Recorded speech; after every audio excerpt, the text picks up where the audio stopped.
These are some of the best Counter-Strike minds and players currently out there, understanding protocol utility, the flashes, the smokes. Now they're doing it in a freer environment, right?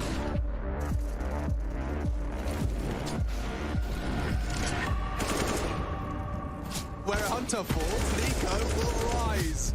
3 in quick succession. He's going to ace them. Oh, it's glorious. niko reminds them who they're up against.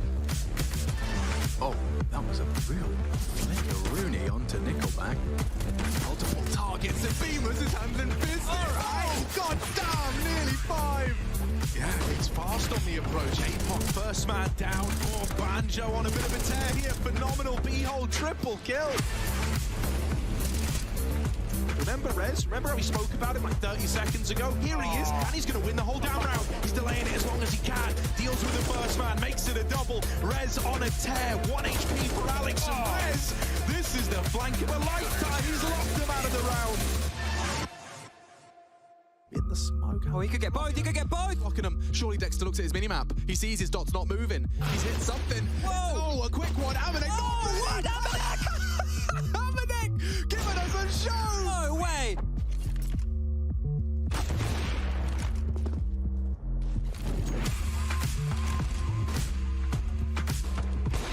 Nice shot for Tag, 2 already, and he's looking to shut down the day, to go to bed with a smile on his face, and just 3 kills away from that fact. Tag's got another. There's a knife kill. Where? How? Tag's killing everyone. And Messi can sell this. That will do. 3. Lovely shots. The transfer. Tasty. Torzy very quick on the first, very quick on the second. He did get dinked, but that doesn't stop a third. Good God, that's quick. This is such a weird position for an orbiter, but he's not going to clear it. Torzy, can you believe it? That is ridiculous. What a way to close out of our first half of OT.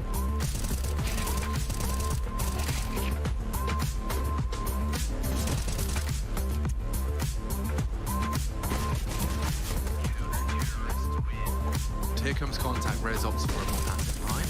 Down goes Frozen, yeah. Quick react, 2 of the hardest hitters, Rez! Oh! Immediate destruction, Mao's gone! Doing a double swing peek, and turns the flash. He's done a lot with this! Alex is hitting everything! Could be anywhere, Crowd's imagination. He could go at the top. Oh my god! Beast!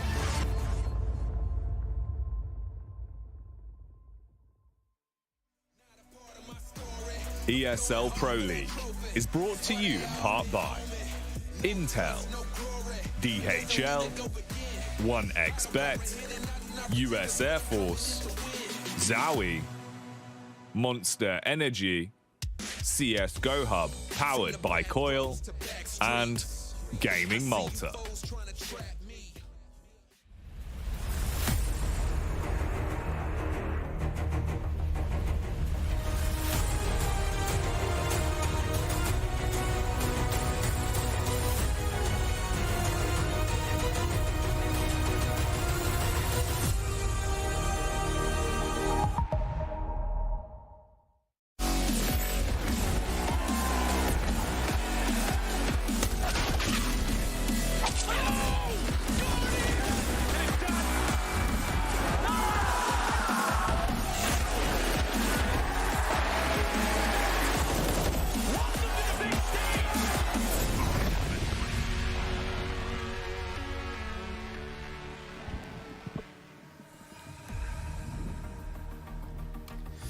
Well, a couple of days off, and we're right back at it, right where we left you, or you left us, however you want to spin it, it doesn't quite matter. It's ESL Pro League's 15th season with Kassad, Yanko, and I in the morning.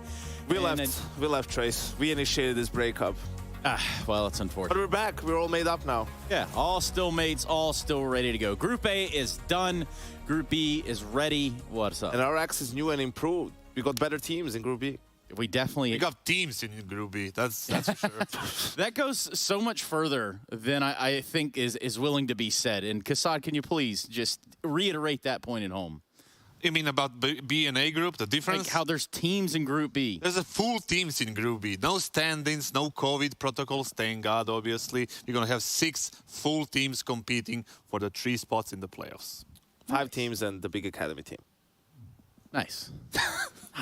Nice. All right, so let's just kick it back a little bit, though, before we jump into Group B and start talking a little about Group A. Of course, a lot of action went down there. We saw some faces that you thought might make it all the way through. You thought, hey, you know what? They've showed enough. They've done enough. But as it turns out, G2 the joke's on you, Trace. Oh, yeah? If you saw that. Yeah, Mao's the world's best team, according to Kassad, didn't make it either. Joke is always on Trace. That was probably the biggest disappointment.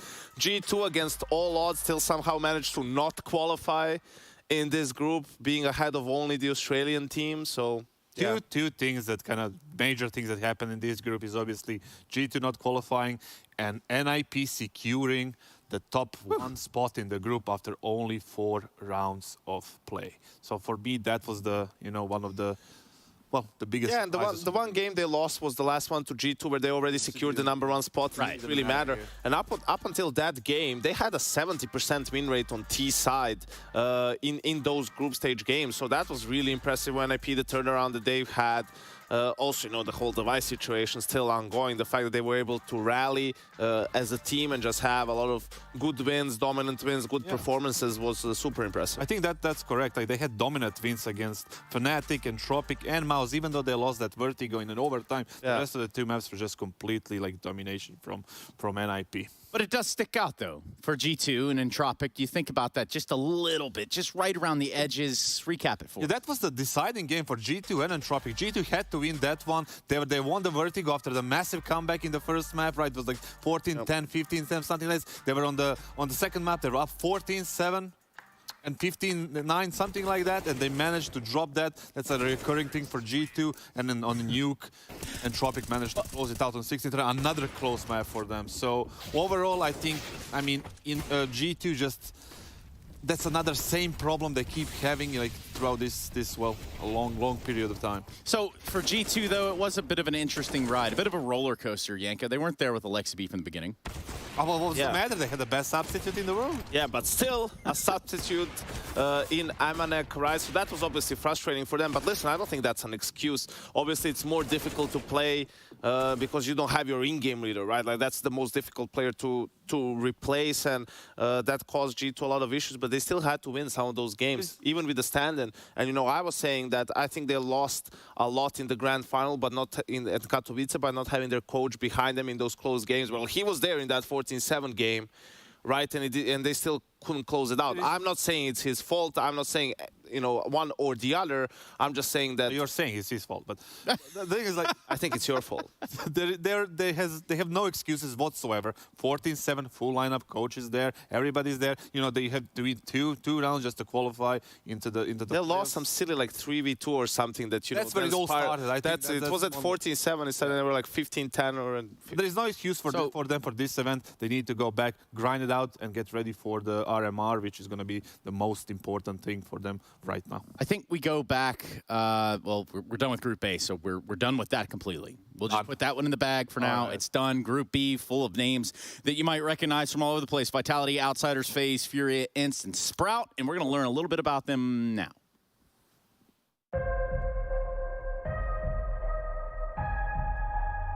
I don't think there's a favorite in Group B at the moment. One of the big issues I see, even with FAZE picking up IEM Katowice, is the fact that they had the whole stand-in situation going on with Robs and Rain. So sure, they pick up the trophy, sure, they're riding a bit of a high, but in this group you have Vitality, who've had a bit of extra time to focus and practice up with the new roster.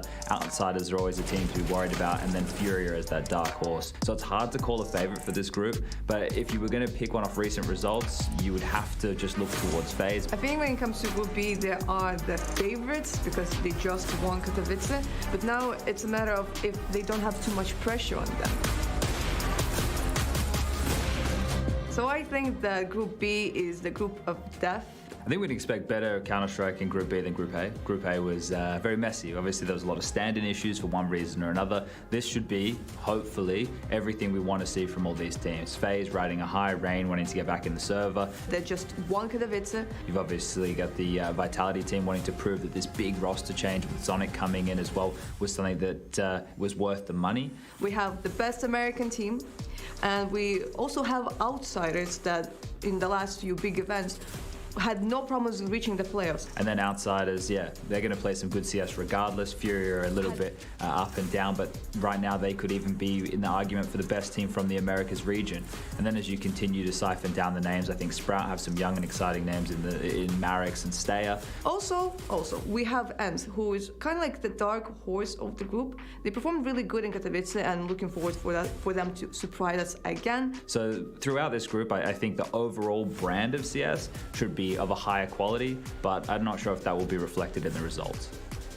I'm kind of sure about like maybe the two top spots of this group. When it comes to the third one, I'm not sure, because I mean, it's anyone's game. It really, well, it should be anybody's game. You look at the names here, and really one sticks out, and I guarantee you it's not ENCE, Furia, FaZe Clan, Outsiders, Vitality. So that name of Sprout, they've got an uphill battle, Yanko. Yeah, and you can see even by the rankings, right? I mean, the 5 teams are in the top 16, with ENCE being number 16, and then Sprout really out of it. And yeah, I mean, we're always going to have a team in the group who came either from the conference or something along those lines who is going to struggle. And for Sprout, their bigger problem is the fact that, you know, their best players keep getting picked up by big, right? So they're in that recurring cycle where, you know, the star player, they are just about getting some results, star player leaves, like that's a big gap to fill, and, you know, they kind of have to start all over again in that department. I guess you can say we have outsiders and then we have outsiders. Right? Okay, yeah, that's not bad. We also have the opportunity to kind of rate these within a tier list. Now, here's sort of the tiers we've given ourselves. Playoff bound, okay, that would make sense for a team that is, well, as it says, playoff bound. Chance of rain, a.k.a. might not go well for them, but there's still a chance of rain on their parade. So the FaZe goes there? I see, yeah, okay. There's also going to the airport, and then the unknown. So I think we start with, let's start with ENCE. What do you think? So ENCE has been known to like prepare well for Pro Leagues. You know, that's one of They had their best runs in Pro League, yeah. So I would put them as the, you know, Chains of Rain, I guess. Okay. That's their best kind of, you know, the best they can do right now. They have a lot to prove because, you know, they added Madden, they didn't do so well. They qualified for the group stage of Katowice, and, you know, they did well in the plains, and after that it was flat pretty much. Right. They have to prove a lot, and they can prove there is a lot of potential with Spinks and Madden and Diha. So Chains of Rain right there. So I look at you, Yanko. Chance of Rain, no pun intended. Where does FaZe go? Playoff bound. I think it has to be right after the success they've had at IEM, you know, just giving the team even more confidence. I'm interested to see, though, like now that they have the full lineup, it's different, right? Obviously, they would have preferred to have the full lineup at IEM, but playing with the stand-in, you know, it alleviates some of the pressure, right? Like you could hear it from them. They were having fun. They were playing like retakes and whatnot until 3 or 4 in the morning, right? Just taking it a little bit lackadaisical in a sense of, right, understanding the situation and trying to create a good atmosphere. They did exactly that and had a great run. So we'll see here with the full lineup, if things are going south early on, right, will they still be able to bounce back from that? Yes, that would be the question if I... There we go. Okay, cool. Sprout, okay, let's hear it, Kassad. Where's Sprout going? Well, Sprout is not going to the airport. Going to the train They're station. going to the train station, Trace. International train station. The International Train Station just got a Windows update, imagine. Fury, I think, is the definition of unknown. I agree. Like, for the entirety of that roster. I think this major cycle is the last one where, after that, I'm, like, cutting art. If they don't do anything good, like, I think... What do you get? I don't know. You could get... I thought about it a little bit. They need an in-game leader then, obviously, but I don't want to speculate about that right now. Maybe Taco. Wait, we'll get there. Outsiders, outsiders go. Outsiders playoff bound. I think they are a very strong team, you know, based on, you know, their history and everything. And I believe that the firepower is there. Considering the group as well, I think they're not going to struggle there. I think they should be in the playoffs. Could we? I mean, Vitality in the unknown just doesn't seem right. No, I think they're playoff bound. The problem is, like, a team like Fury is gonna, and ENCE are definitely going to win some of these games, right? Like, they're going to beat FaZe, Outsiders, or Vitality. You know, like this group can get complicated. I'm pretty sure we're gonna have tiebreakers in this one, right? And all sorts of shenanigans. So Vitality didn't do well. They didn't have the full lineup. I mean, obviously Zonic wasn't there, and that was a big blow for them. And then they didn't do well. They lost to Heroic. They lost to the Gambit in the Katowice. And that's not good enough. It's obviously playoff teams. 2 playoff teams, but it's not good enough for them. I think they should be in the playoffs here. Still early days, though. Yeah. And with the official vote in our 1x bet, I put it right in the box for us to open at the very end of the group. There we go. Finally got to it at the end of the day. That's our 1x bet prediction box. All talent have taken part in that. And speaking of talent, we've got some commentators, and they are ready to speak as well. It's going to be Chad and Alex. Yeah, indeed. You were talking a bit about their group and their hot flyers and their low predictions. I think Sprout do stick out. I agree with Heku in her interview as well.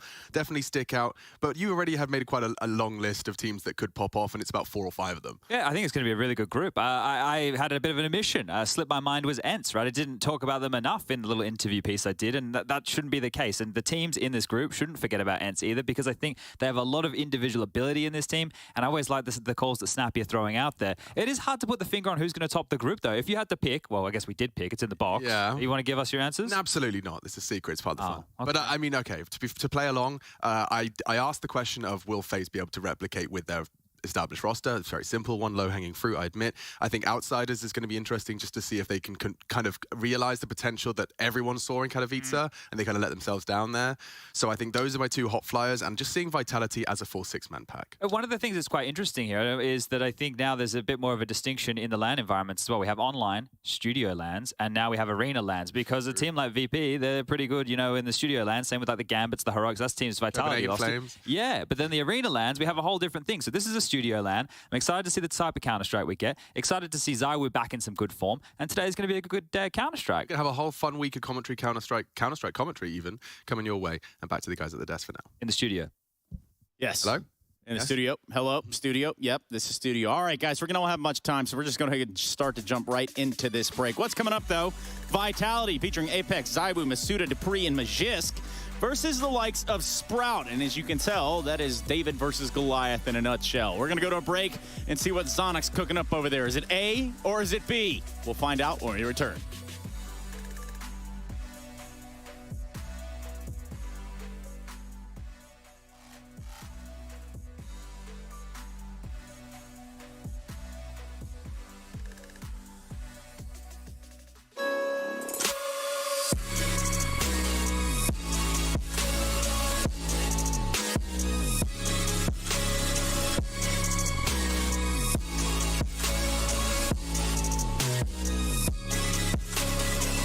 love it, you wear it.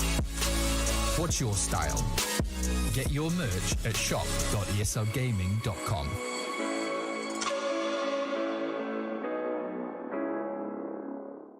Choose nades, choose a smoke, choose a flashbang. Choose team badges to support your favourite CSGO team. Choose an ESEA Premium membership. Choose routes you know bring in wins. Choose pro video tips. Choose the fan club wars. Choose behind the scenes content. Choose good grades. Choose guns you know you can shoot right. Choose bingo. Choose the equipment you know is going to get your team the win thanks to heat maps. Choose the CSGO Hub Premium. The complete package to help you and your squad achieve all your CSGO goals. 5 years, the Lanxess Arena of Cologne has been the about competitive Counter-Strike. The favourites coming into the tournament have just unlocked the Inferno and another pushing on.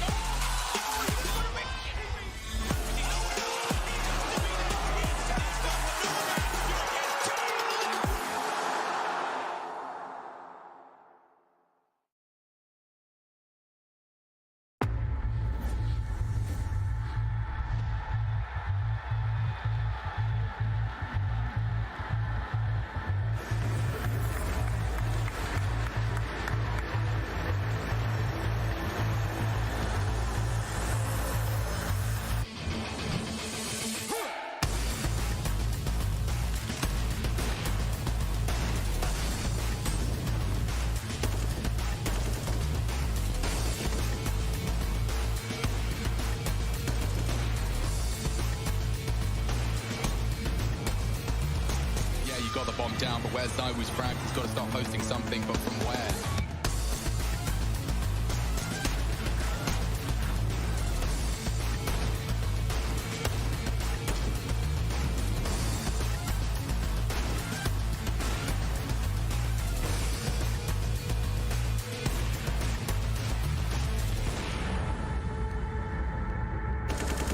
Zywu, he's just got a slight gap under the smoke, and it's enough to catch Boomich in transition.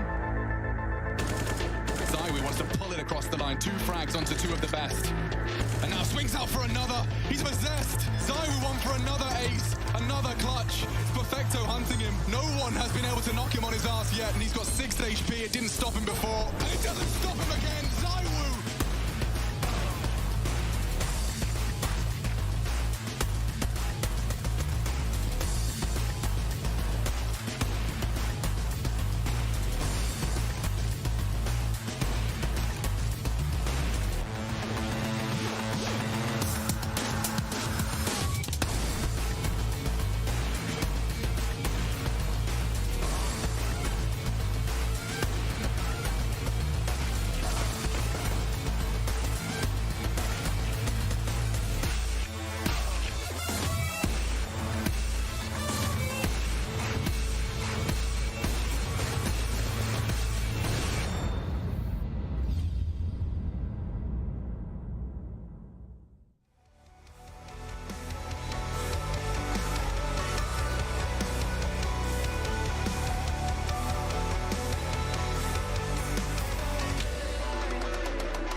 It's Vitality versus Sprout kickoff Group B here on the A stream. Well, it seems to be the only stream today because there's aren't 3 matches going on at once. That's something we saved specially for the last day.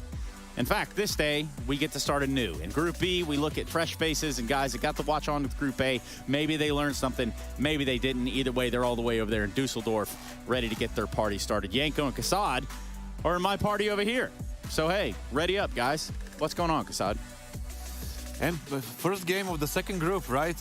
It's not the most quality game, I would say, but I feel like I feel like oh man, what was the matter? Great job of getting us excited for this one, man. Thank you. Well, I'm here to say the truth, right? Am I here to say the truth or what? I don't know. Okay, I don't know why you're here, honestly. What is the truth, and why do we need to hear Truth is that Vitality are certainly not satisfied with the Katowice performance, right? Okay. And they're a team that looks to win every possible title they can, and the organization as well. That's why they got this the new players, the new coach, and everything else, and they're looking forward to, like, playing well on this event. And the first step is obviously qualifying for the playoffs.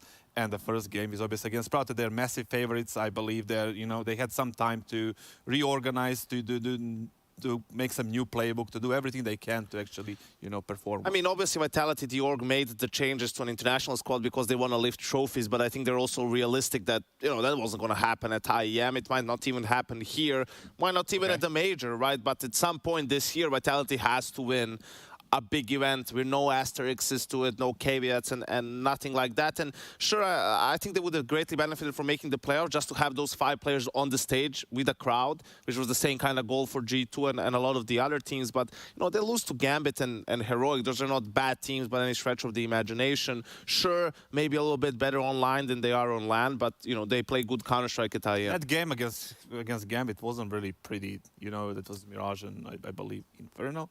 And it was like relatively easy job. Exile was on point. Yeah. Exile sent them on their way. Hey, either way, let's go ahead and check in with Heku real quick while we do have a second. Before we get this game started, what's going on down there, Heku?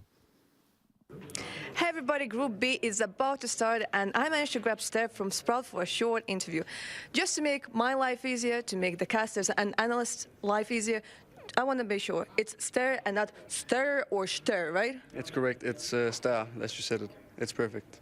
Okay, good, because we had some problems with Torzi, and stuff like that, so we just want to make sure how it is. Okay, so you are actually a pretty new member when it comes to Sprout, and you joined together with Marix. How did you guys get into Sprout? I mean, I knew Barry from his old team before he went to coaching, and in that way, I had some connections to the team, and then he recommended me, and then I got a tryout, and that's how I came in at least.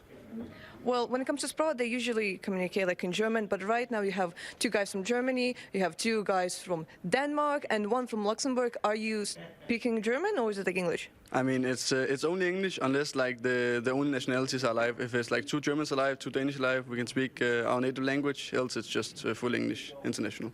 Mm-hmm.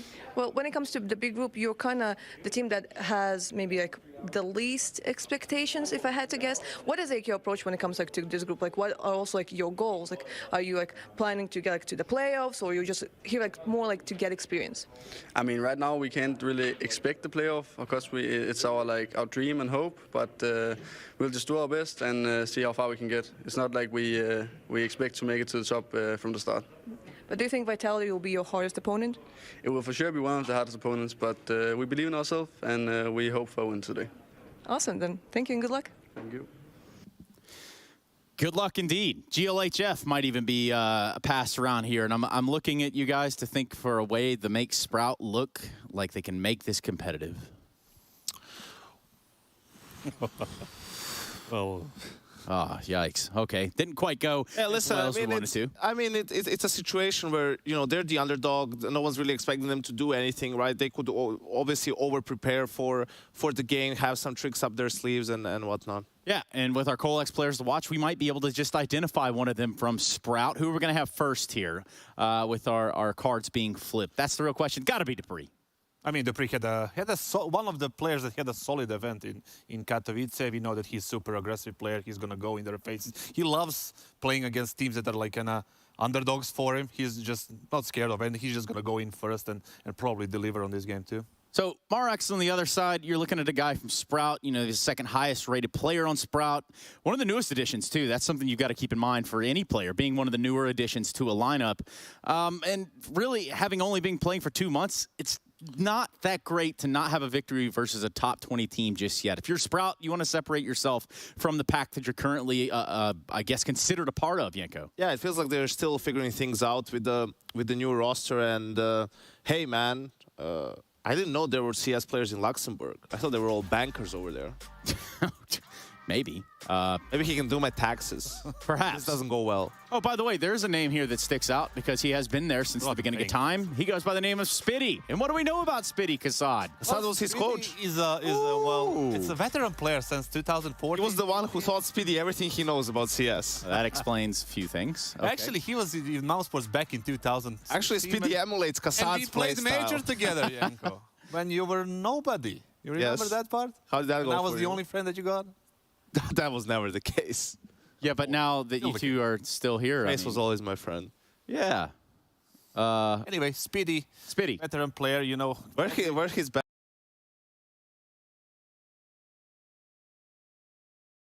half Dennis. Dennis. Dennis yeah, that's a name deadly duo of 2013. I saw a story, he was in the gym, so at least, you know. Long time. Hey, okay, That's so right. we'll put it in perspective for you guys. Now he knows how it was for Niko this whole time. In terms of records on the maps, it's, well, how would Kassad say this? It's not looking good. It's not looking good, definitely. Map-wise, you can see Sprout is playing all 18, probably 18 maps that I'm seeing on this screen. There's a train, cobblestone. Everybody, Cash is there. Speaking of Cash, Luxembourg, banking, something. There is something there. There's something there, but you didn't reach it. You didn't get there to it, no matter what you say. There is a connection. Well, there is no overpass for Go Ancient for the side of Vitality yet. Ancient for Vitality, also, for sure. you know, looking at this, wow, Sprout has 56 maps. It's way more. That's still not a lot for a roster, right? So they're still figuring things out. We can see that Sprout goes for the nuke ban. That probably leaves an Inferno pick for Vitality. We'll see. I mean, if you look at the stats, Mirage would have been a pick for Sprout, but I don't think they're really super comfortable to pick that map. Got to be an Inferno in here somewhere. Go for Dust 2 instead. Yeah, it's a classic one for Vitality. They're going to go for Inferno. And I guess Mirage is going to be banned next. Oh, Overpass. They're not going to... I expected Overpass. Okay. Yeah. Mirage is going to be the decider, so that's a little bit of a surprise for me. But, you know, we're speaking about Sprout being, you know, underdog and everything, but they're coming in a very good mood into this event because they qualify for the RMR, which is a very big thing if you are Sprout. Absolutely, massive thing. So they should be relaxed. They have no pressure. It's the first game of the event. They should be enjoying it, and they should have slightly chance to get something done. And meanwhile, all eyes still on Vitality to do something extraordinary, Yanko. Yeah, I mean, they want to start off on the right foot here with a win. But listen, you asked me earlier a way in for Sprout, how did they win this game? You know, sometimes it's easier playing Tier 1 teams. And I say this because, you know, Tier 2, Tier 3 scene, a lot of individuals, teams, that they make some random moves. It's way more wild. Here you can at least count on players doing the right play, the sensible move. Vitality doesn't need to do anything extraordinary. They just need to play a normal game. They're going to beat Sprout. And that's from Dr. Kassad. Wow. He can write that out for you. Takes. Oh, my goodness. Overreaction Monday. God, gosh. All right, look, so we got Dust 2, Inferno, Mirage, the start of Group B, and it is the place to be. We're going to go ahead and jump into this first best of 3. We're going to do it with Machine and Sponge. Yes, indeed. Got a quick boost for ZywOo as they look to surge into top mid. CT's one info and control, and Magisk has got it. ZywOo to join them, and already some good clicks. One to the head, no dead. Spitty had util and retreat. ZywOo to catch the swing on Cat should they desire. And he's repelled the invaders, so that might lead Sprout into a late long commit. Yeah, 1xBet odds there, clearly favoring the French-Danish mix. But this is standard play here. Now that they do have this long control, well, Vitality know what's coming. He can look to just set up against the two smokes on the cross. The molly can go towards car, can go towards backside. Has been spotted now, his old Apex on the jump, so needs to be worried. And yeah, he is. You can see him dipping on out. Doesn't want to get marooned over towards the car position. Yeah, but they are respecting the potential for a long rotate through T-spawn. They are not completely uninvested in that, but they'll go for a 4-1 split. This sounds about right. It's going to come down to execution now. This is one of the things, right? For Sprout, they know they're in the dark here. They don't know how much territory they've truly lost. Now that they throw out these smokes, it's a bit of a fake. It's a, ooh, Spitty. He's going to open up the account here onto Apex. Back around short they come. Yeah, it's up to Marix, and he's already opened up the account. ZywOo gone. They have to look at him. Rouse as well contributes, and they're running out of players and health. Magisk was the first to catch a bullet. He might be the last as well. Dupree doesn't have the health to contest. Magisk up through short, giving it his go, and that will be enough from him. So, I mean, just patience paying off there, Sprout. They showed face, caught wind of the aggression up mid, didn't lose anybody, and with the absence of casualties, were able to throw 5 down long. Yeah, the fact that Spitty gets that opening right there, and, well, there's only 2 of them coming through long, and they've rerouted through short, that really is going to make things difficult for Vitality.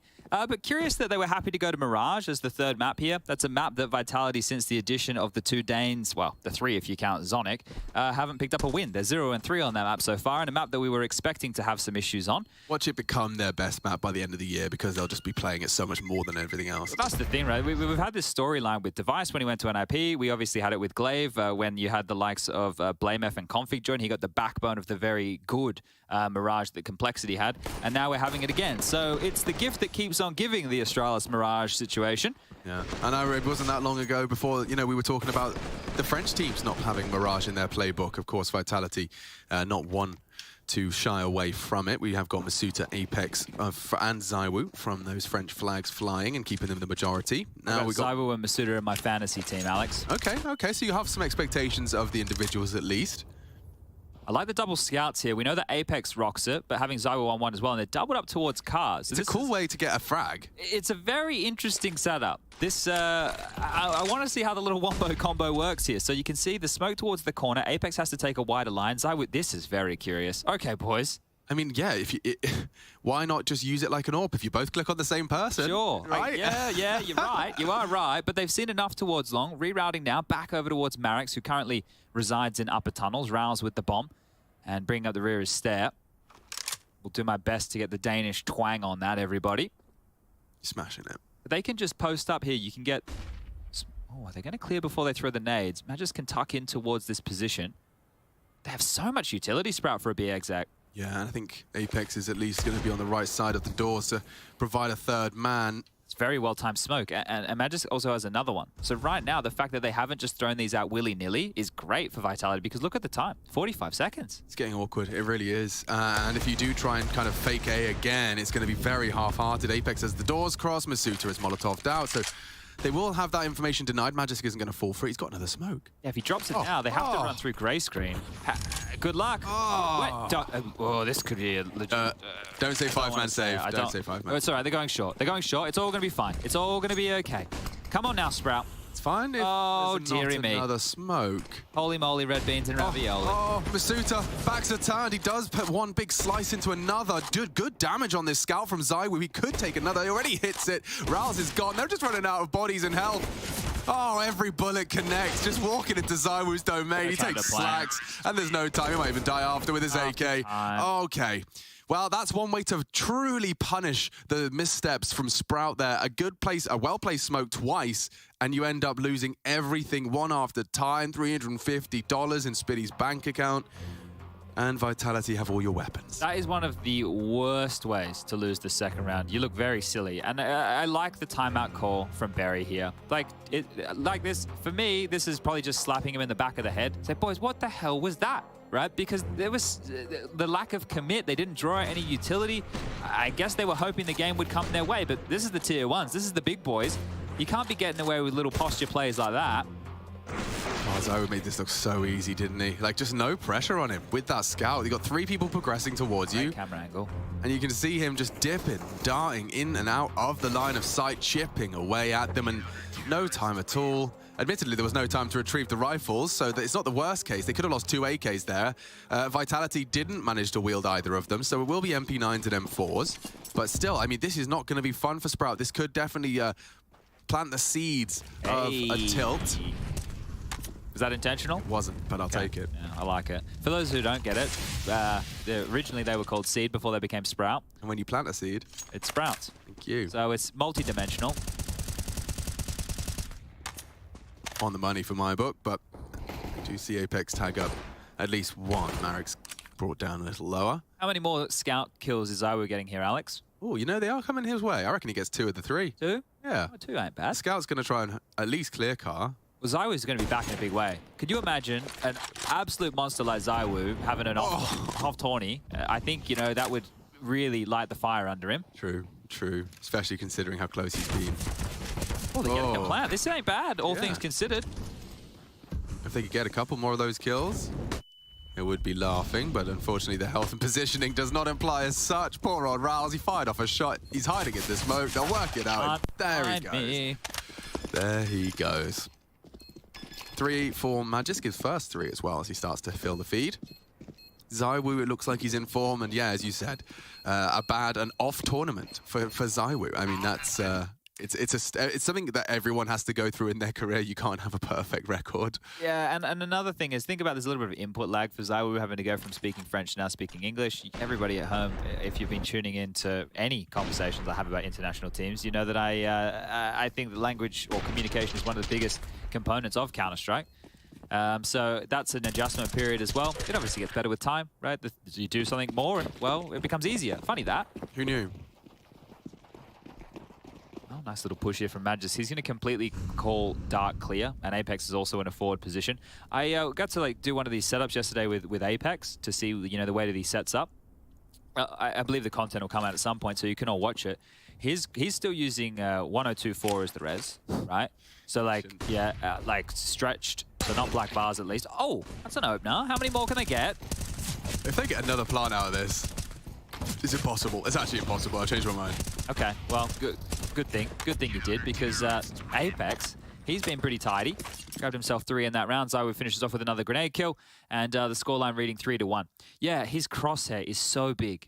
Like, it's so massive. Like I used to rock a big crosshair, right? But his bloody really, hell. It rivals your granddad crosshair. Bigger than the granddad crosshair. Probably the biggest crosshair I've seen of anyone playing Tier 1 CS. Amazing. I mean, I think, well, I'll have to go and have a look at the pro crosshairs. They've updated them on that CSGO Hub warm-up map. I'll have to try out some of the new ones. Everyone's living the mini lifestyle apart from Apex. Yeah, I was just asking. He's like, yeah, I've been doing this forever, so I don't know changes with the setup. Yeah, I don't really care. I know it now. I've done it so many times. He had the blasé ZywOo attitude about things. But one of the keys we did know about Vitality throughout the early stages of this year, Blast and Katowice, is the duo of Magisk and Dupree. They get to play this bomb site together. When you move over to Inferno, they play Pit and Site Crossfire together. So we actually got to bring across a lot of what they were doing as a duo over there for Astralis. Oh, they're out. Yeah, this is a good start. Oh, nice shot. Yeah, he's opened up the entirety of middle. That could still fall apart as Dupree does go down. Oh, spotted now. Speedy was going back T-spawn. Does he want to commit here? He has the bomb. Yeah, well, I think Masuta's presence, the fact that he has just 2 players to contend with and make problems. It too easy now with the bomb loose. Slax doesn't have the weapon for this. It's a scout, and he's hit the first shot, but he needs another, and that's just to get the bomb back into play. Oh. Magisk has caught more than a glimpse of Stare, and he's going to make retreating difficult. Masuta's winning the round here from T-spawn, a nasty way to go down. Rouse is flanking from long. I don't think they've accounted for him. That is the biggest problem right here. He's looking for him now. At least considers his options. Loud Stare to retrieve, Masuta to try and punish. Stare, you're going to put your head in the vice if you're not careful. Good clear. 25. This gets sensitive now. They are going to have to knife out and head towards that A site. Clock against them. Magisk against them, and a flash to delay them.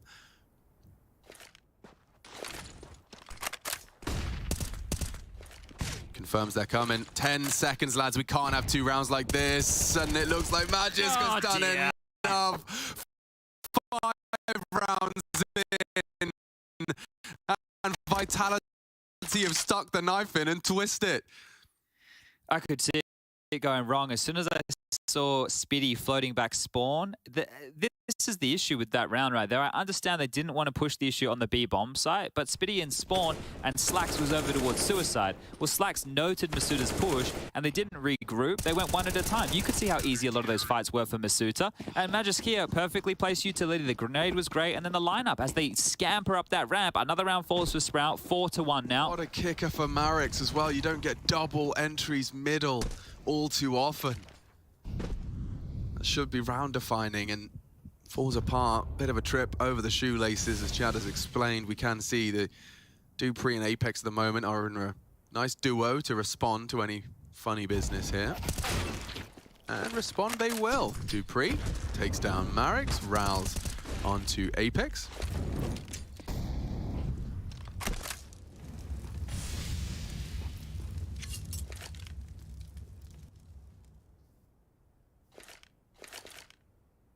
I mean, a bomb plant would be dreamy, but to get through either of these setups would require some heavy hitting. Stare spotted. Magis didn't go full commit to the swing. Spitty, though, is set up on short. Rouse and Stare gonna go meet Zywoo, hanging out with his AWP. We get to see him working his signature weapon and usually the signature answer. Oh, but only one. He's gone down. Masuta caught pulling a pin. He's lucky to have gotten away with that with a good headshot of his own. And now, yeah, the potency nullified. You're going to see it wrap on up. And we'll call it 5. Vitality 5, Sprout 1. Could have been a very different scoreline, though, had they just kept their heads above water. The second round conversion's going to sting. And now you follow that with what was round 6. And it was a nasty way to go down as well. Or I should say round 5.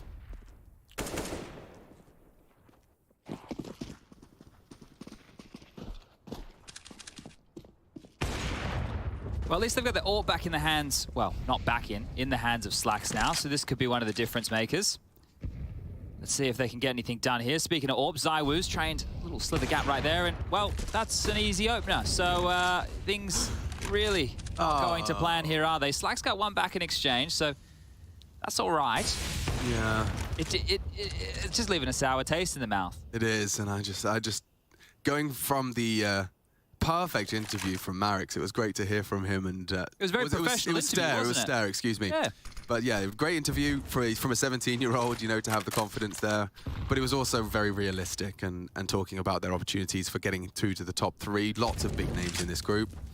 But it's losses like that the top 3 wouldn't let slip, and it's the ones that are going to haunt Sprout so early into this game. This is a best of 3, Chad. Yeah. We're 6 rounds in and we're already talking about tilt. Like, it's just, that's crazy. And that's the big issue here as well, because what I would have tried to preface if we started a bit more competitive would be this would be the best time for Sprout to find an upset, right? You can come in maybe a little bit fresh, everybody's in the LAN environment for the first time, and that could be a chance to really start to snowball at least some momentum. But here they're going to run on out. 1.5, 5 HP remaining, and Magisk, well, here's the mop. Yeah, he's ready to sweep Stare under the rug. Slacks is going to have to be the first one in, and the flashes don't achieve too much. Rouse has managed to get through mid due to the rotates and frags. But something. What's more than something? More than so. Oh. Magisk is alive and kicking. At least equalizes a little bit of the low HP, but Slacks has an AWP, and Stare has a bullet in his shoulder blades. He's gone. Save. No time. Going to be pushed and flashed, and this is brutal. Magisk a little early on that, which actually enables Slacks to get away. Lucky to be holding on to his AWP, but it does. I mean, it's not even going to be a cherry on top. It's the cherry on top of a very unfavorable and undelicious cake. What would it be? Just a cherry? Just a cherry on a plate. Do you like cherries? I love a cherry. With even the plasticky fake ones? I consider them 2 different things, but like a nice, fruity, fresh cherry off the tree. And the artificial cherry flavor. I like both. Okay. But they do not represent each other. Is it like tomatoes and ketchup? Yeah, wow, very fair. Very astute comparison. I don't like tomatoes, but I like ketchup. Yeah. So I'll take both, though. Artificial and original. Masuta gone. Zywoo caught out, I say that. Maybe not. Maybe not. He's going to get a couple more here, Zywoo. The fact he's posturing like this, there's a chance they try and squirrel away through the smokes on the fade, just jumping away. Well timed. Good molly to blue bin. Spitty has to move, and a leg shot through the smoke right there. Okay. Not the lethal damage he was looking for. 3-on-4 situation. This is a chance now for the Sproutinis. A great chance, except one smoke does mean that there will be an opportunity to strike from CT. 2 of which now fill that void. Magisk can do pre, completely abandon B. And heading in. Well, this is the thing. They condemned to long, aren't they? It feels like it's going to be their coffin one more time. And this utility, there's a molly for Apex, well, and there was a molly for Magisk, which has been deployed now, but this is going to delay and stall out another 14 seconds. They're all here, Alex. This is, gonna hurt. Flash through? Yeah, nothing allowed to get across without a bullet. Come on, boys. Crosshair was perfect for that. Dupree's got him. Spitty's trying and actually succeeding in the pair with Stare. I'm loose. Time, 25. It's a fight. So low. This looks like another potential 1v3. Could have struck as he jumped. Slacks missing his AWP shot, won't want to repeat this. Unfortunate for everyone, Spiddy has finished it off. God, it was just felt like it was going to fall apart every step of the way. Sprout, though, convert their biggest openings yet. Thank God, right? And like that was another round that the fights were being isolated again. So I thought they were going to be done for one more time, and that might have been the last they could have stomached here. But dupreeh gets this one. It's like, yeah, all right, mate, fair enough. Spiddy actually makes a very ballsy play. So respect to the Spit Dog right there. That he has to make a maneuver like that. This Molotov that lands behind Apex makes it so he has to stay forward and fight, and there's Spiddy to finish things off. A second timeout here called quite early from Berry. Spiddy's kind of playing a bit more lurky roles these days as well. So I don't know if people have been really keeping up with Sprout. I would say the desk was talking about, I know that Yanko briefly mentioned it, but talking about how, you know, Sprout were the team who always had their best players taken by Big. I think that's one of the reasons that they will have liked to have gone a bit more international now, because obviously Big have their academy team, and Sprout, if they want to be competitive, right, well, if all the German youngsters are going to get sucked up and funneled into Big and then, you know, Big Academy and then Big, you may as well try as you might with this project. So I like that they're diversifying the talent. I like that there's a couple of unknown names here who are coming out of the woodwork. Yeah, it's like Big Clan are going to struggle to steal the Danes as much, unless they want to change their language. They've already seen how that goes for them. Because like at this point, right, it is just Slacks and Spiddy remaining here. So even as far as coaching stuff goes, Barry's Danish too. You would have been able to pick up that little note from Stair's interview. A short control garnered relatively simply here. The AWP of Zai were well, it doesn't exist. It's a scout. And he's over towards window. So they're a little bit concerned right now of a mid to B. dupreeh tucked in Goose, Apex playing on the ramp, and Masuda anchoring long. There's only a couple of positions that changed. I got to have a bit of a sit down with the likes of dupreeh and Magisk over there at IEM Katowice discussing roles and, you know, what had chopped and changed. Well, seems like things seem to be plugging together quite naturally, which is a great way to kick off what you want to be a title-winning team. But they're throwing out the smokes and long, so misdirection, name of the game here. Masuda's going to have some trouble. Yeah, he's about to get real, just as he pulls his nades out, and he's still allowed to get two! Oh, gross, and there might even be another one on the cards. It's a necessary frag out of Slacks to keep the round remotely interesting. Stair took a beating short with just a Galil. The util's not going to have its punch without the A-gaze behind it. I thought Masuda got caught out there, but he really made it look easy. There's pros and cons of that long anchor position. One of the pros is, well, exactly there, you just get to focus on that choke point. One of the cons is when everything's going on in the rest of the map, you kind of get, not impatient, but you think, oh man, no one's coming, no one. And maybe if you get a little bit lazy on your crosshair and someone comes out, and guess what, it's two players, and they take long control, and it's such a key piece of real estate. Now your team's marooned between long and short split. Well, that's when it can really fall apart. But great stuff from Masuda to grab two. And that's one of the things when we talk about rotator roles, we haven't dived into the specifics too much because you guys just hear me go, oh, he's a rotator, right? But what does that mean? Well, he's going to be focusing on his radar a bit more. He's going to be trying to help his teammates. So the A rotator would be coming late to, you know, attempt to flash for Masuda if he's in trouble, or he'd be the guy dealing with the mid to B, spamming through the smoke or throwing out util to try and help out his squad. And you're looking at your radar a bit more. You know, you're worried about the pattern on the map. Whereas these anchors in positions, they need to just lock down their choke point and hope that the help can get there in time. Okay. I like this. Yeah, the flash is great and the frag is better. They needed that. A double for the Sprout openings. A single in return. Suter and Zaiwu are gone. And they are picking up a lot of pace on this. This is actually very promising. The nades are coming in. The spray too. If they can get across without losing a body this time, it would be great. Magisk has made that impossible long range from way downtown with his M4. So pesky, aren't they? Just so annoying having those bullets constantly coming on through. They've re-smoked here. This could question a boost, Alex. Yeah, it certainly implies as such. The molly as well to force you into a more visible corner. Whoa. Nice pre-aim. Stair was ready. Now they can flash and swing. Kind of locked him into an elevator, and he's made no secret of his presence. dupreeh still hanging around for the potential for CT wrap. Yeah, Sprout not in any rush here. They're just waiting. You can see Slaxy went back to long now. They're going to take some fights, but oh, this could be the undoing. The bomb's down. Oh, big problem. Bomb caught out. Rals turns the flash. dupreeh doesn't. Now they group up. Oh, they're completely going around the world here. Both could just appear from long while Slacks and Stair are worried about CT spawn and short, and they're hightailing it. They're just holding W. This is quick from dupreeh. Yeah, but the thing about they're solving this mystery now. Slacks immediately turns his attention to short. They're covered from long. Dupree's going to be on his way. He's got the health. Apex has a little bit. Oh, from the backpack. Yeah, but he's lost there. Oh, and they're going to assume he's short. This doesn't get any easier. Slag's in trouble. A whole lot of it. He has a flash, but he's got two barreling towards him. Another shy of the mark, and Dupree will wrap it up. Put a bow on it. Call it 8.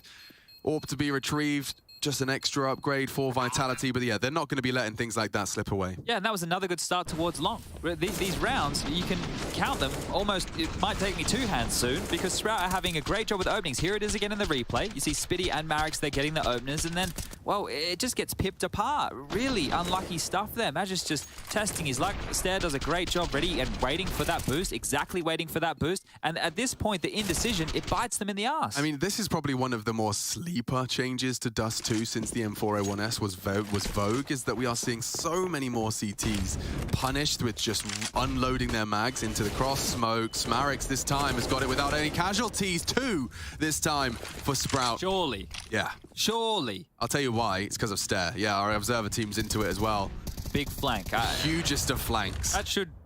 No saves and everything. Oh, he's going to get a bit of a timing here. Zywoo. Yes, indeed. Now, it's not about winning the round. It's about keeping a couple of rifles. Magisk and Dupree trying to deal with the Stair threat. He's probably not ready for upper tons. Yeah, that's fair enough. I wouldn't be either. If they can get the AWP back and at least carry that one forward for Zywoo, because lost bonus over there is bottom of the barrel for Vitality, right? And their cash, they've been having a hard time building a big bank, and that's because these openings that they've lost, and they've always been manufacturing with man disadvantages, but still converting the rounds.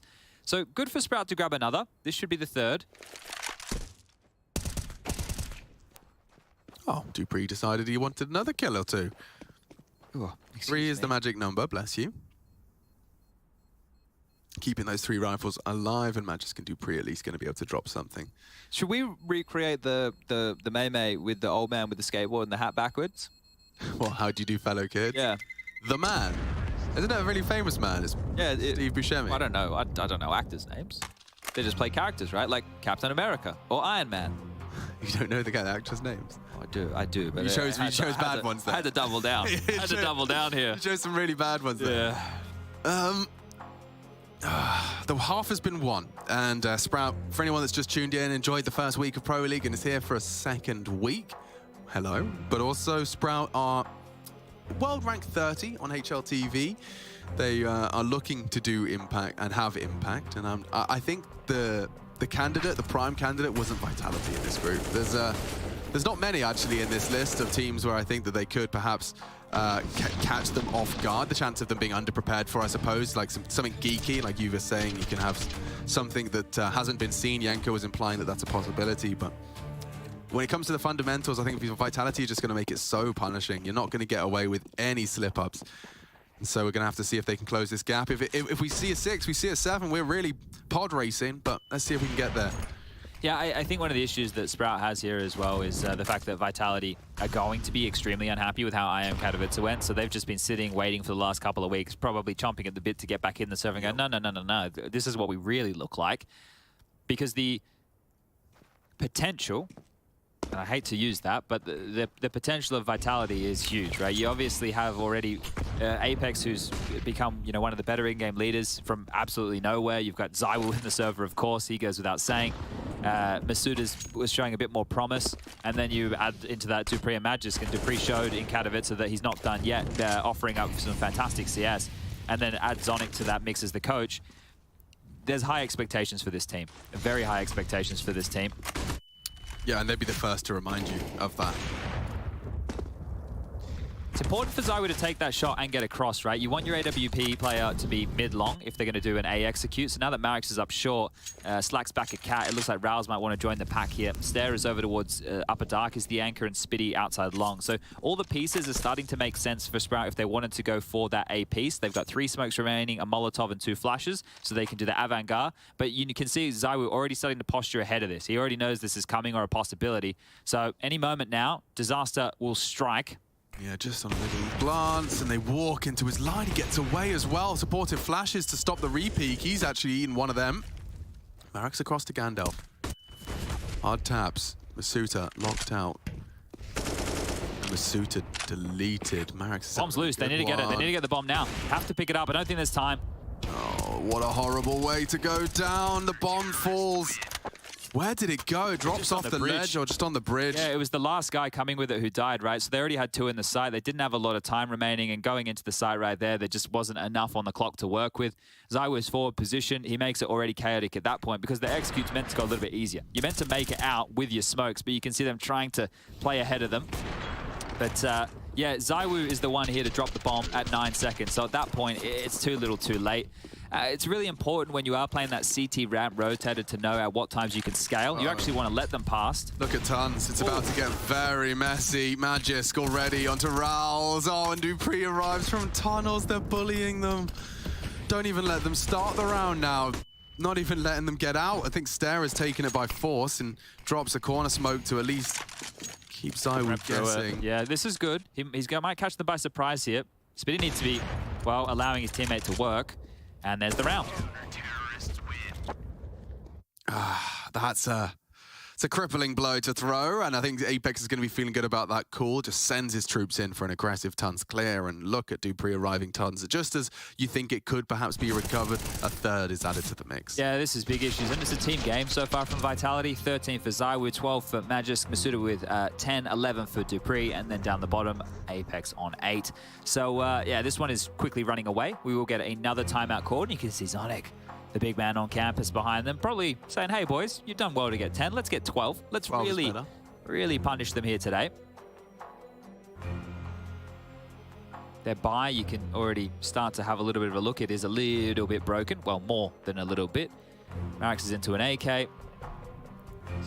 Stare's gone into a Deagle. There's one for Slacks as well. A couple of flashes for Rouse. I feel like Rouse is making a lot of sacrifices for this team as the in-game leader. I think that he could do more if he, you know, it's hard for me to say this. I feel like an idiot saying this, but he can frag, right? So I would love to see him focus on his crosshair more, right? But he's obviously having to kind of corral the troops, and there's 2 inexperienced players in the team of Marix and Stare. So I don't know. I feel like I would love to see him trying to carry the load a little bit more for the squad.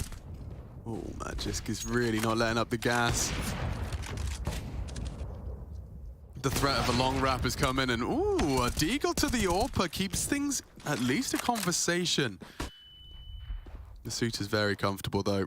I think we call this 11 already. I don't see a way how they win this round. Spitty does. Okay, Spitty. And if Stare somehow doesn't die, which he's died, he's actually achieved that.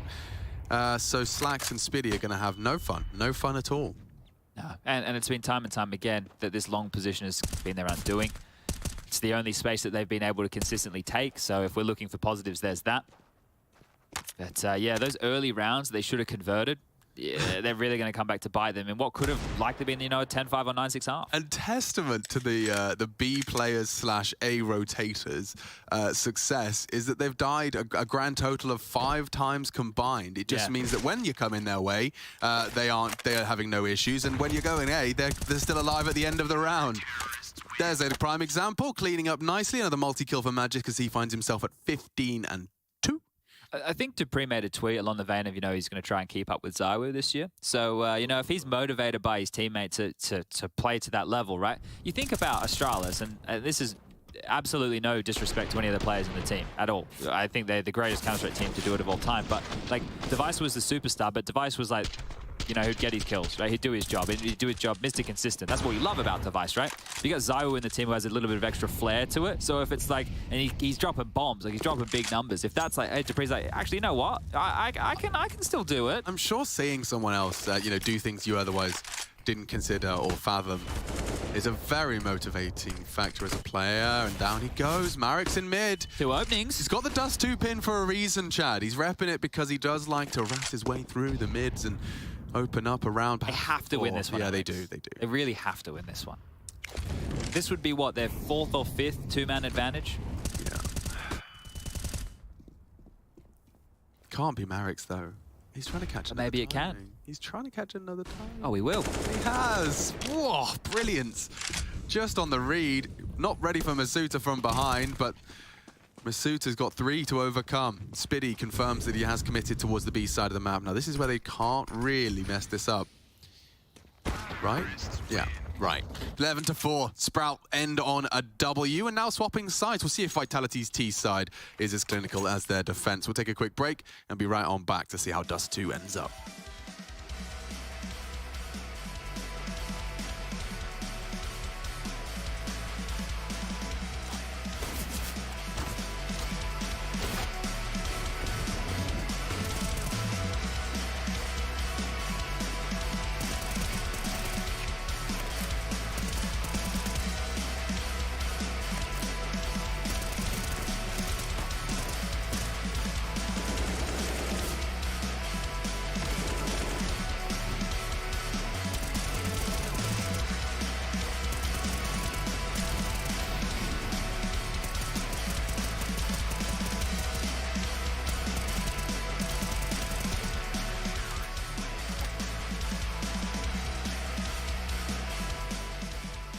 I don't have mid. I'm going to shot in this work. 2. One going away from B. One more. Nice. One more shot. Let's go. Doug. Let's just go fast. Lower, I think, guys. Probably. Nice bomb. One more. I think lower. Bomb's dead. Hold? No? Hold? I think both. Low, both low. Last low. Last one HP. No! Kill him. Nice! Maybe on site or both. Don't want to be long house. Yeah, I think they will go. That's not the only thing they have time for. Yeah.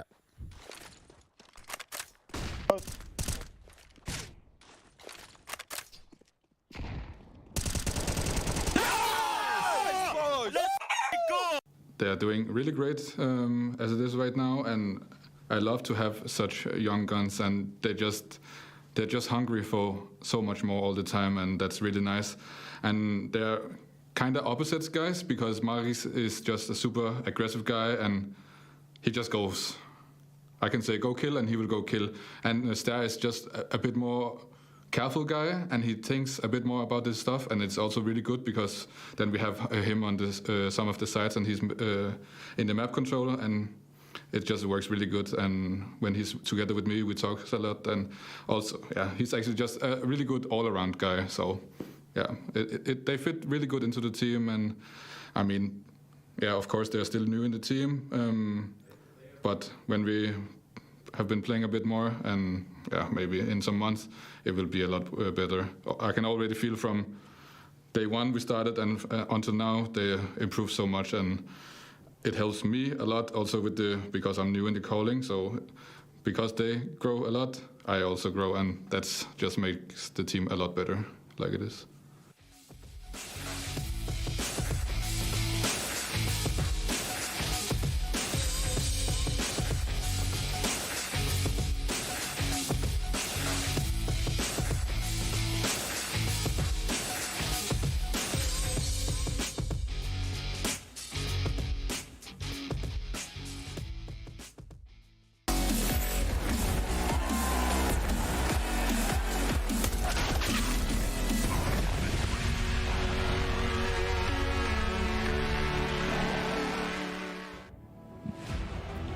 Back into the breach, it's Dust 2. You can see Zonic in a Vitality jersey. Actually, I had to do a double take when I came in the other day, Chad. So seeing Dupree in the Vitality, I was wondering whose jersey he'd stolen.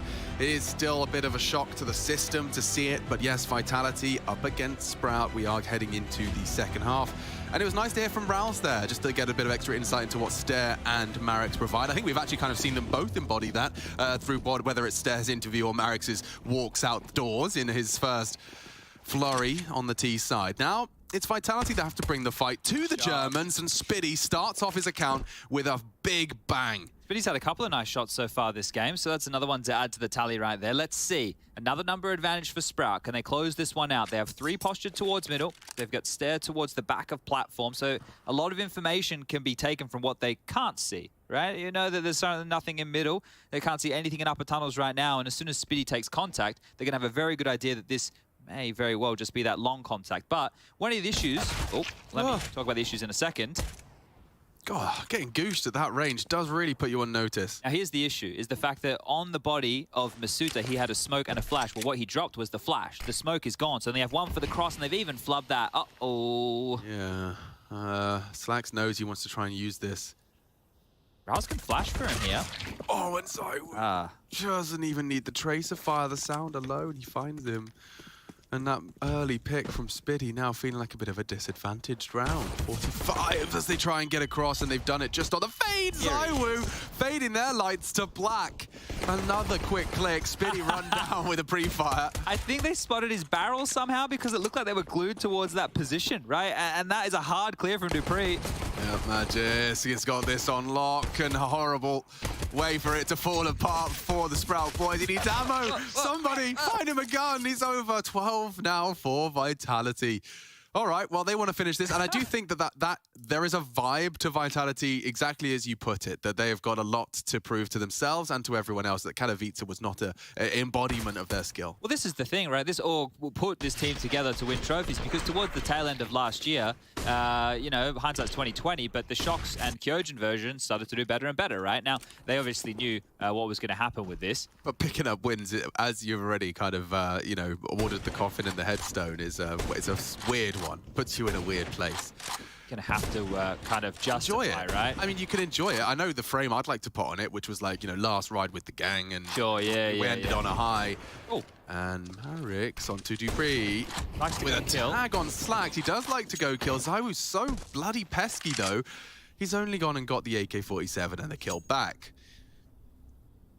So nothing that will fall too tempting into the Sprout hands. The rest are just operating with IKEA weaponry. Notice how Sprout as well don't have like smokes. When you saw Vitality have their force fire around that all of smokes, they were able to close certain parts of the map with that utility, just block off choke points.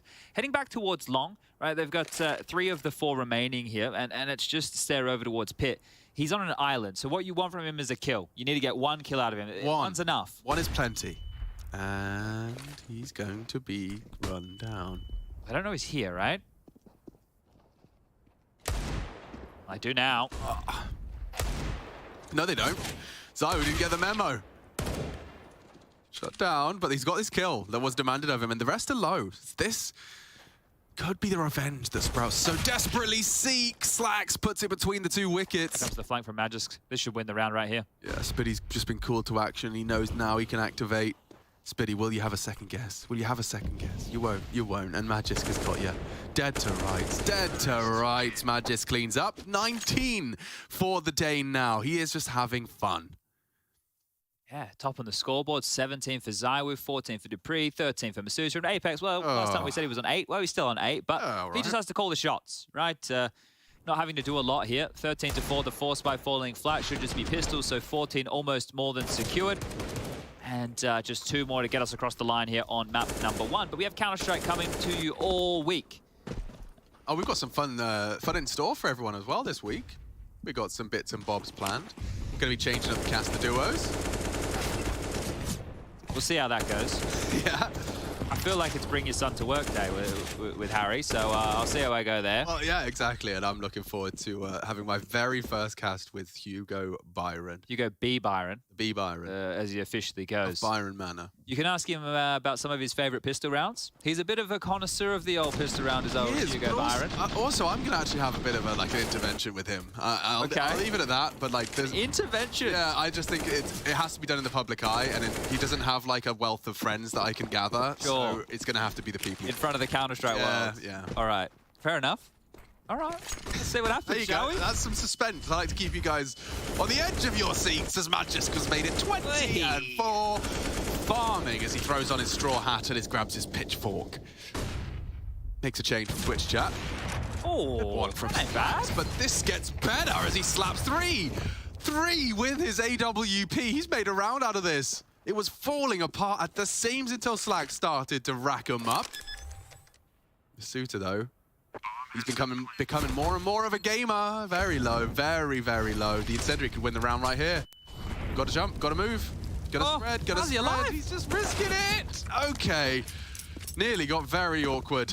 But Slacks has really saved the team and the entirety of their competitive chances. Yeah, and you know that Raus knows how important that AWP was. First thing he goes and picks up, then the defuse will come on through. So securing that one the leader, a one-on-one against Masuda, gets the first round on the CT side here for Sprout. So, hey, look, we're on the board.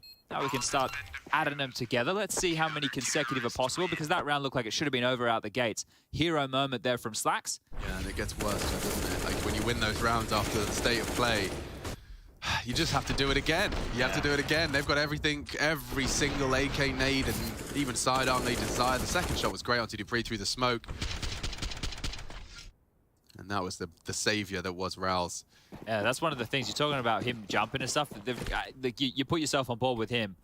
One of the worst ways to die is like when you're trying to jump and maneuver out of the way, right? So trying to stand his ground, but goes down regardless. Here's the woo. Woohoo. Oh, they're coming. Raoul's, they're coming. They're already in. The flash is good. Raoul's contributes a double. This is a great repulsion of Vitality. Gets them out of the sight bar one. Just Dupree to find Marix.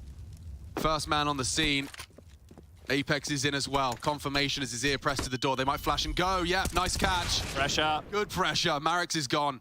Up to Dupree to clutch, but it's very manageable and he's got so much time. So bombs on his back, 2 already.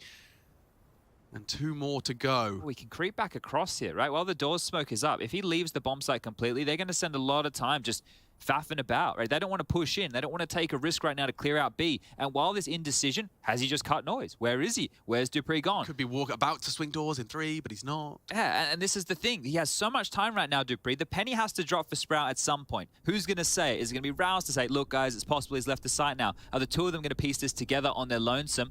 Looks like Stair's starting to get a bit of an idea here, but look how close. You've got these 2 tied together at the hip. Yeah, and it is actually going to be their undoing. He's going to have a completely wide open A site, and their rotate is going to be the longest possible. Dupree is here, hasn't he? A thinking man's game. He has so much room right long now. plan? He's not that geeky. Okay, short side. He'll likely front to play and house that too. And he's dropped. Oh, lads, yeah. This gets uncomfortable. He's going for a little bit of a cheeky one here. He wants to make it a 1v1, try and isolate these duels. He tried to catch the one on the front of the pack. Slack's right to grab a rifle if he could. Flashes could be useful, but not going to find him. Dupree's actually sticking around on the site, hoping the other side is clear, and they do go downstairs the first, and now looking to dance with Slacks. He saves them. Oh. Not for the first time, as the 6th is secure, and Slacks is the one to thank. Back-to-back 1v1s right now. That's the way that Sprout are able to keep themselves in it. So if your Vitality get the bomb down again, you can continue to apply pressure on the economy. Sure, you're a little bit lacking in 3 out of the 5 players Masuda and Dupree can buy, but this is a situation where you're going to go for some form of an investment. Definitely so. You know that their economy really sucks right now. It's actually going to be a timeout from Barry, the coach of Sprout, just to let them know we're still in it, right? These last couple have been grindy. They've been very grindy, but we've still got them on the board. And I know you don't have the magical formula, otherwise you could be making a pretty great commission in applying it to all the teams that are coming into this tournament. But how do you stop? You know, what would be your ingredients to stop a team coming into tournaments like this, like LFO did, like Sprout did, and playing scared? Like some riling guide speech, like lads, just play as you did at home, because it just never happens. It's not as easy to go 1-to-1, play the same way you used to. You know, like something changes in every human, and they just will play more scared. Like in that 1v2, they played like they were up against, you know, God incarnate in the server. Yeah, and look, sometimes it's understandable, sometimes it's not. Like in the first half, I actually think the pistol, and then if they were able to pick up the second, we would have seen a much bigger bag. But you're right in the terms of like making sure you play the same way. But there's two trains of thoughts here. One, you can come in, you can play gimmicky, and you can have all these different moves and all these little cheeky things early that are going to kind of throw them for a bit of a spin. Or you can come and try and play their level of game and well, eventually, if you want to be a top team, you have to play their type of game, right? So I think that this one here, the scoreline in the first half is a bit misleading to how it could have been if they converted their number advantages. There we go, Dupree. Yeah, it puts Spiddy really on notice, and that's a really nice conversion. Puts Zywoo on his bottom. So there are 2 rifles in play, to be feared, for sure, and it might just be Dupree winning this on his own. I like the metric he's given himself. He is measuring himself to Zywoo now as his litmus test for form. Back to long here. So look at this. They play with the rotation. Top left-hand side of your screen, you can see the little blue dots. They've moved away from long. Both tucking in now towards the site. Slacks is here with the AWP. Does he get 3 again? He has to, I think. He's on his own. And he peeks straight in. Masuda gone on the re-peek. He doesn't let up, and Dupree's gone. A manageable 2v2. Apex no armor, just the Desert Eagle. $700 invested if he was to take down Stare on his long checks. He's got a lot to do, and he's dealt with it. Magisk long and confirms it. Now the rotate's on its way. Rowls to provide backup, and Magisk on a timer to isolate. That's the duel. Well played. Stare stays as a pillar on the site, provides the double. We will see this gap close. And now back into the AKs. That was just a half buy from Vitality, some save rifles, and we will go again. Yeah, so they keep it costly again, right? So one of the keys, you go, oh, they could have won that round. Yeah, sure. But with the investment that they just had, the idea was to just keep the money of the CTs at around the same level. So dupreeh with this beautiful opener, and then the follow-up was good. The trade onto Slacks. They do retain the AWP for Slacks, which is quite key. Zai was actually only applying his trade on the Scout yet again, so unable to get the big green in the big man's hands. Small price to pay, I guess, for the way how threatening of a round they managed to build. If he uses the Scout the same way he did in round number 2 of this game, I don't think it matters what weapon he has. Run boost out top mid, or just a boost, not the run boost, so a little bit of an elevated position. And I mean, Scout v Orb.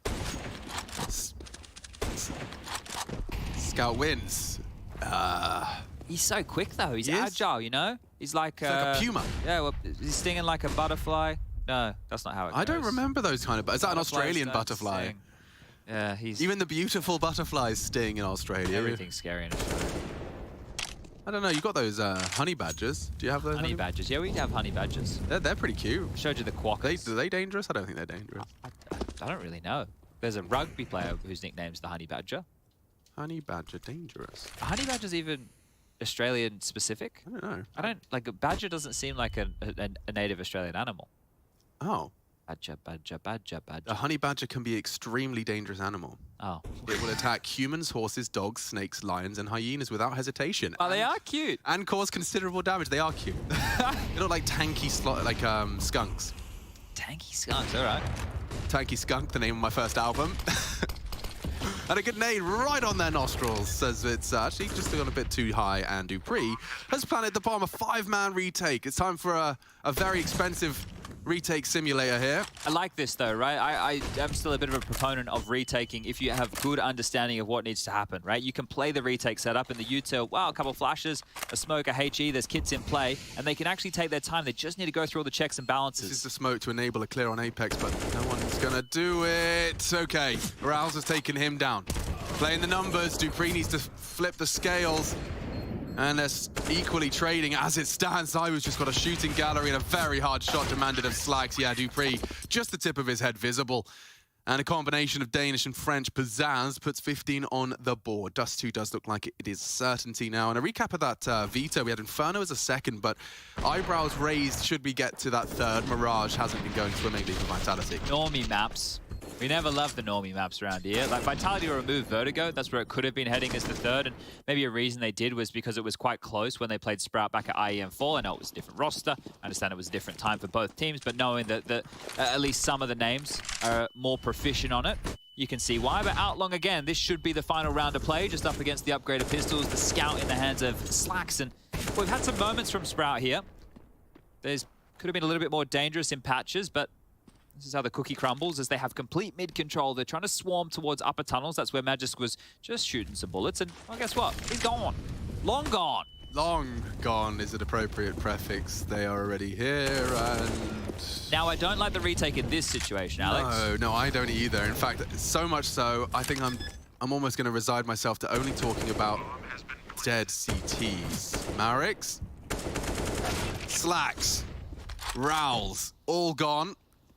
Stare and Spiddy gonna try their luck and already locked out at a smoke, staring at it and thinking about Inferno, as we will be shortly.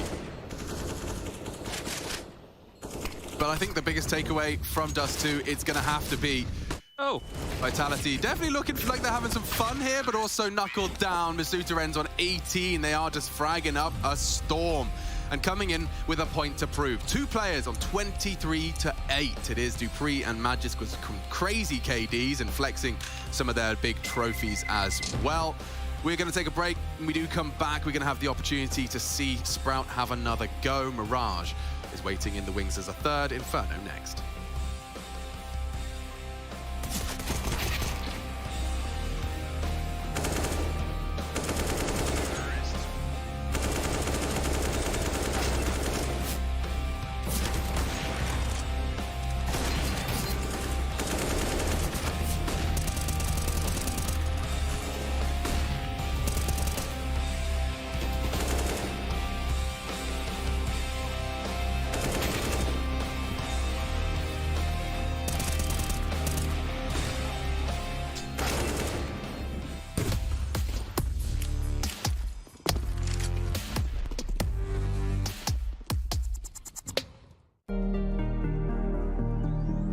pros? Back on Dust 2, and this time to show you a smoke you can throw for your teammate to peek long safe from any mollies to deny the area. To throw the smoke, get into this corner. Aim in the middle of this beam as shown, and simply jump through the smoke. This smoke will extinguish a CT molly and allow your teammate to still take the angle into long. Even if no molly is thrown, your teammate's vision will still be unobstructed by the smoke. Good luck, and maybe throw a flash or two just to help out.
There it is, GG for Vitality. Dust 2 goes in their favor, 16-7. You saw the last play of the game, and ultimately, Machine said it. He said that they look like they're having fun, and that's something that we can all appreciate in a little bit of a roundabout way. Speaking of fun, I've got two of those that will bring it to you right now, on the spot, on demand, comedians in their own right, and one just a little bit funnier than the other one. Now, I have Yanko here as our analyst, as well as Kassad, both these guys esteemed in what they do and respected for that much. So, Yanko? Yeah. What's up, man? How did this turn out to be so what we predicted? Yeah, I think we were trying to build the Sprout up a little bit, but things started going south for them early on in that second half, in the first half, right? Just from the get-go of the game, and a couple of rough rounds, right? For an underdog, you talk about those, not just pistols, but converting, and they couldn't convert the pistol round. Early on, they lost the 1v2 to Magisk as well, and it felt like after that, you know, Vitality is just going to snowball the game. For me as a coach, like, I see a couple of things from Sprout. Couple of bad things, I say. You know, the late round indecisiveness was one of the key things that kind of messed the whole half. I think they were a little bit shocked by that second round, you know, and that kind of disrupted and the clutch against Magis on that A side as well.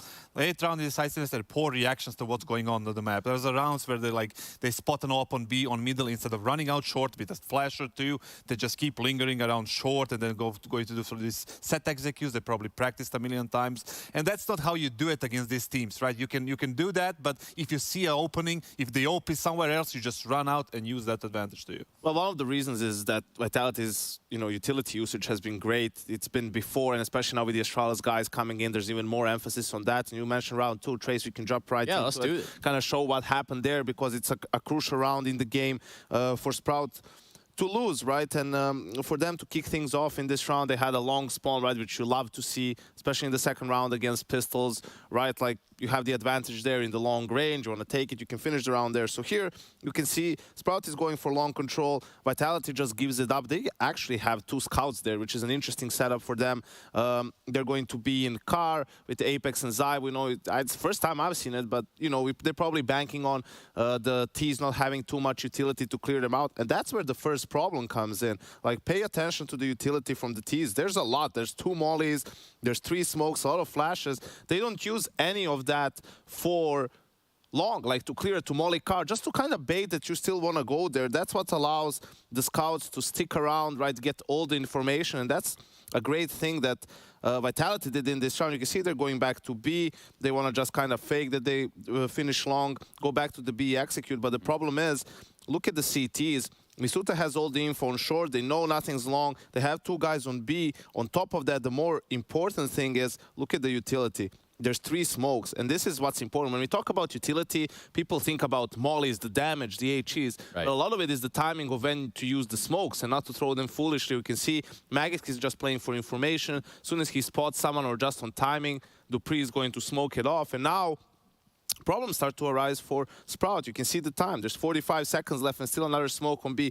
They're thinking of waiting it out, but it's not going to help them since there's another smoke. They didn't put any pressure on B because they did the long rush early. And this is what I talked about with Kassad the other day, right? Like, sometimes when you take things too slow and you don't apply pressure, you run into problems. Here, despite only 2 guys being A, Misuta drops a smoke late. He gets 1 kill, but there's not much time, and Zai will keep tagging. They're going to run out of time, and Vitality is going to win the round, right? Like, here, it's not the problem, the call in itself. It's like the execution of it, not applying pressure on long to begin with.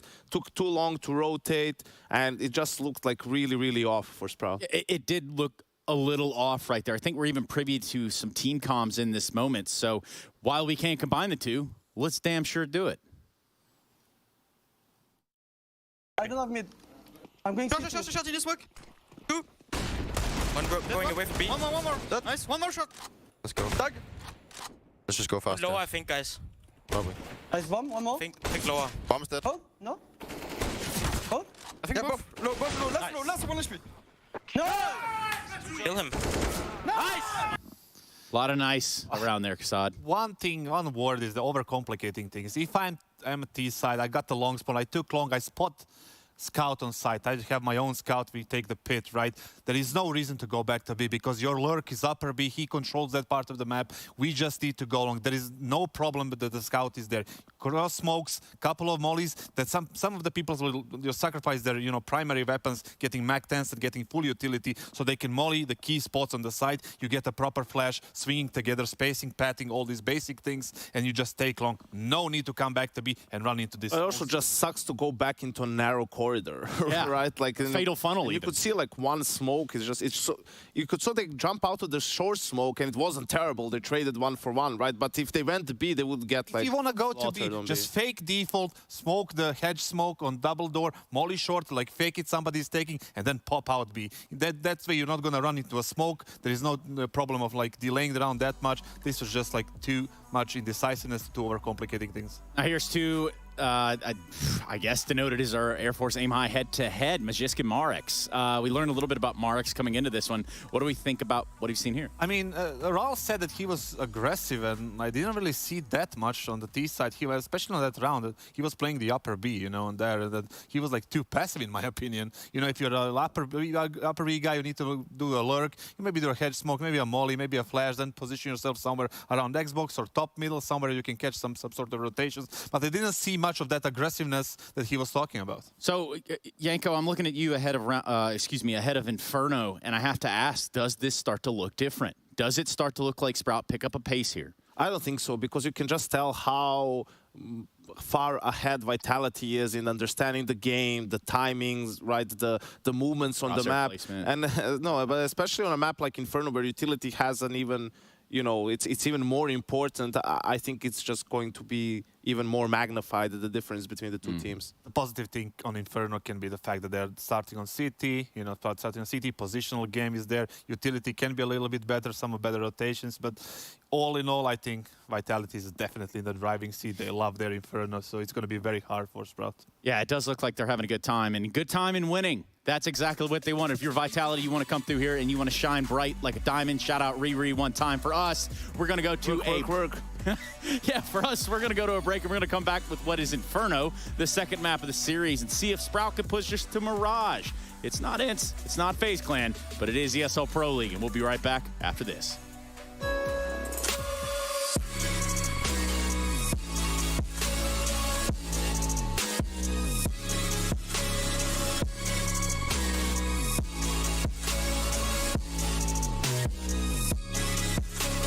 You love it, you wear it. What's your style? Get your merch at shop.eslgaming.com.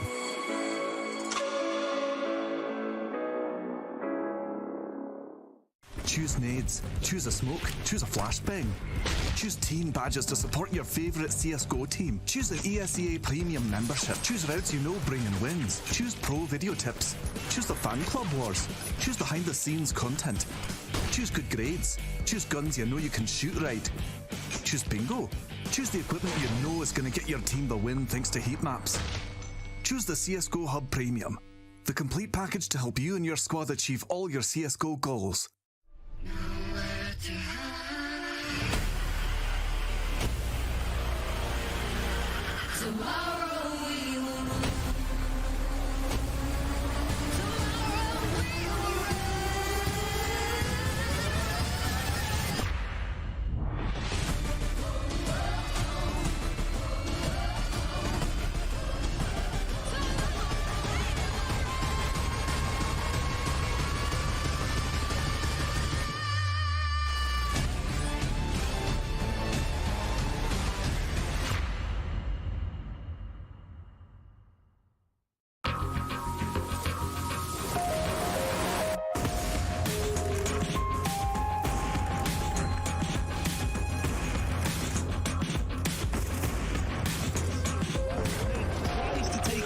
Of that, but ends up leaving it all on the back of Fallen. The taps. Oh, what a high flashes in response. The Flames close the gap. Oh, what's up from Shiro? A blind no scope into the smoke, and he's got another. Just simple.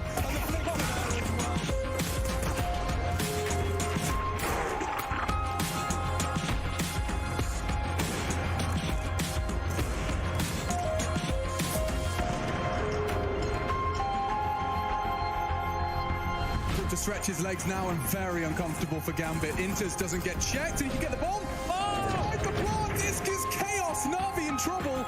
Only Perfecto. He's already hit the first two on the 1v4. Oh, Perfecto to save the day. He could very well do it. It's only Intes and Perfecto does the most ridiculous clutch.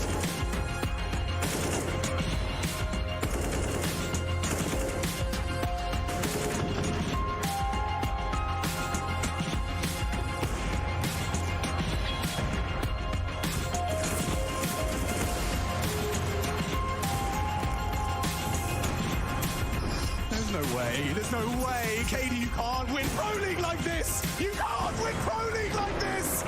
No way! Exile's left, 40 seconds and the bomb's on A. Take your time, son, you're about to make the play of your career.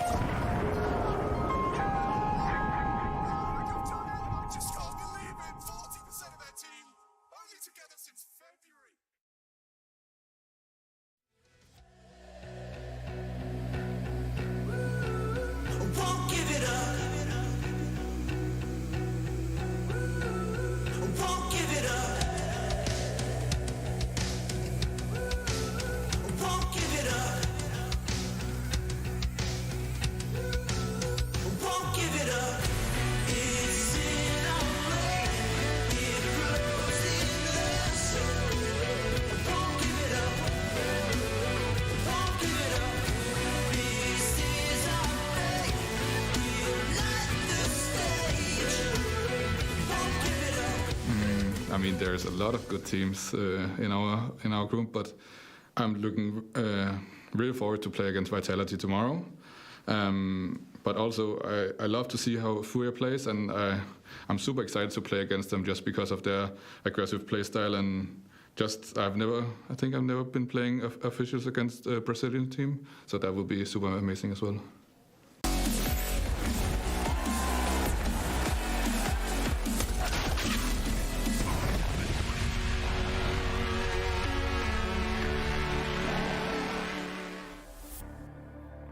Loving what we're learning from Rouse there, as he's already anticipating playing his very first South American opponent. That's Furia. They are in the group. We get to see them a little later on in the day. For now, Vitality in their rather sexy new jerseys. I do think they look rather gangster. Up against Sprout, we just watched first map, and Chad Burchill's joining me with the weather report. I think the Des did a good job. I know Kazad very passionate about what they could have done differently, right? And look, Kazad's had to coach teams who have probably been in the same position before, right? And he pushed the old boys from down under into a much more comparable position. So Kazad's advice for a team like Sprout at this level, people should be paying attention.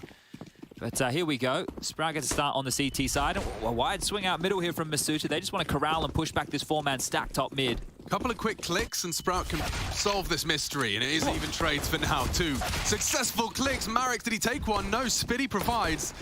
He's in boiler. Can't go down on long, and he's just been goosed, stairs, running out of options, and oh, he's gone down. Ral's now no armor. He's got all that nades, but it doesn't matter when Dupree's hitting his clicks. That's 3 from the Dane, and he is definitely going to be coming in to have somewhat of a renaissance over the course of his return to competitive play. I think Kanavica bothered him. I think it bothered a lot of them. We've done the bookends of the Danes here. Yeah, on either end of the table. Considering they play a lot of sites together, it's unusual not to partner them up next to each other. Would you say it's a French sandwich? French sandwich, yeah, I'd say so. With some Danish bread. Danish bread, but with some French salami. Okay, all right, yeah. Saucisson. Yeah, all right, that sounds good. Sounds good. But yeah, they just wanted to fight, and they did. You saw the 1x bet odds at the top of your screen as we were leaving the spawn. And, well, it's not going to get any better for Sprout. Oh, look at Zywoo. He's just been allowed to go walk up. Oh, he gets to have fun. He gets to set the pace. Everyone follows Zywoo. Zywoo go kill, and Marek's go kill. That's cancelled Zywoo's plans. Great click. Disappears. Going to be very happy with that one. He's actually greedy to repeat. Takes another chunk out of Masuta. Softening them up. They're playing this exactly as you should. Making the most out of this armored pistol. They do want to go quick, and I can see Epix's crosshair now. Wow, it is ginormous, yeah. Well, they've re-smoked. They're going to go through here. This is the difference, right? Oh, walking straight past Rouse. He's going to get the frag, and now, well, Stare at least keeps it competitive. A 2v2. Rotates late. This is a hard clear. I don't think Spitty's going to do it. Still a chance here for them. Does he? Oh, no. And Marix is just going to go ahead and accept his fate. Maybe there's something he can scoop up in middle. Yeah, look, we all want to look for a consolation here. So, going to do his best to find what he can. But it's just going to be Mac 10. So, better than nothing, I guess, as the old saying goes. But we're going to hold on to the head armor, the Deagle, the Mac 10 to carry through. Oh, he's going to go for the Scout instead. So, thinks that Slaxy Boy could find them some tags. Now, that's always not too shabby. Yes? No, it's just... Apex Crosshair? Yeah, it's actually bigger than the Observer Crosshair. Yeah, but this also, I want you to remember that this is on native res. Not on 1024. So do this right now. Change your res to 1024 4x3, so you can truly see what this is like. Let's go 4-3. Yep, and then 1024 768. We might need to change some NVIDIA settings here to make it stretch, but you'll get the gist of it. I'll get the gist. We'll get there eventually for you. It's huge. But he does make it smaller on pistol rounds, he told me. A little bit smaller on pistol rounds, he showed me when we were doing it yesterday, but it is beastly. Did the game crash? Yeah. Oh, okay. Well, sorry about that. I deserve it. Sorry, Slax, man. however, has once again taken down Zywoo. That's his 2 deaths have been the opening death of these last 2 rounds, and look at the damage. Slax puts one into the thigh of Apex, now walking with a limp. This is still a hard round for Sprout, even with that tag, right? You'd want to funnel them in towards this B stack. So I think they're going to get away with it here. Masuda mops up the mess. The low HP of Apex and Masuda may come in depending on how much they want to push Banana. They're ahead of that molly. Apex needs to tuck tail here. 1. And that's it. He's going to go down. AK is going to get scooped up. Problems are really going to start to mount now. Yeah, especially considering they've got the info that it's completely clear and the bomb's gone down. So maybe save the AKs. Yeah, I think saving the AKs is the best call here. Right, give yourself a little bit of a bolstered buy going forward. If you can grab another one, Spitty, if you can grab another one, that would be great. And just can't hit the mandatory bullets with the USP. But for Stair and Marix, this is great. AKs to carry across very, very early here. It's going to be curious how aggressive Slacks can be, right? With the Scout, it's different. You want to take a few more risks, right? But when he has the AWP, are they going to try and enable him? Are they going to allow him to go for those opening fights? And if so, what's the punish on the other side of the server?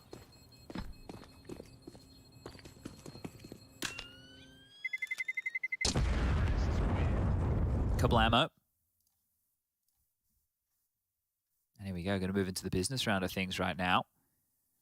This is where we start to get a little bit excited about the buys. And as mentioned, those AKs are going to strengthen the CT side of things. Slacks there.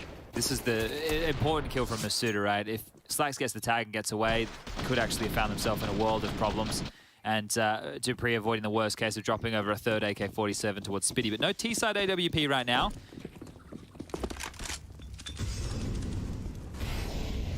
Careful, Slacks. There it is. Off.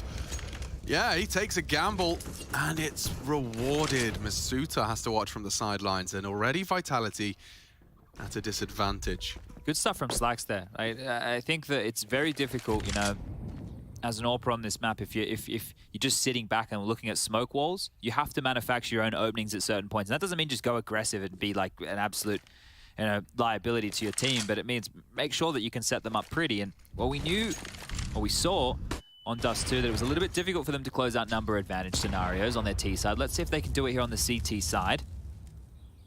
Lots of time on the clock, still over a minute remaining now, is turning their attention back towards A. Vitality looking to line up some utility here. Marix is just floating as well, so it will just be two of them initially. Slacks Molotov'd out, he'll stick around, and yeah, good fundamentals from Vitality to give him nothing. It's better than a smoke, so now they can just creep up mid for free. So if Slacks re-peaks, he's going to get a rude shock here. Yeah, the tight line. Flashed and... Oh, no! Deleted. Zywoo in. They should wrap A here. They go B, it's going to be into 3 players. They don't know that, though. Oh, and that's a big frag for Marix to post. Now Zywoo doesn't have a friend, at least on long side. It's going to be Spitty in the pit, dialing or dancing with death and flashbangs. Now they're in the site, and they've got time to plant. Still a 4v2, though, and they may disrupt this. Partnered up. Good pre-fire. Spitty through the smoke. Brought down low. They have to push as a team. In the fade, Spitty catches Magic's clear, and it will be Sprouts first, but still just hanging on at times and threatening with only 2. Yeah, they trapped them in the box that was the bomb site there, so they're going to get that defuse on in. They've retained that AWP to give across, and Vitality will stomach the first gun round loss here. For them, it should still be plenty of cash for a buy. The only man who's light on is going to be Dupree with 3.4, so just a bit shy.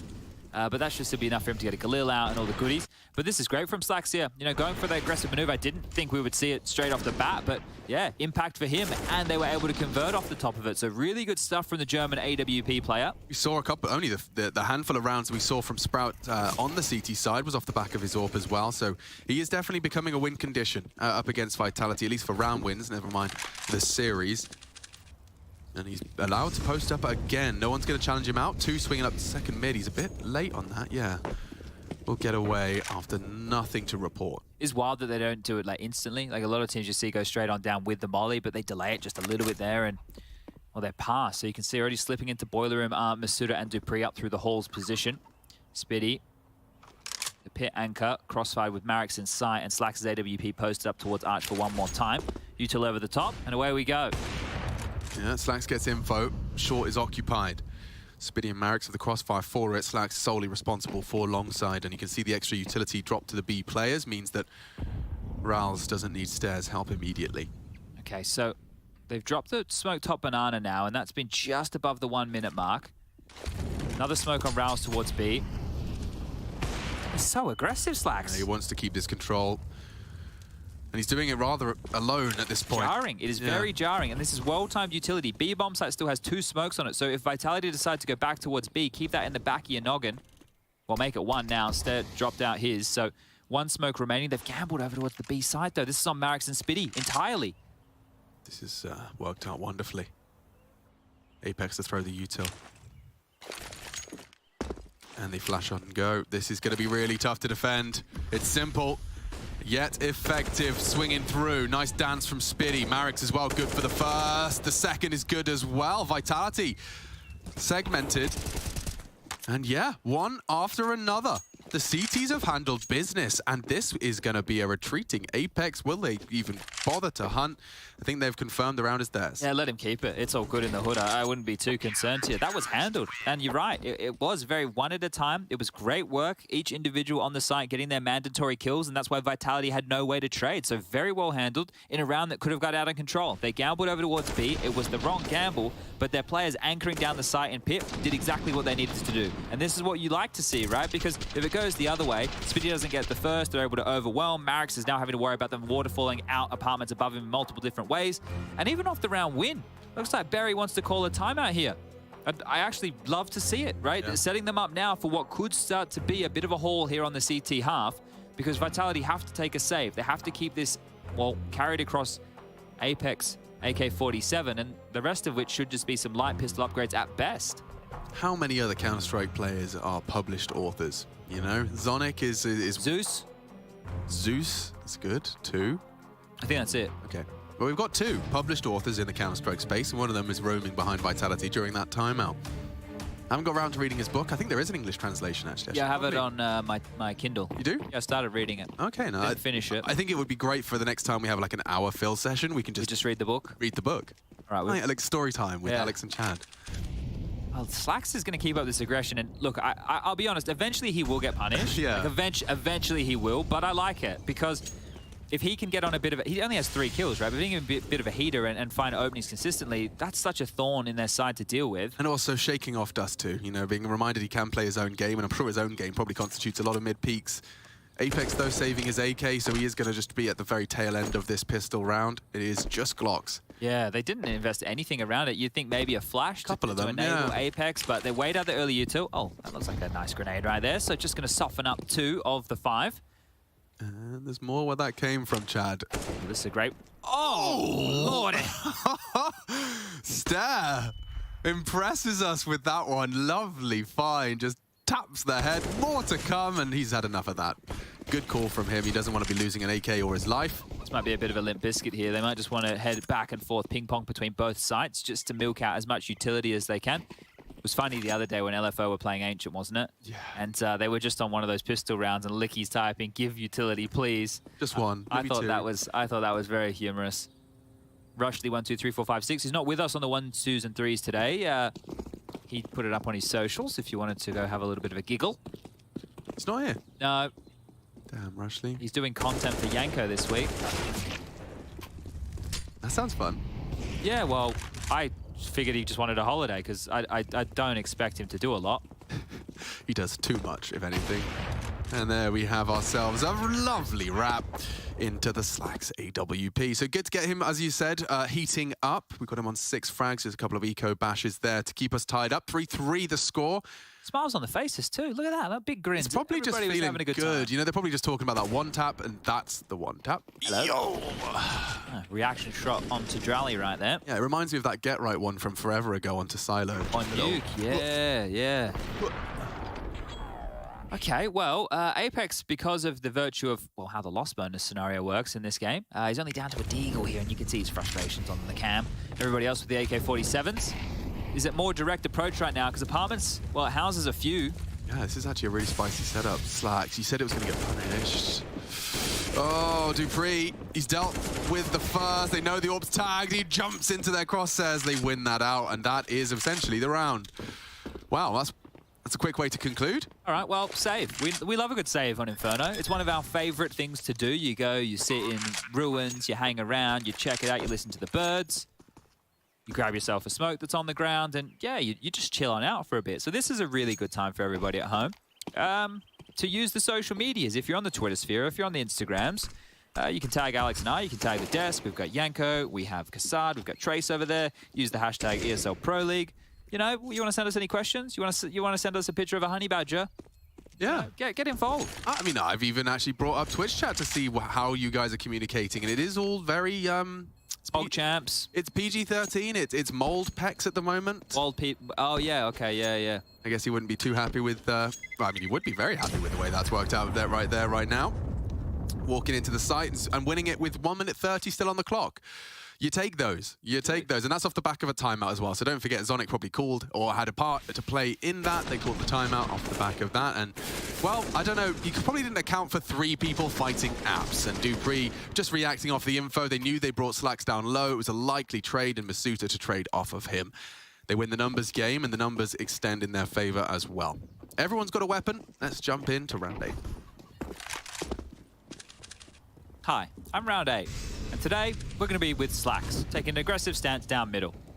Now he's going to turn his attention to alt middle. Well, guess what? Siphoning their way through apartments yet again are Team Vitality. If it ain't broke, Chad, don't fix it. They're going to be grouping through apartments quietly. Spitty's going to have his head on a swivel, drops off. I don't know if that was loud. Masuta jumps into the crosshairs. He'd loved a second, but dropping into the pit, a hard shot to track. Slacks misses it. Still beating now dupreeh's heart as mind quickens in pace. Bomb planted, and, well, what do you do about a 4v4? So many nades, though. Like, look at all the grenades left over for Sprout in this type of a round. They could actually start to manufacture a bit of a retake here, but we need to talk about what util they need to throw out. They know that Magis was spotted over towards Boiler, and there he's gone. So that's a big pick now. So much nades. They can nade over towards Pit. They can molly dupreeh out. Someone has to consider Boiler. Even though Magis pushed apps, someone has to be ready for this late flank. The distraction's there, the nade is there, and now Rowls, he has saved Sprout twice. Zywoo is a problem, though. It's light on time. He loves this kind of round, and Marix is better. They have enough time based on the extinguish, and we will go 4-4. Well handled. And I don't know how they had so many grenades left. That's crazy, right? Because we were focused on what was the action towards A. I guess over towards B, they were holding on to their goodies, right? And just from all of that, able to piece together that retake. But the most important kill right there was the one on towards Magis. So big stuff, and another timeout called. So Berry is really making sure he keeps them level-headed in the early stages of this one. And probably no surprises that Rowls is the one that's actually babysitting the back. He knows his aimers are running in. All he's got to do is make sure there's no one to fumble their plans. Now, that right there, it's telling that they're trying to exploit Spitty on Pit with these explosions, right? So that is very clear to me because they've gone for this style of maneuver 3 times already within the first 8 rounds of play. Spitty's holding his own. He is holding his own. If he's getting the first every time, he's doing a great job, but they're trying to deal with the fact that when there's 2-man setups from Sprout, maybe it's not so apartment or pit centric. So that seems to be a bit of an issue right now for Vitality. Now we'll be able to buy back in. The Woo will get out his AWP, AK-47s for the rest, and while Masuta won't have any grenades here to assist his team in making the magic happen. But what's the chop and change going to be? Looking a bit more default as Apex and Magis make their way up the banana. Oh, that's a nice way to take it. Oh, and Magis does take it. Rowls loses his head. Kept even. Okay, well, in the 4-on-4, and again, Sprout are doing a good job at retaining a lot of their utility here. They haven't just lobbed out all their mollies and nades early over towards Banana. Now they can try and dissuade and push back. A bit of chip damage. I guess the lightest term of chip damage, but they're going to come forward here. Oh, just as Zywoo looks away, Apex doesn't need any help, and he knows he's going to accelerate into that. His gamer sense is tingling. He knows it's likely no one home, and in they go to a wide open B-bomb site. Yeah, this should be the save again here from Sprout. So look at Masuta's position right here. Now, look, once upon a time, this position would have been called Devil Walk, because when Fnatic had Devil Walk in the team, the poor guy had to go here every single round. That was his job, just to babysit second mid. But in this scenario, it's going to lock the door on Spitty and Slacks. They will have to clear him. Oh, they will. Spitty onto Masuta. So a little bit of pressure relieved. They can try and save these 2 weapons, and that's going to be tidy. Lots of cash left over for Slacks and Spitty. Rowls and Stare, they've got enough money too. And Marix, well, he can be fortunate enough to get a drop. So no dramas in the buy department for Sprout. But we continue the tug of war, the back and forth. Pistol round with conversions for Vitality. The lion's share of the gun rounds have fallen for Sprout so far in this one. But we are starting to get into a position where 2 more in a row, or let's say 1.5, depending on save scenarios, is enough for Sprout to be broken here. And that's when you find yourself in a real hole of trouble. Found myself there a couple of times. Real hole of trouble. In the hole. A whole lot of it. Marix. He started well. Apex is just a whole lot better. Getting that double kill did essentially win the round. And we've seen that twice now. We saw Apps with the multi-kill, and this time on B. I want to stand corrected here. YNK, the man himself, has corrected me. Rush has already done a telestrator clip for Yanko. So he's earning his pennies today. Good to hear. Not just a holiday. No, I don't want him to get time off. No, that's not okay. He can't be gaming if I'm not.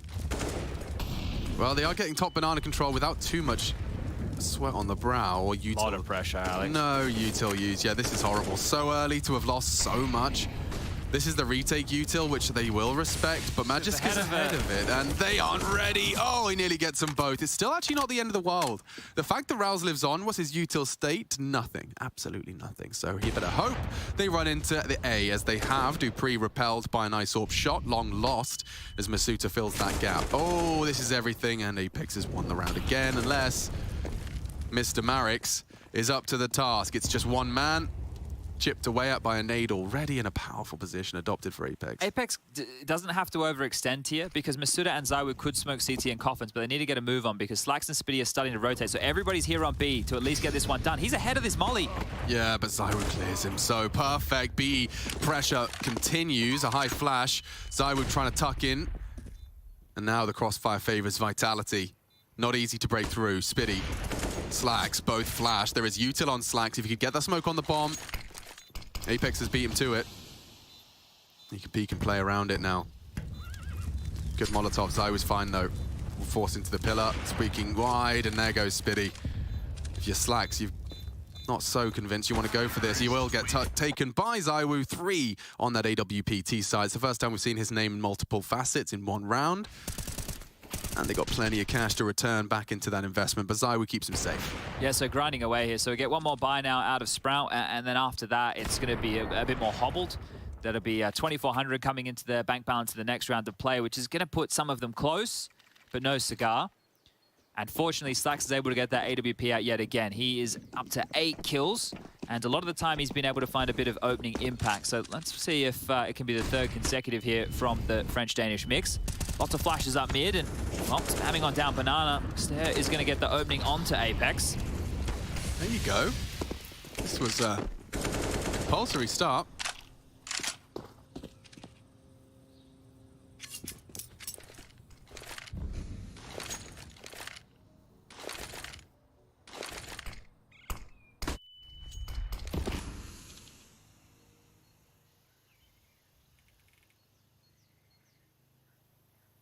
Rouse and Stare, and I think they're just going to be playing a smoke defense at this point. They don't want to be falling to any of that top banana fights that Vitality have been winning. Zywoo allowed to post up and peek in, so Stare, if you're not careful, you could go down on your smoky jiggle. He's dropped it. They didn't commit the bomb to this, so trying to maintain that control whilst also not losing top mid. Masuta's responsibility for that. Oh, good nade. Right onto Rouse.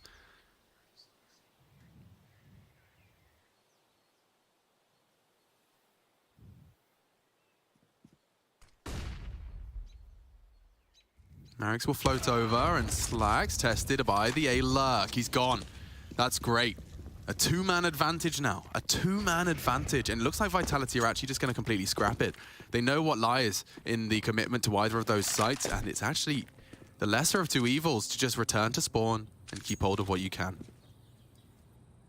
Counter-strike. Yeah, it's a thinking man's game. Because sometimes you just have to stomach the loss, don't you? So over there, they're not feeling necessarily the most comfortable as far as the economy goes. Apex has enough to buy. It's going to be Masuta who's going to be light on in this regard. If you could get Zywoo dropping you something, that would be the best that he can hope for in all of this. But that was the opening from Stare, and it felt like oh so long ago, and tends to be the way when it's a save round. But another timeout called, and we've had a lot of timeouts called here within the early stages. This is the first from Vitality. The rest have all been called by Berry over there for Sprout. So Zonic just chipping on in, helping him understand what they need to do here to try and close down the tail end of this first half, map numero 2.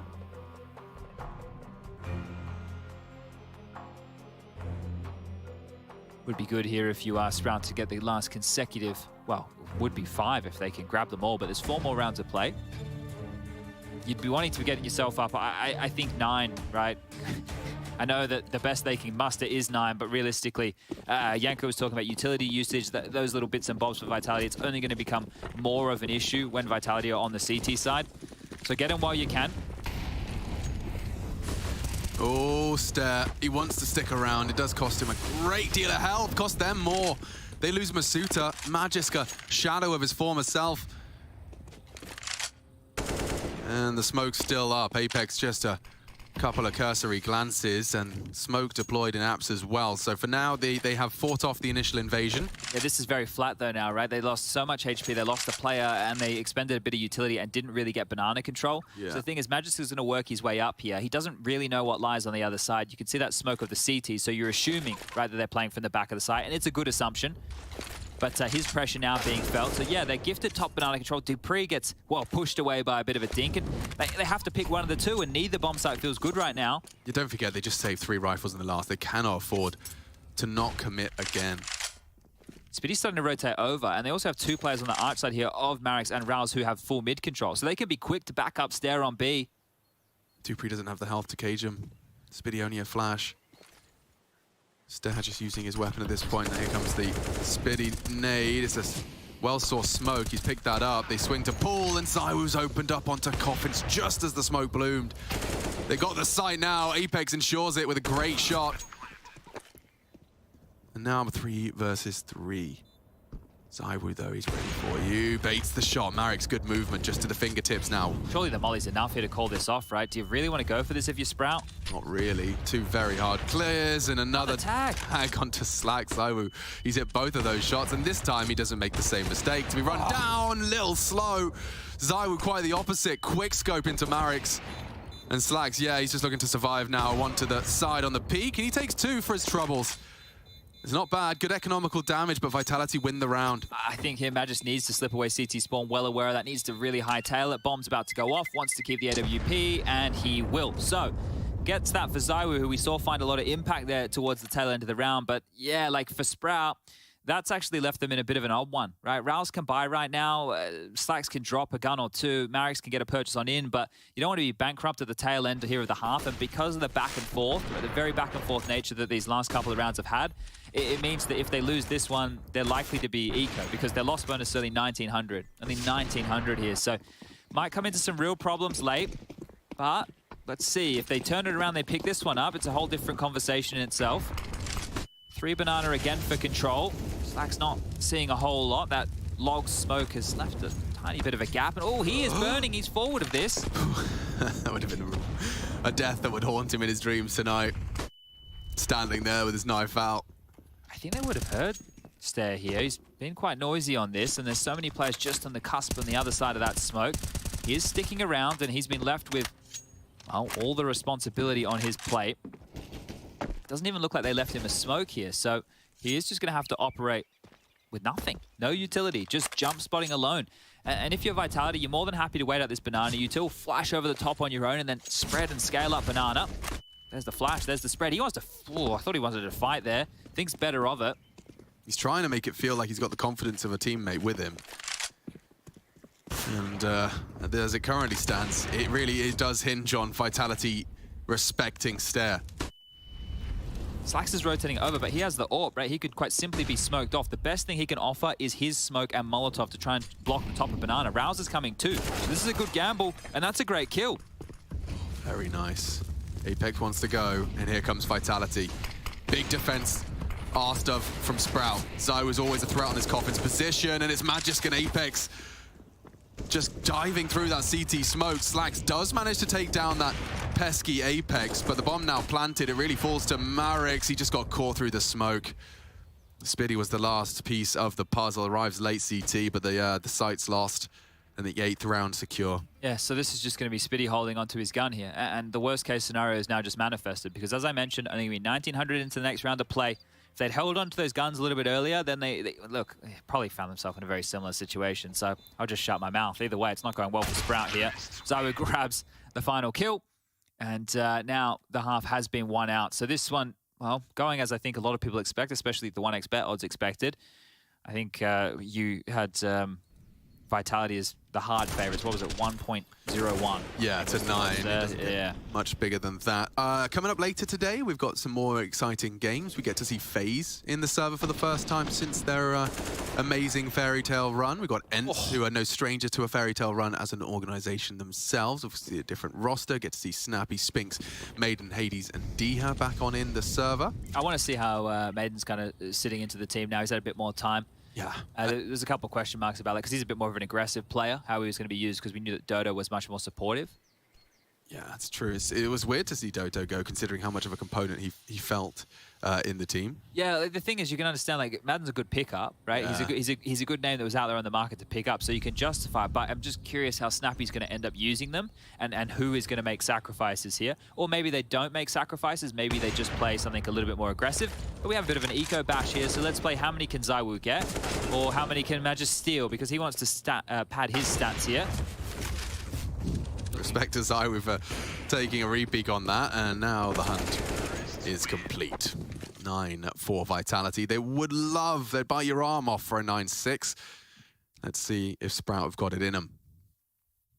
Well, our jaws, Alex, because we haven't been gnawing on things for generation after generation, they become a bit weaker. So if Sprout all try and bite one person's arm off, I think maybe collectively they could do it, but individually, I don't think it's We're not cut out for it. No. Okay. And I don't know where you would start, because you'd have to get through the bone. So, look, it's quite graphic, I know, but... You've thought about it? I have thought about it. Keeps me up at night. I like this pace change. They're just going to go up the guts here. Yeah. I think they'll go through. I think you'll get flashed and go. Apex is that type of guy. And here they come, straight through. You're right, might mean some lazy clears. Very lazy clears. Marik's trigger discipline, catches 3 of them sleeping. Vitality pantsed. And Lee's Magisk on his B adventure straight into the one-way. Rouse has vision, or I guess he's just got a premonition. And ZywOo's just up on the banana side. He's got 2 to find on this side of the map, and they could just use that smoke to slip. He's got a good read. They did worm their way. So hard. And impossible to break. Okay, 9-6. Sprout will take it. We swap sides. Defense up next.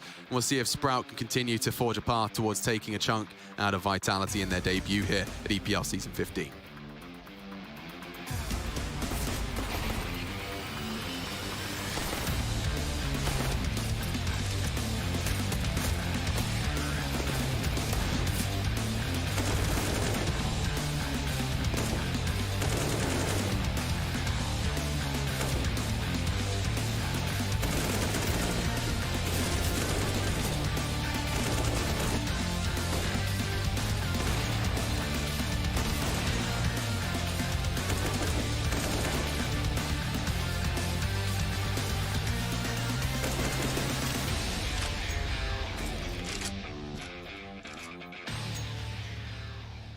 I'm flashing over, kind of jam, okay? Right. Do it. Then we nade pit. Flashing now.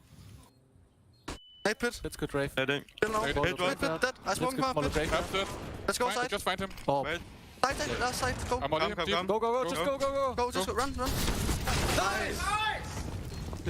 I played this one. To go. Flashing, I'm like. Maybe going fast. Going fast, I think. Both are blind. Flash. Waiting. Flash. Flashing. Block. Both. I go CC, Matu. I have one smoke, actually. Matu's watching. Yeah. Not in. The smoke curls.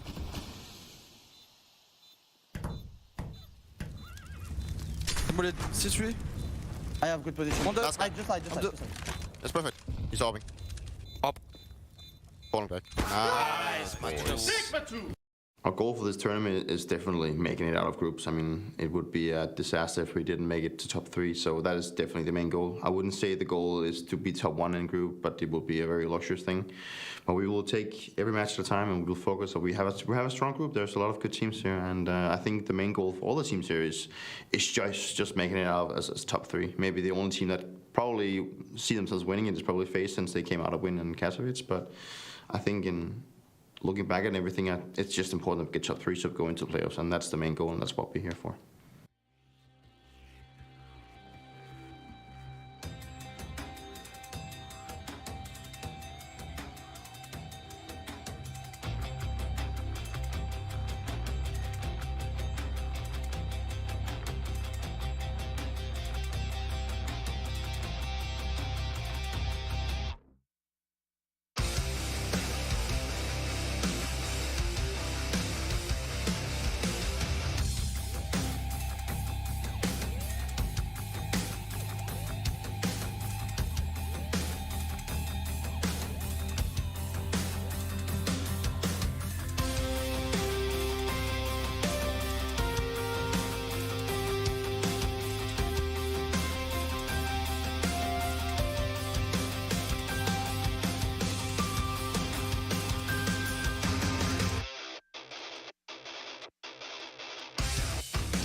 It's a new week and it's a new group. Group B. We're heading into the second letter of the alphabet and we're ready for our second half of our second map as well.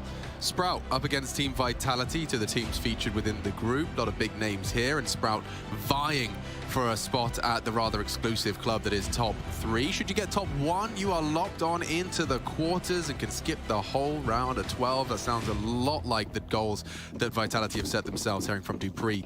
Top 3 or bust. Okay, well, high expectations, and let's see how the pistol round rolls on out, because this is where things start to look a little bit nicer for Vitality, doesn't it? You've got the combo of Magic and Dupree locking down A, and the 1x bet odds at the top of your screen. Well, they haven't changed. You can understand why. Julie's in the USP. Armored Julie's, yeah, he is. I mean, I know we don't like it, but I like him now. He feels like a bit of a raid boss.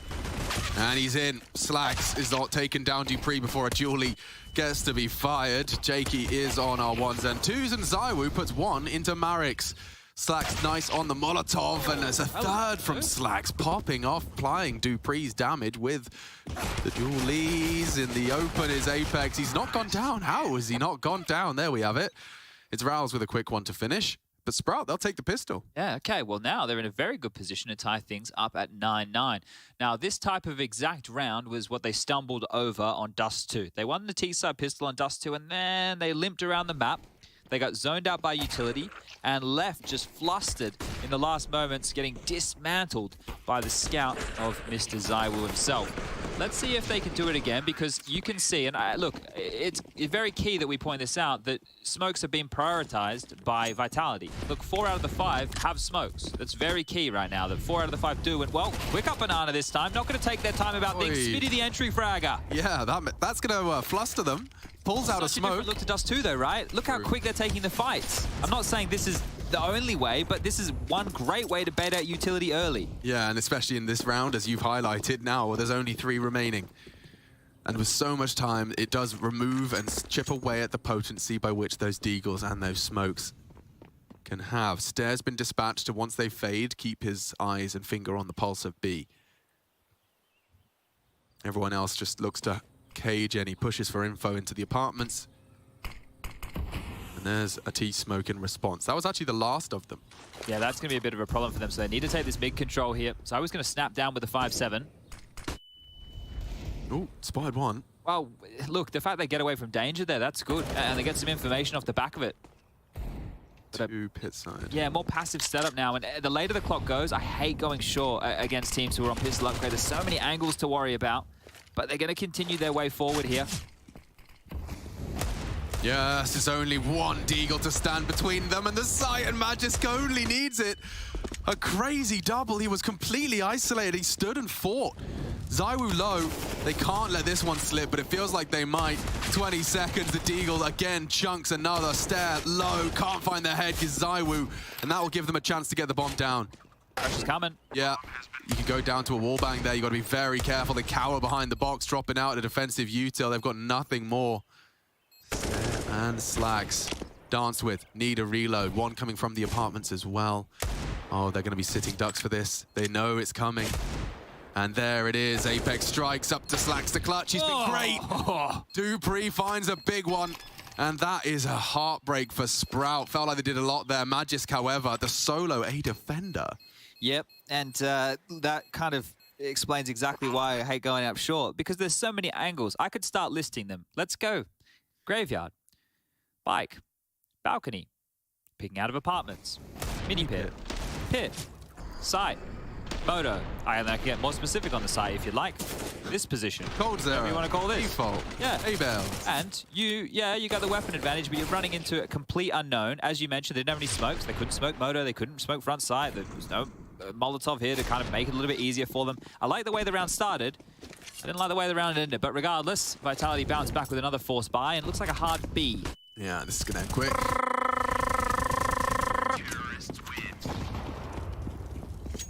Exactly like that. Wish my M4 worked that quickly. Problem solved, and we get a couple of little MP9s in the mix as well. Vitality can throw those in. Yep. I mean, some have said at times that SMG, pound for pound, best gun in the game. I like it. See him farming on up, softening them up. And taking 2 of his own. Make it 3, actually, excuse me. I thought Magic's got a good fair few of them. But they do divide and indeed conquer. Let's get back into the rifles. Well, this is the real first test for Sprout, right? They had some executes that they had worked on out, but you heard Kassad saying on Dust 2, you know, you have to be a little bit more reactive when you play the top teams. You can't just do your map defaults and then go for executes because they know exactly how to react to that. If you see an AWP where it shouldn't be, or you understand that there's a bit of an SMG stack, this is where you need all your players to react a bit quicker. Hard to do with Marix and Stair, who are a little bit newer to this level of play.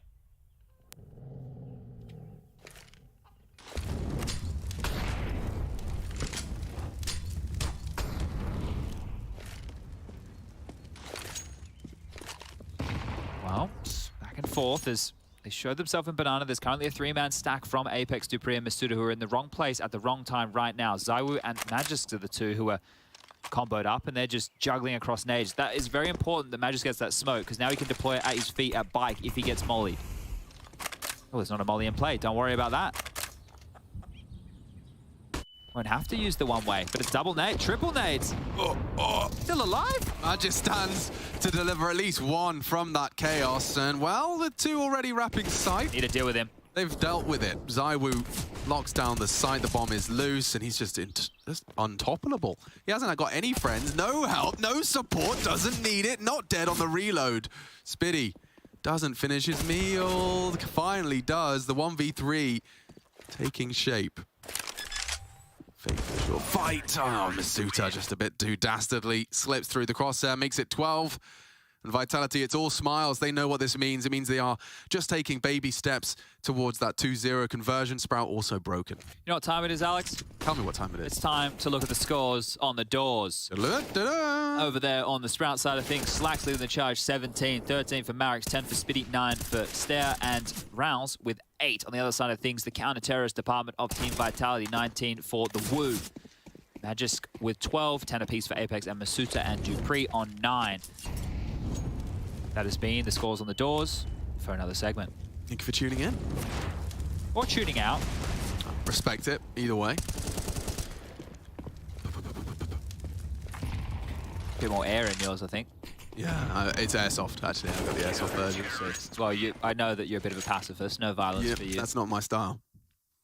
I'd rather we sit down and have a talk about it. 13 is only 3 away from 16. And they taught me that in maths, actually.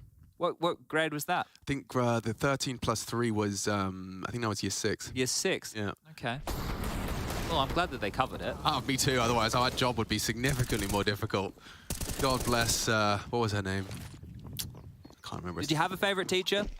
I did, but for the wrong reasons. Oh.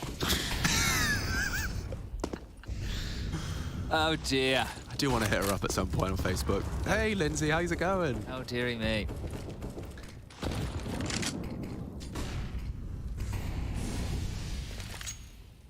Now, of mice and men, I just needed a clarification on What, 15 years the last later? paragraph. I was reading it again recently.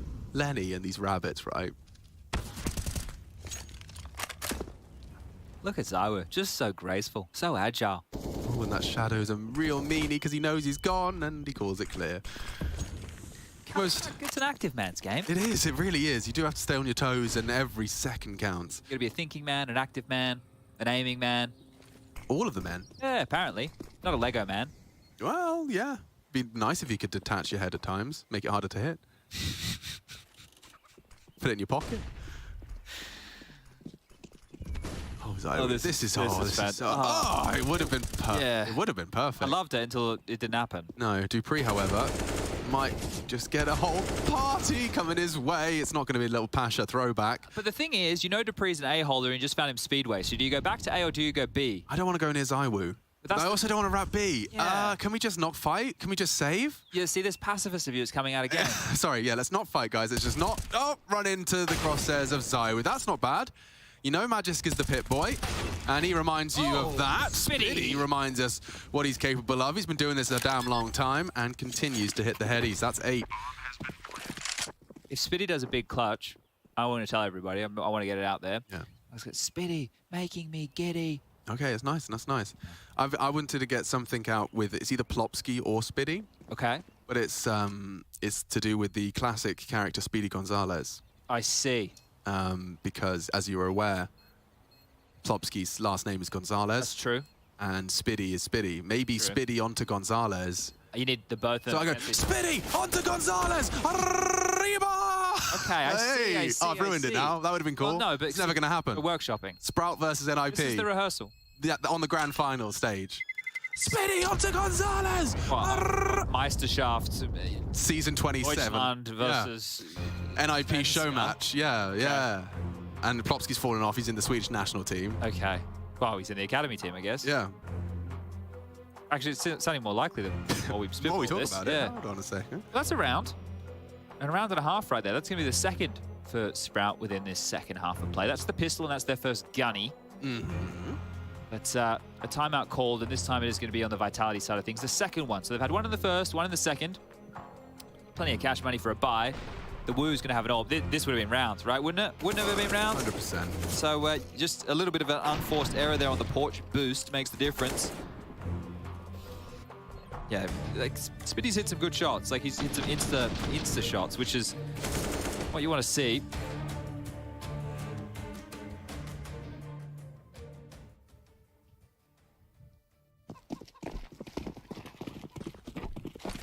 Both teams with full buys, both teams with their primary AWPers on the big greens. Furious smoke lobbed out here. Looking to trickle the HEs down towards logs. Nobody home, and well, no, actually I lie. Stair took a chunk of damage, didn't he? I like the bravery with 60 HP to continue to walk the smoke. His presence alone could secure top banana. That's if Masuta doesn't stare at the fade. Oh, they got it. Last one in the process, and Stare, if he gets this smoke CT, that will force the rotate. They can commit on this, despite the numbers disadvantage. He might come through. Nice lined up flash, and he profits. That's really nice. Apex sets himself up, but goes down all the same. Bomb to be planted. Oh, second guessing themselves, and right to do so, because the swing comes through. Nice work from Marix. He punishes the overswing. Yeah, you're right. It's a mistake that was made there. Dupree didn't have to go for that type of maneuver. Could have waited for the teammate. Zywa with a chunk of util. Magic's coming in through spawn. They can start piecing this one together. It's the two young guns. Let's see what they got. Loads of util. Zywa nerding it out with a nice deep one. Nade on one side, Molly on Emo, still hitting the shots. Oh! And they nearly line up for them. The flames will finish as everyone's gone. Everyone's dead. A zero-man conclusion, but Sprout are the ones to leave with the round. Oh, that looked like he had the collat, didn't it? It did. And then I saw, honestly, not only did it look like a collat, his name was in the feed twice. All right, Zywa. Well, I liked all of it. Unfortunate for Vitality there. Good conversion out of them. They played together. They were getting highly pressured. That's a fun way to end a round. That's also a really nice flash for everyone to learn from Apex. If you haven't got that one in your arsenal, it's just a lovely self-flash for the fight. Yeah. Just ate it up. Nice middle throw, right? Yeah, Looked like middle throw. Like a 1-2. Don't have to do much with that. Perfect pop in front of the coffins. A lot of crosshairs are staring at that point on their takes. Well, look, the overpeak from Dupree, or the attempt to deny the plant from Dupree, it came back to bite them in the arse. So let's have a look. It's going to get a purchase back. You mentioned everybody got wiped out, so both teams having to fully reinvest here. Aggie. Fasty. Very Aggie. Oh, not what he was anticipating. Stare just kept his vision over the flames and not obscured enough. That's brave. Right now, Vitality are playing like the 4K ELO guys who are against the 2K ELO guys on FAZE, and they just play like close halls and boiler, and they keep picking mid because they know that their aim's better. But Sprout, they understand. They've been watching MSL's videos. They've been watching Maniac stream. They go, all right, if we just sit back and we just wait, eventually they don't have enough nades. Like that. Let's find out. Apex is still pretty stubborn about this, and we are going to be seeing some weapon juggling for that low HP. Stare going to be a bit of a bait. Apex is so alone on this. I mean, we've seen both teams go for this kind of gamble. Nade's not going to hit the mark. It's just that when you're on your own, doing a move like that, you don't often think they're on their own. You know, it's like he's puffing up his chest and being bigger than he is, but I think the save call from Vitality is coming into play now. Masuta, Dupree, and Zywa are all currently residing over towards the A side of the map, and as the utility limps out in towards B, this should be double digits for Sprout. So, yeah, this is actually The ramifications of maybe losing a round you shouldn't, and just how much that's going to sting, because loss bonus for them only 2,400 into the next. These 3 rifles are going to have the best option that they have to be competitive. So, look, if Sprout can get over the saved AWP, the MP9, and the M4, they're looking to set themselves up in what very well could be 11, maybe 12. If Vitality want to be conservative, because Vitality could opt for like a pistol upgrade in the next round to play as well if they wanted to get all that CT-sided util. But only time will tell. Time is of the essence. Time's a cruel mistress. Time waits for no one. Time sounds like a real problem. Time is relative. Yeah. And perception is reality. what is the one with it through the hourglass of time, or through the fingers? I don't know. Anyway. Well, you had me. It was kind of like Aladdin-esque. Yeah. I saw like a full hourglass. Maybe there was a Disney princess within it. It could have been a cruel wizard manipulating you to retrieve a... How does Aladdin go? What's he trying to get? The lamp, obviously. If I ever have kids, yeah, I'm going to make them watch Aladdin. I think you just got to make them watch all of the bangers. You know, none of this modern-day stimulation content of just like pink blobs jumping up and down and making noises. Yeah. Aladdin is probably my favorite Disney film. Yeah, that's a great shout. Well, they haven't fully invested here. You can just see how much residual cash they've all got, right around the 2K mark. I'm not going to bother spelling it out for you. Around the 2K mark. We're going to go averages. Have you seen that iPad kids are now like grown adults? So now there's a whole branch of adults that have to have like an iPad in front of them when they're eating their snackies. Oh, really? Oh, Masuta's dead. Problematic for Apex. Can he do it with only a P250? I know the answer. So do you. And the answer is obviously no. No, he can't. Well, almost died to his teammates. Molly did old stare right there. So fortunate to be alive on 3 HP, but that's the round. That is the round completed. And it's just the woo to hold on to the big green. The other two, well, it doesn't really matter, right? You lose the MP9, it's probably worse for the armor's sake of Dupree, if anything, right? The MP9, who cares? But the armor's actually quite tidy to carry through.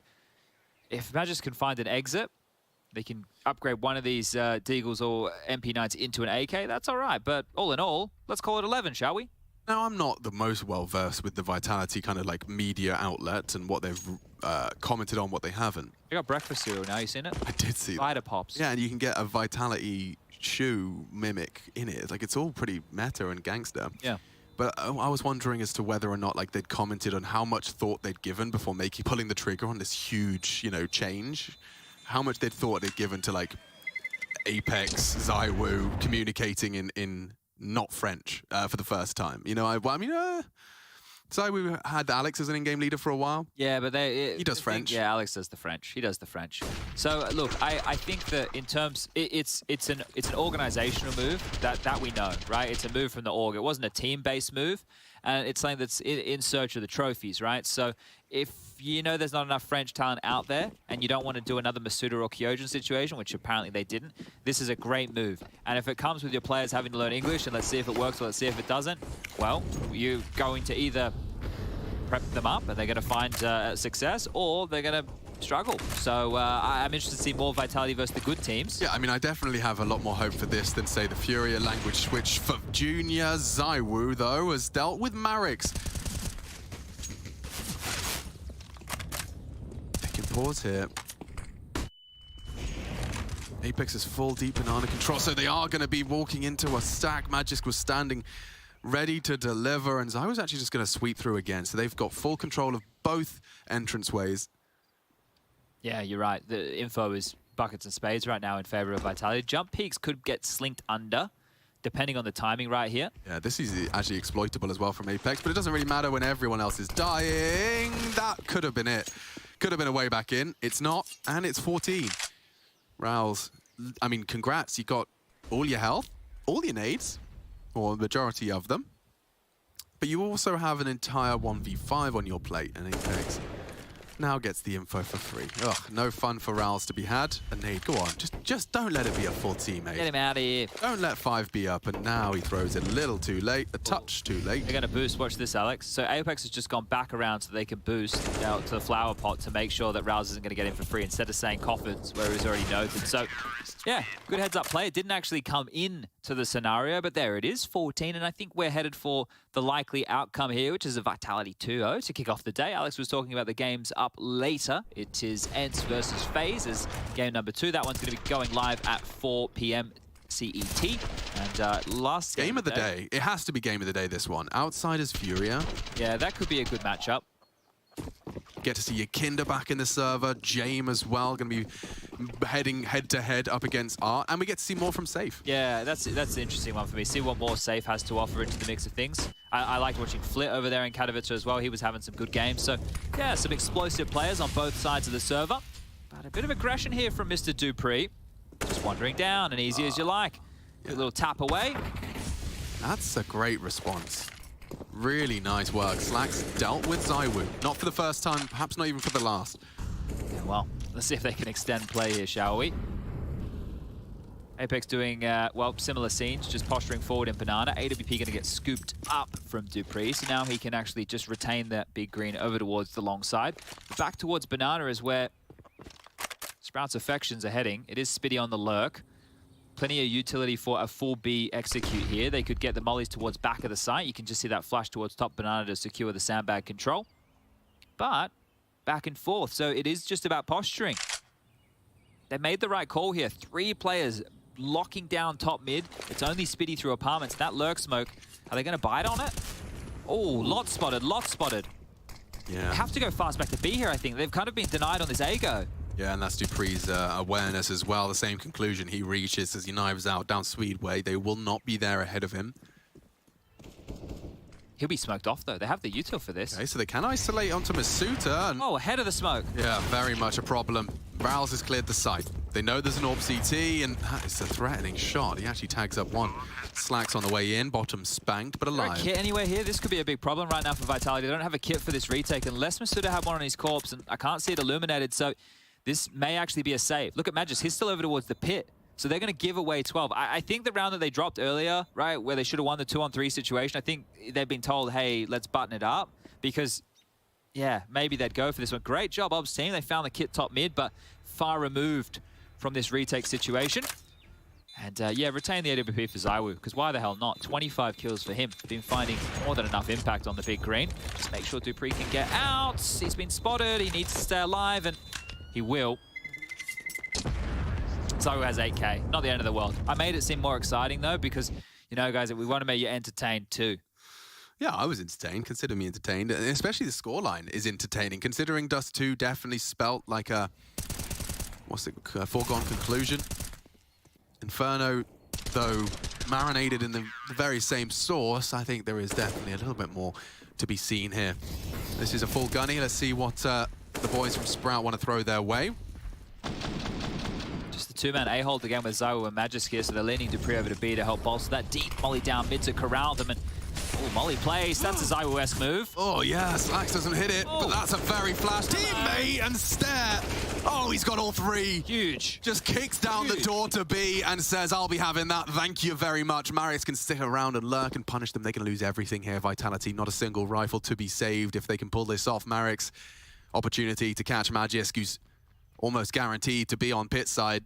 I like this because Marix would have heard that step out of apartments, right? He was close enough to hear that. So that information, they know that there was a player just on A moments ago. They can re-execute on towards B, and ZywOo's in CT spawn. It doesn't even matter that you don't know where he is. You know that it's ZywOo. He likely has that AWP. He's likely in float between Arch. So it's just a matter of time right now. And look, at this point, Sprout, they don't have oodles of cash, but do they have enough to throw a body or two? Because I'd love to see them try and punish and take away saved guns.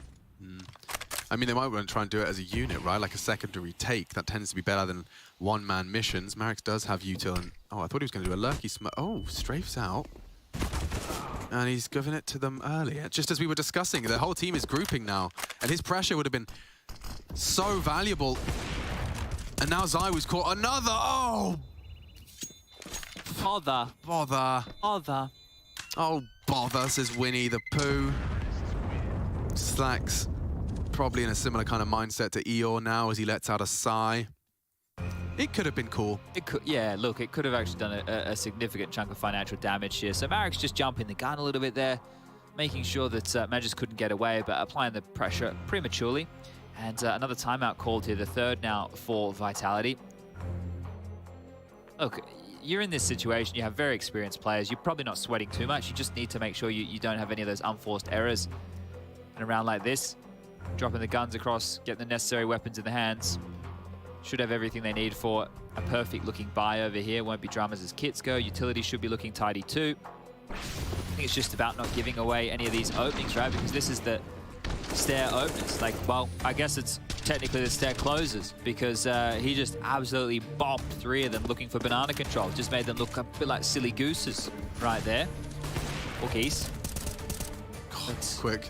We're back underway here, and is the tide going to change? They put ZywOo's AWP over towards banana. Dupree and Magis now over towards A, and 4 players up second mid in this current juncture for Sprout. So this is a change from them. They're going to try an apartments waterfall here. Okay, I like the call. It would be perfect to exploit their early 3B if Magisk isn't in a prime position to deal with this. How good Rao's flash. Yeah. Oh, flash. Oh, they just go dry. Late flash. He's got vision and frags. Oh, God, it is not pretty. 3 tapped away at Sprout, so close to manifesting something competitive, and now 2 players locking horns with a full 5-man unit. Masuta late flank. They won't let this slip, especially after the speech. I think you're absolutely right. Zonic's been giving them just kind of tightening that leash, saying, let's not have a silly one here. I don't want to be watching over overtime in VOD review. Well, now some of the qualms are like the fact that Sprout went for that chase and they lost all the rifles. So for them... It's like the worst case scenario. Yeah, like, look, let's do some quick maths right now. So Slacks with 5.7 and Rounds is 3.9. Nobody on the team is going to have enough to buy. Actually, Spitty will. I tell a lie, because he's going to get 1,400. So if these 2 stay alive, they can both drop a rifle each, and for the final round of play, Sprout can have everything they want, or close enough. So it is important for Slacks and Rounds to save, and that's probably the conversation they were just having as well. So they're going to both tuck on back through the alt middle, through the T house. But yeah, swinging just before the flash came, I feel like it gave Magisk enough heads up to, well, prep for exactly that little bop, that little attack. And 15 now, so let's see if they go for the same type of hold, because they sent ZywOo over towards B with the AWP. But there's like that little half-wall smoke that's being thrown out, or the log smoke that's being thrown out in some of these occasions. Oh, that's a fine. So Slacks will get something done. There's $100. Counter-terrorists win. Now it's a question of 2 rounds consecutive for Sprout to take us to OT. Quick land break and back underway with 12,500 MR3. Or are Vitality going to get this done in regulation? Oh, well, if they hit the apps pop in that capacity again, I think I know the answer. Let's see what they've cooked up then at the drawing board. Rouse is pulling the strings. Slacks on the AWP.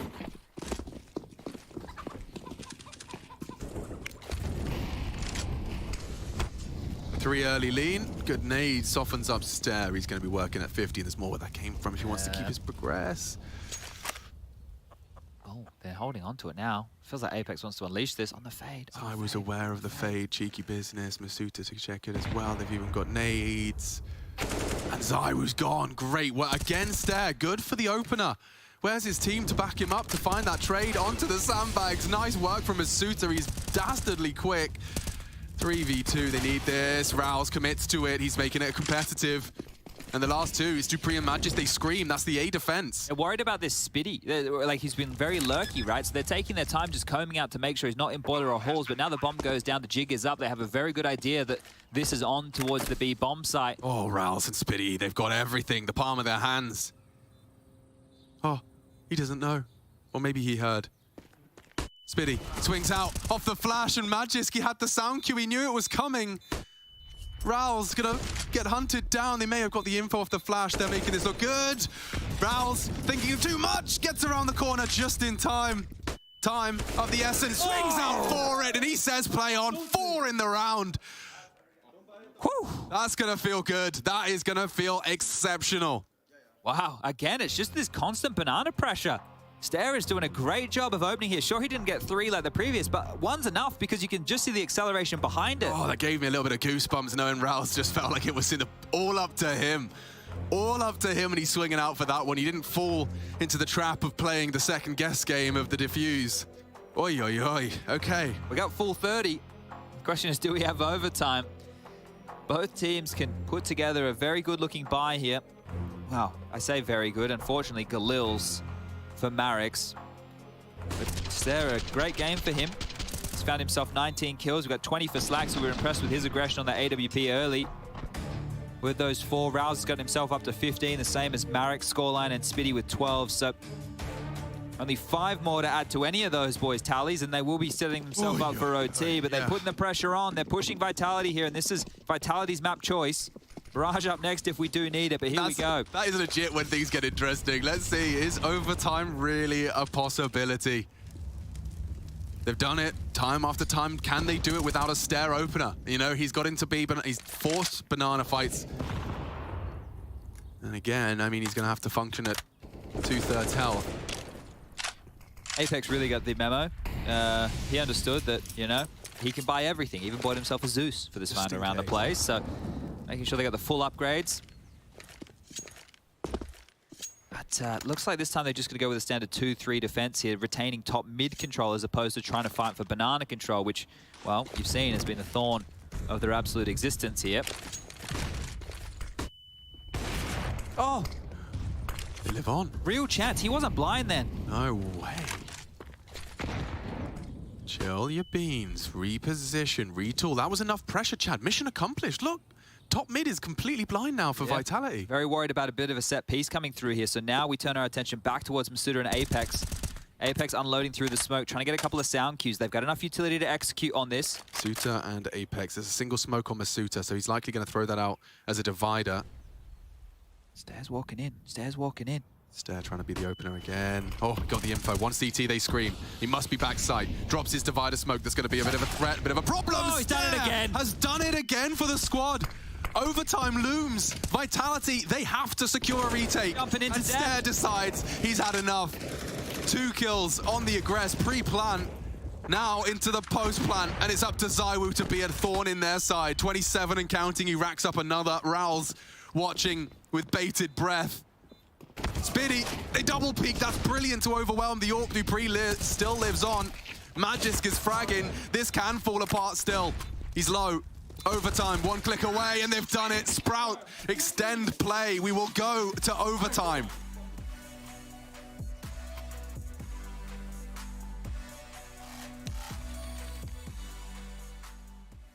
Banana flash. Flashing above you. Close wall. Other guy not there.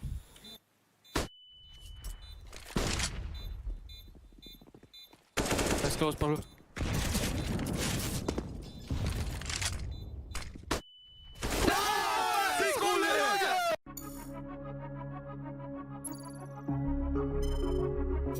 Allez, c'est bien, on est convaincus. C'est ça que je veux voir, les mecs. Ils ont un AWP, normalement le FAZE doit avoir un AWP. Ouais, il va sûrement tenter quelque chose. Prise vodka, rapide. Allez, go.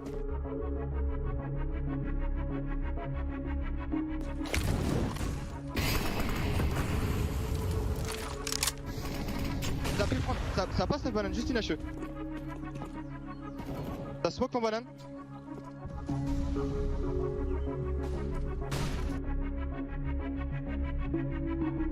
Ouais, quand vous voulez, je flash. T'as pompier. TP. Non, et avec votre cul. Allez, go récupérer la banane. Par contre, t'as un peu les mecs, on est même pas prêts. T'as re-smoke en banane. Ok, garde le mid. J'ai pas entendu que t'as demandé. Tout garde le mid, s'il te plaît. Les infos et tout, on va aller retravailler la banane avec Jason. On va assurer, je vais mettre une balle au bois, nique sa mère. Ok. Garderai la vécu par contre. Voilà. Je te mets une smoke carbone, essaye de chercher un kill. Essaye de chercher un kill. Might be able to swap this away as long as they get the opening kill on the way on into this B bomb side. If Kyoji could just be a fake element here, so they've given him a limp smoke. He can work with this. Ah, spawn. Yeah, they know it's going to be A. Pas ce qu'il fait. Il s'est smoke et back. 23 secondes. Ouais, got on a peu.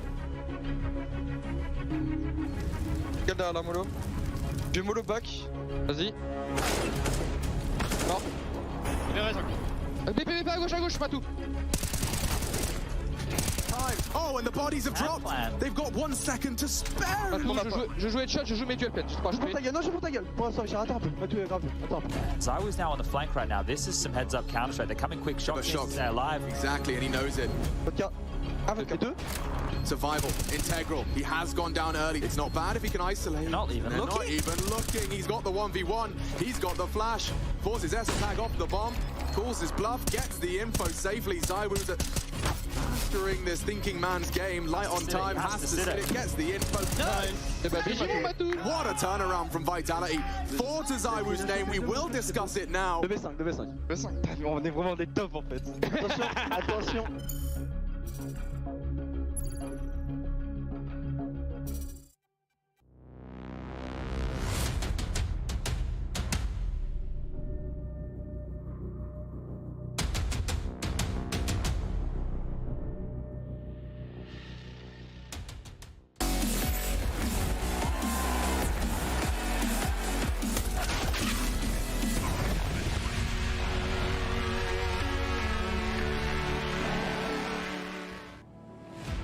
Attention, we are back, and I loved that. 2v4, they're cracked. They were. That was Zywoo and Shox. Well, no Shox anymore. Take a look at this roster as they exchange bumps. Magisk is sitting next to Zywoo in a professional Counter-Strike team. Still processing that. Still processing that. Sprout on the other side have taken us to overtime. I'm still processing that. Yeah. Now, this never should have happened here on Vitality's map pick. You can just see a couple of the rounds where maybe they overpeaked, a little bit of an error, and Sprags did a great job of being able to convert off the back of that. A couple of clutches necessary to get themselves there, and some amazing openings in Banana by Stair, who's doing a great job of making a name for himself here today. So we'll stick on board with the young lad. Another young gun. You know, he may look just like the 28-year-olds. He's 17, and he's fragging again. B-site delivered a frag, and oh, careful now. Careful, dupreeh nearly rumbled the entire operation, but he's allowed to get away. They should run him down. Oh, the no-scope, not far off. Pressure's coming. Magisk is there, balcony. What a commitment. That was with the bomb. Spitty, a bit of a bloodlust to him, and 7 HP on that pit player is going to frustrate them. They need util, they need a wallbang, they need something just to knock him off his perch, and Magisk doesn't need more help. Finally goes down. Punished for the jump of the flash. Where the bomb is though, right? The fact it's loose on short here. If they come down, batten down the hatches, Apex can come take top mid. Zywoo can help alleviate a bit of a pressure here for dupreeh, but hold up, lurky boy smoke. Oh, I thought he was really gonna go ham. The thing is, he has his own flash. If there was a flash for Rouse who could help set him up, then maybe, just maybe. Apex has smoked himself off on long, which should mean the bomb retrieval's not like impossible. Zywoo, however, and dupreeh are posted up on this angle. Oh, it's just hard. They got the bomb back. Okay. That will force Apex to respect it. Well, he's accounted for it already. Apex has already rotated back towards B, so he's well ahead of this. Zywoo's bitten down on the bait too, so it's just dupreeh all of a sudden. Mission complete. You don't like short. Short's scary, and there's a reason for it. Rouse does go down. The unpredictable angle of dupreeh profits, and he's allowed to retreat. He knows he was last seen balk, and the bomb still lies idle on short. The rotate will come through. Here he comes. dupreeh down, but the trade immediate. And the first round of overtime goes the way of the CTs, just a little shy of the full execution. Can anyone stop this kid in Banana, though? Like, how many times is he going to get away with this? It just can't keep getting away with it, because, honestly, he's just walking up through smokes and popping heads. In terms of opening duels, holy moly. This is ridiculous, actually. He's been involved in 12 opening fights, and he's won 8 of them. Yo, those are some stats. Eat those up with a spoon. That's nuts, He's part 12, 1-8. Yeah. Great ratio. And to be in part of 12 shows he's definitely got a couple of objectives on Inferno. Well, maybe Rouse was lying to us. He said that Stay, you know, he's a little bit more passive, you know. Marix was the aggro one, and well, there's Marix this time round. Dink, sure, but kill nonetheless. All right, all right. We do have plenty of nades. Vitality have been very stringent with their utility usage, and we are going to be seeing smoke to the boiler now as I discuss it. Marik's going to be caged. And it still gives the freedom of Zywoo, the threat of Zywoo to swing through that mid line. It will keep them tight on bench side. Here's a perfect demonstration, courtesy of Slacks.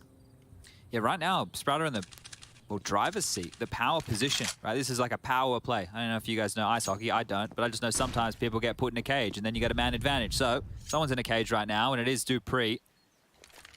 And, well, speaking of Danes, there's just one currently on the A side of Magisk, and that's at least of the defending variety. Let's see how he goes against 5. They don't know, but they're about to. Okay, lads, rotate. They're opting for long side. A mid to B is going to be a nightmare. It could be the worst call ever. The smoke's there, though. Apex not going to reveal himself. Instead, he's going to go through it. He's going to go through it. This is going to be cheeky.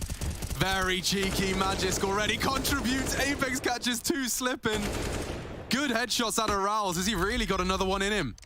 Did a 1-on-2 before. 1-on-4 is a taller task. And he has to did a 1v2. That's true. And the suitor on long. Can he get the time? Oh, Rouse, that's sensationally quick. Oh, and catches ZywOo dropping off. He swapped to the M4, he knows where he is. Rouse to do another impossible clutch. Molly's either way. Molly exchange. We can't push it. You have to respect it. The sweep, though. ZywOo's coming to your crosshair. Coming to you! Oh, Rouse! That's a beautiful 1 versus 4. The Dane lays down the pain. Yo! Whoa, another clutch here for Sprout. They are keeping himself in it with his individual moments.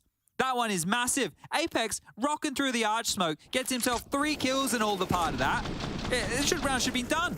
I mean, this is make it 2. Didn't get the 3rd. If he had the 3rd, it would have been over. This is supposed to be round done. Man on a mission. Round this shot. Quick adjust, straight to Masuta. You know he doesn't let them go easy. And ZywOo, no less, in the 1v1. Caught out, obscured by the flame. Rouse, such a great example for the Sprout boys now. Make this a reality. Take it to Mirage. Vitality, Salty, on a map they haven't won with the roster in the last 3. There's a universe. He's through again, though, Alex. Look at him. He's through again. He's been bested this time round. Finally stopped. Masuda is the man to do it. The holes pop straight into Magis. He's gone down. And Spitty's opened up the account. It's only ZywOo. He has to tuck up. He's going to repeat because the smoke does bloom. He punishes Spitty for sticking around. Felt like a bit of a gimme there. He didn't have to stay on the clear. But the bomb's in nonetheless. Really good round here that they could still convert. 2 on 3, sure. Bomb's just gone down. Responders are here. How do you cage short? I mean, Slacks has gone mini. He has the AWP, though. It's great to take the fight over towards long, right? Perfect pop. He's completely blind. And that suggests short is going to be occupied. Nearly collat. Up to ZywOo in the 1v2. Sorry, guys. We just lost the complete feed, so we didn't see the final kill. I didn't ignore it. I just didn't see it. Yeah, I'm sorry. Well, we didn't know what to say because we literally didn't see it. So, sorry, guys. It just sounded like we've stopped working for a second. We did, actually. Yeah. Stop. Normally, I try and cover for it, but I actually just had no idea. And the screen just went completely black. Yeah. Okay. Well, it was exciting. Did ZywOo clutch? No, here's the answer. That's what happened. Okay. Well, it was a 2 on 3. Oh, man, it's back to back. Sorry, everybody. Anyway. Yo, this is starting to get interesting. Starting to get very interesting. Wow, Vitality. I didn't think we'd see them behind, right? Especially with ZywOo and Magisk both delivering in such buckets and spades on the A site. Yeah. Yeah, it is. It's a bit odd right now. Obviously, the clutch is going against them. That's 1 point. And no opening towards B again. Seems to be name of the game. Traded out. Firewalker. I like it. A Firewalker. Hey, that's a pretty sick name, man. He belongs in the last Airbender.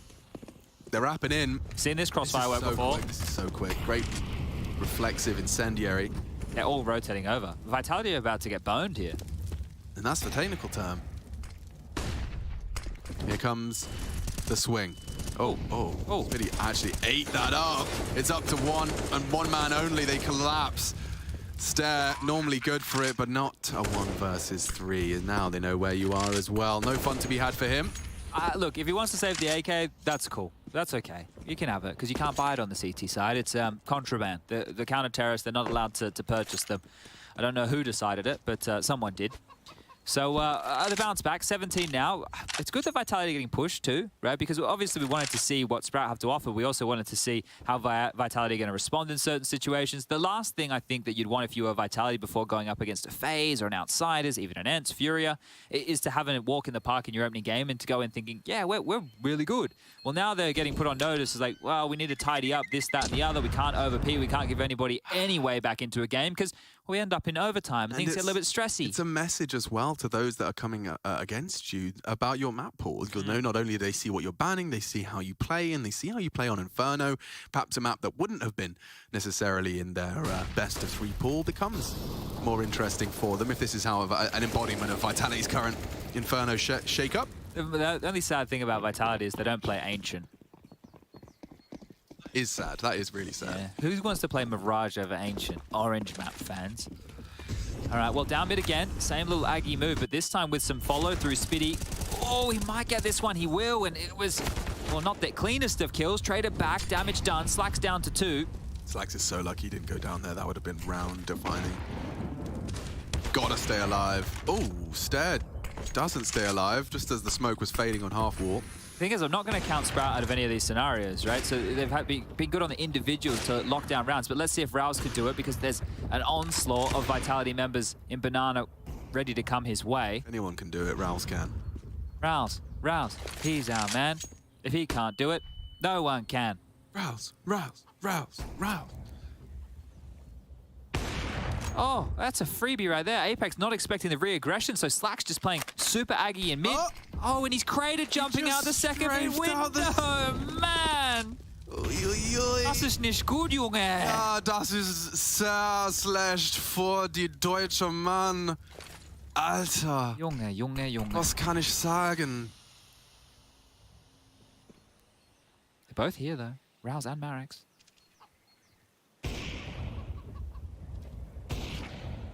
They're just playing so quiet. They're letting him in. Yeah, maybe they don't check it. Catches a timing. Two backs. Wrong corner. That's the bomb. He's not ready for the quick swing. Flashing. They have any idea? They know now. The silencer masked it, and they will convert it. Marix will close, but the silencer stopped and kept them guessing. I think he was looking construction, Chad. Was ist das? Ja, ich habe keine Ahnung. Oh, dearie me. What a comical round that one was. Yeah. That was, well, entertainment personified right there. All right, well, it's double OT or a third map. So you guys be the judge. Here we go, back into the fray. That felt like it should have been Vitality's. Think about the openings, the trade out on Spitty. Zywoo found one as well onto Stare and Banana, but here we go. And Slax, he's unrelenting with his aggression. Okay, boost half wall. They are going to be at least given top Banana without too much problem.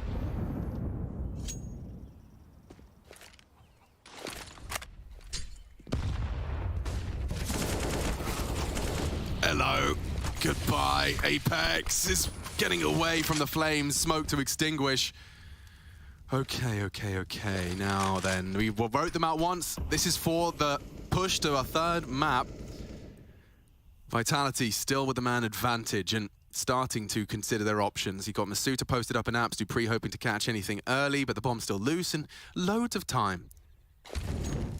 Not loads of nades. Is indecision going to get the best of Vitality, though? Because the way that the round worked last time, they weren't diligent on their clears, and that came back to bite them. So they need to be able to work this one out, and they need to be able to piece this one together. But Slax has found Apex again, the re-aggression. Okay, trades everywhere. Oh! And Dupree loses his hair. Big shot. One for Zywoo. Two to find. And this is to force a third map. Sprout to take the Vitality's pick away from them. Mirage. Yep. 1 round away, 1 kill away. He'll clear this. Zywoo's a robot. And he's just adjusted perfectly into Rouse. He wants to play on. Deep CT smoke here. He could play with that. Marix is coming fast up. Banana has utility of his own, and Zywoo's making a move here. Head-on collision. Oh, he knows everything. Zywoo saves Vitality, a sigh of relief from everyone else in that jersey. About a time that the clutch would go Vitality's way, right? Because so far the clutches have, well, it's felt like they've gone from the eye test in the way of Sprout more often than not. We do have a little bit of a technical timeout call just here, so we will be stalling out just before we get back into this one. But wow, round again. Slax is so annoying. Apex is, look, we could have mold cam, I think as Twitch chat is calling it, because the re-picks from Slax late.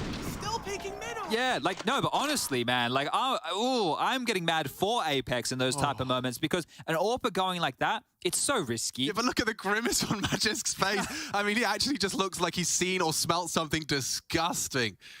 Ugh.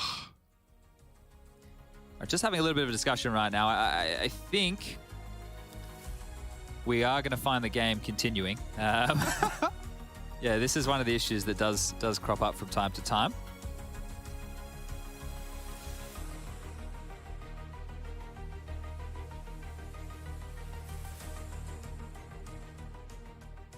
But we are getting back underway. So, like, this is part of my scientific theory that I play better when I need to pee. Okay. Well, Magisk needs to pee. Well, look, I don't know if you play better or not. We're about to find out. Yeah, that's what I'm saying. This is it. Part of my scientific experiment. We know a professional Counter-Strike player has the additional bonus of wanting to finish quick. Zywoo. Oh, Leads from the front line, takes down Spitty, and Slacks, this is very rinse and repeat for him. He likes to take the peak, likes to get brought down to 20 HP. Let's see if he can avoid the crater. I feel like there's one way you can deal with that. You just leave a player in boiler the entire time. And then if Slacks wants to go for that type of a move and he gets a kill, he instantly cops a bullet in the side of the dome. So maybe that's where they'll park Dupree for now, because the rest of them are already going into B. Stera's left the site. He's going to rotate back in and get an absolute rude shock. Apex says hello, and that is the bomb site open for business. The kills keep coming, and that's the first in double OT. Yeah. Simple. Yeah, as simple as that. Doesn't really get much more clear cut. Slacks and Marix, who have been caged by Dupree, they don't have the certainty of apartments, so they're just going to have to try and save in plain sight towards Library and CT. Doesn't mean all too much in the grand scheme with 12,500. I want to say 1250, but it's not. I want to say 12.5, but I don't know. We could say 12.5. 12.5. 12.5 is good. You know what I'm saying? Yeah, 12.5 is good. I like 12.5 because it's like 12 is the 12,005. Everything else, you just have to add the zeros. Yeah, because we've never done that before. It was 10K or it was 16K. 12.5. I like it. I like it. You've done great there. Thank you. You're getting a pay rise, I heard. I love my numbers. Oh, Slacks does not love the amount of numbers coming towards him. It was just a matter of time, but there you have it. First round, second OT, and a smile creeps onto the face of Dupree. Let's see how quickly they can mow through this now, because Vitality, you've been, well, you haven't been, you've had to earn yourself a couple of chances here, just like Sprout had to earn themselves a way into OT in the first place. This is great to see Sprout putting up this level of fight. I'm really happy that we get to see clutches from Rouse, Slacks on the AWP being unrelenting. Stera's been great. Marix has had his moments. Marix has 25 kills. It feels like a quiet 25. He's obviously had his impact, but it hasn't been in the same way. It sounded like a copy pasta right now. A quiet 25. I remember a Stare 30 bomb. I don't remember a Marix 30 bomb. That's what they say. 3, make it 4. I can't count. Members of Vitality are already given the freedom of top banana, and this doesn't go well for Rouse historically. Takes the fight, loses it. And maybe the site, unless Stare can be the hero that Sprout need. He's again stepped up. He can't keep fighting. Oh, he can. He does keep fighting with 5 HP and perhaps just trying to buy time. I don't know why Slacks and Spitty have only just now pulled out the evacuation chute to B. They contest this one here because Cash is starting to get a little bit light on, especially for Slacks, who is the AWP player for the team. Marix lining up a Hey Future Pros tip right now as they can molly over towards Emo. They can smoke off Banana. They can flash on in. That would be the recipe for success here. Oh, good damage from Apex, suppressing. Time really light on now. You're going to lose everything if you go for this. And there's Spitty's first to fall. The rest added to the naughty list. And there you have it, 20 secure Vitality. It's often regarded that even in those close affairs where an underdog forces you into overtime, it is those with the more experienced roster, those more familiar with the overtime gameplay that tend to come out on top. Well, Vitality so far demonstrating just that. Yeah, you get a deeper playbook, you get less nervous, the situation doesn't get the better of you. That's just to name a couple of reasons, right? I'm sure we could keep on going. They've actually been able to splash the cash quite perfectly here because Slacks has got the AWP out, so those financial woes that I was, well, woeing about have been sorted. Nothing to worry about. Yeah, they've obviously maybe Marix is an accountant from Luxembourg. You never know. Yankover could be onto something here.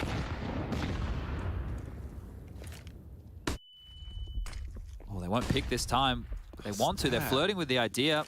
He's right where Rouse has been getting swung on by Magisk every time. This time he brings the fight to them. Masuta did catch a bullet. Rouse and Slacks are still here in deep capacity. They're on the site side. The trajectory will betray their position. Spitty's the only one lurking around top mid. Marix has floated over towards B as well. And while Slacks' AWP is noted now, do they just hightail it? Do they just hightail it back? No, they're going forward off of this. They're going in. Yeah, forces the extinguish out Rouse. He'll just stand and wait for Slacks to deliver. Molly will force him out. Has to smoke himself.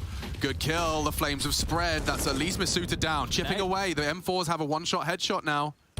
No dinks, no problems. First is found by Slacks. Rouse to trade, bomb now loose, and there we have it. One, a necessary one on their CT side. Okay, well, that's given them at least a base to work with now. But Vitality, if they can get to 22, they'll convert here in double OT. If we go 21-21, we go again.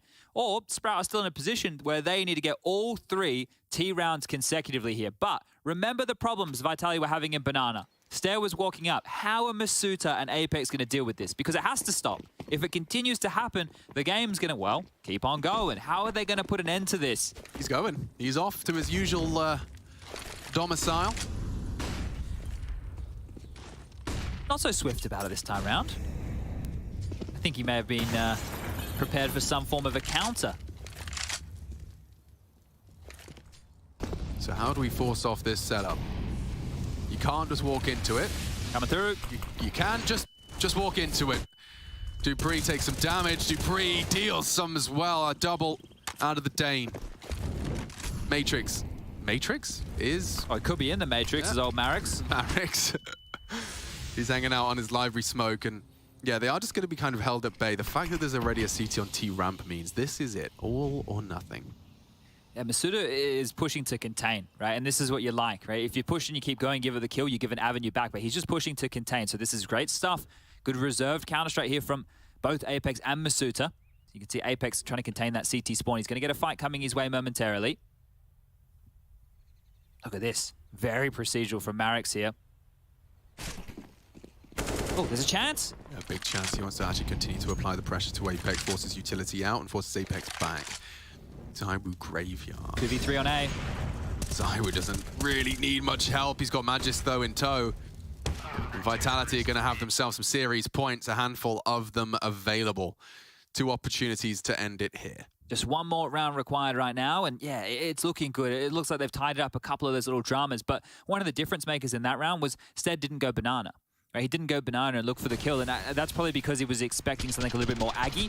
This is interesting from dupreeh here. I think he understands, right? If you're the arch player and you're on your own, he could have just got caught in no man's land. So he's gone forward on the re-peak to try and catch them nades out. Did exactly that. Did enough damage to stall out the play. So great work from dupreeh.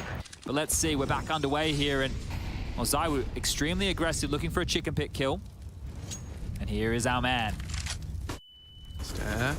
Bit of banana. He's done it again.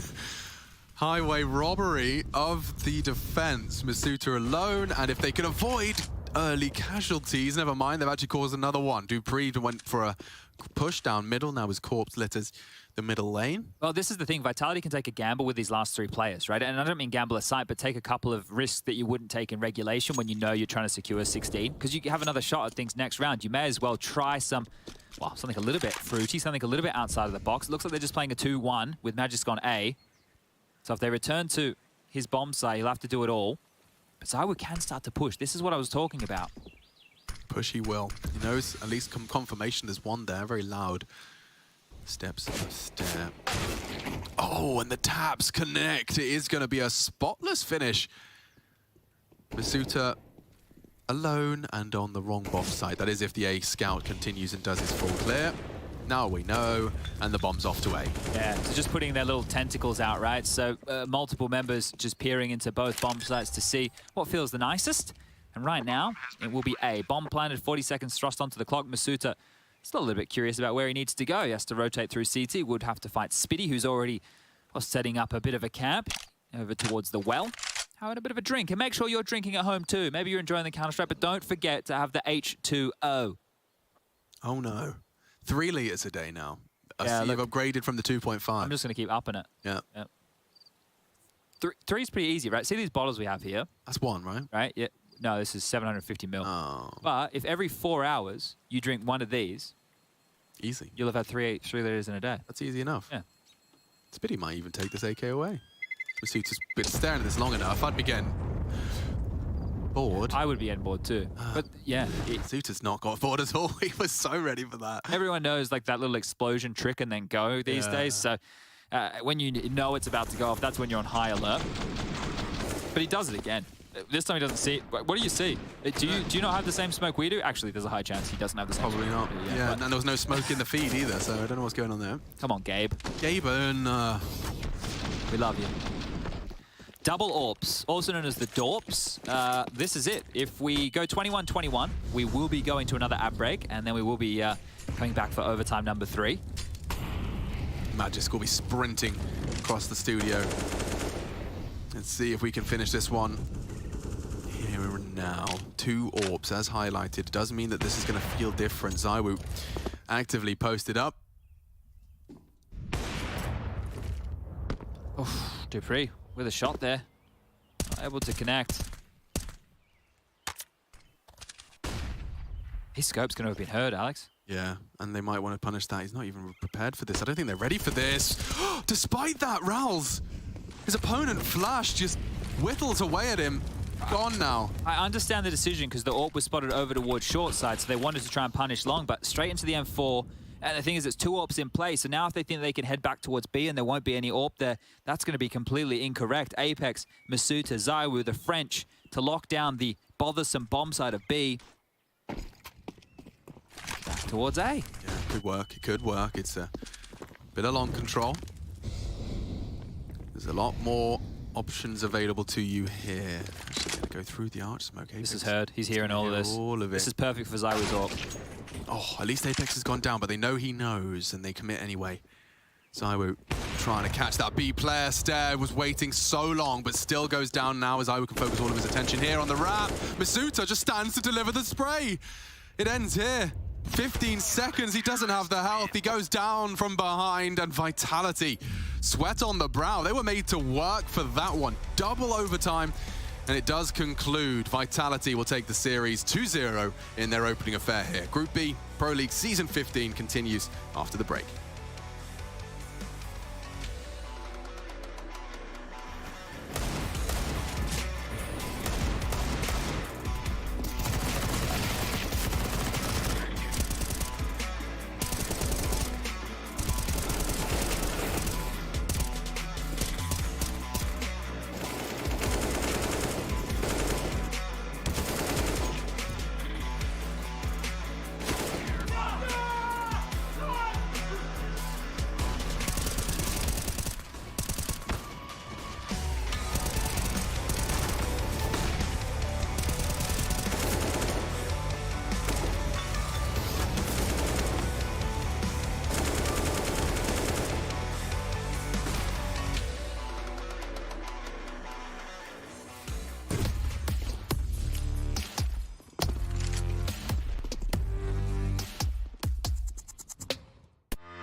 Hey Future Pros, sometimes in CS you just want to get aggressive and take the fight straight to the enemy. I'll use this mid push from Astralis to demonstrate a reasonably good approach to get up in the faces of your foes on Inferno. It really helps if you're keeping track of the T's economy, as doing this against a fully bought T side will have varying results. This strategy requires 3 Future Pros, 2 HEs and an AWP. Future Pro number 1, you'll be the player who pushes deep into mid. As you make your way to mid, get your HE out and lob it down mid. This makes sure that if anyone does face you, then they will already have taken some damage. Make sure to push along the right side of the wall so you don't get killed by a T holding steps. Tuck yourself into this corner and listen for any noise or calls from your teammates. When Future Pro 3 has made some kind of contact towards T steps, this is your cue to peek out and hopefully get a free kill. After this contact, keep your head on a swivel, as multiple Ts could be about to flood out ult mid or T steps. Future Pro number 2. You will mostly be holding ult mid, but first throw this HE just as Future Pro 1 does. Once you have thrown your HE, it is possible for Ts to be close to you already from ult mid, so be ready for a fight. You can cycle between holding mid and ult mid depending on how the Ts are pushing. Be confident in your aim and quickly process any information you receive. Future Pro number 3, you'll be holding T steps from the top of mid with an AWP. Your role is to relay information to your team and act as support so your fellow Future Pros can't be singled out. And that's it. Going aggressive as a CT is always a risk, but if you and your lads are feeling dominant, this can be a great way to control the flow of a match. It could completely fail as well, and if it does, I don't want to hear anything in the comments. Get some DM in instead and keep improving.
You have it, Emil? Yes, I have it. They're going CT. Okay, take CT maybe. 2, 2, 3 CT. Okay, okay. I don't have CT. banana. I don't have CT. This side. Banana dead. Last 3 CT. Fine, I'm pushing. Rinse, rinse. I have rinse. Two rinse. There's a factor. One left, one left.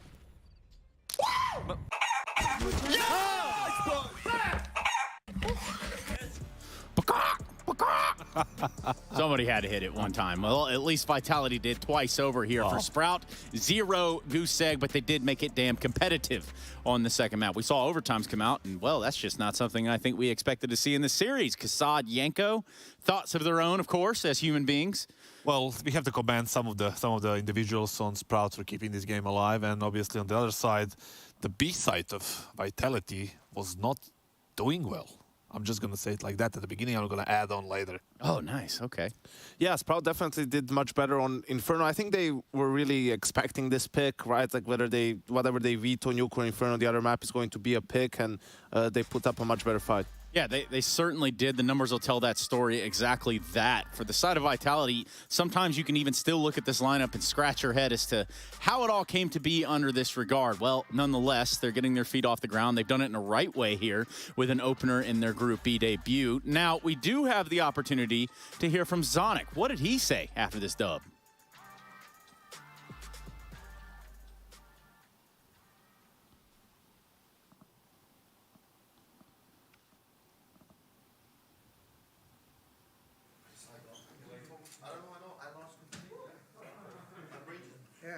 Anti-back. 5. We just had a really intense series, Zonic. You had no problems when it comes to Dust 2, but right now on Inferno, somehow Sprout managed to get you to double overtimes. How did they manage to do that? I mean, I think, yeah, obviously they played well. I wouldn't say we underestimated them, but we had a good start and everything was flowing on Dust 2, and I think that's classical, something that can happen to a team. It's a bit, inexperienced as a team, I would say, and it's not good enough. But I think that's overall right now we take every win that we can, and for me it doesn't matter if it's 16-2 or if it's 16-14 or even in overtime. For me, it's a W that counts. But yeah, there's still room for improvement, and I think that we still need to look at our CT side on Inferno. There's still something that we can improve. Well, definitely you had a lot of time to improve, because since Katowice there was a whole month. On what did you focus after Katowice? Obviously, we focused a lot on our map pool, and some of the maps where we know we haven't put too much focus on due to us being a new team, and we have been thrown out in tournaments from the beginning. So, but yeah, I think we have been improving a lot in practice, but yeah, as I said, for me it's also about getting enough official matches under the belt. I think we learn a lot from these matches compared to practice. But yeah, I mean it was a good match, and even though Inferno had the scoreline that it had, for me it's, as I said before, it's just a W that counts. I mean, yeah, definitely it's W that counts, but your next team that you're going to play is going to be ENCE, which is probably a team that is at least a little bit stronger than Sprout. Do you think it'll be a hard series? Yeah, I think there is no easy games at these tournaments. Obviously, Sprout on paper is probably one of the weaker teams here in this group. But yeah, I mean, for us, it's about hitting the day, and yeah, I think we played great overall today, and fell a bit short in Inferno. And ENCE is going to be a tough game or a tough opponent, and we have to play better. But I also know that we can play better.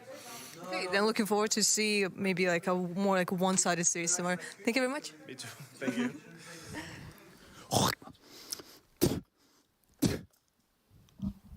Thanks, guys. Can you do my beard as well before we start? Yeah, if you want. Just relax. Right. Let me just spit on your face too while we're at it. What's going to do with that hand now? Jesus. We're live. Oh yeah. Oh God. 5. 4.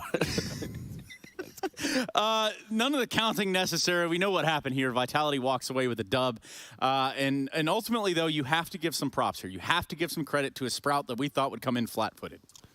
Yeah, the tree itself, Rals, he had a couple of great clutches. I mean, basically to keep his team alive early on, right, to force it into overtime. And then in overtime, you thought that could be maybe enough, but yeah, they couldn't get it done. It's not just him, it's Slacks as well, being aggressive over like both maps, especially on Inferno, trying to get those kills, getting some, you know, losing some battles as well. Really kept them alive in that Inferno. Yes, it most certainly did. I just have to think that they, as Sprout, can only grow from there. No pun intended. I mean, like, I guess maybe a cactus. I don't know what kind of tree they are. They're a sprout, for Christ's sake. Nonetheless, you not a sequoia. Definitely not a sequoia. That'd be a rather large tree. In fact, that would almost mean they've won the group. Is there a chance for them to make it out top 3 after what we've seen today? Hey, hope dies last, Trace. You know, Vitality, one of the arguably best teams in the world. They put up a good fight on one map. Maybe it just wasn't their day. I can't take him seriously. I mean, what Zonic says is absolutely true. You know, a win is a win. But I was a little bit worried about that B side. You know, completely. Some rounds are completely like messed up because like one guy's playing retake, one guy's playing inside. The rotations are slow. Sorry, and then sometimes they're just overextending.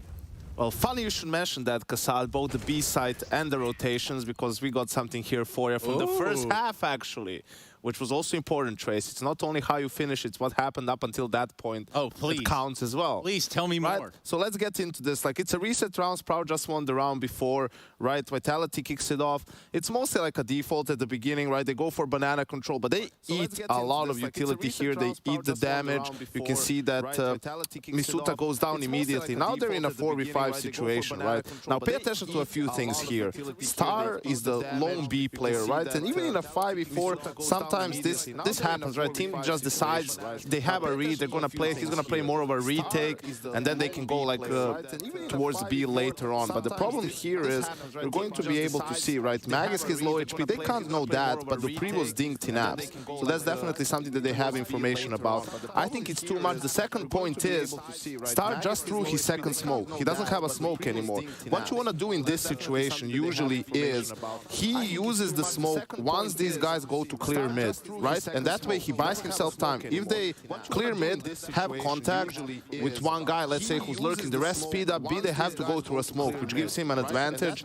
And if they get all the information, well, then that just buys time for the rotation to come in back to B. Instead, what happens is the player that's on rotation is too late. You can see Apex is already in. His smoke isn't going to do anything. He's cut off.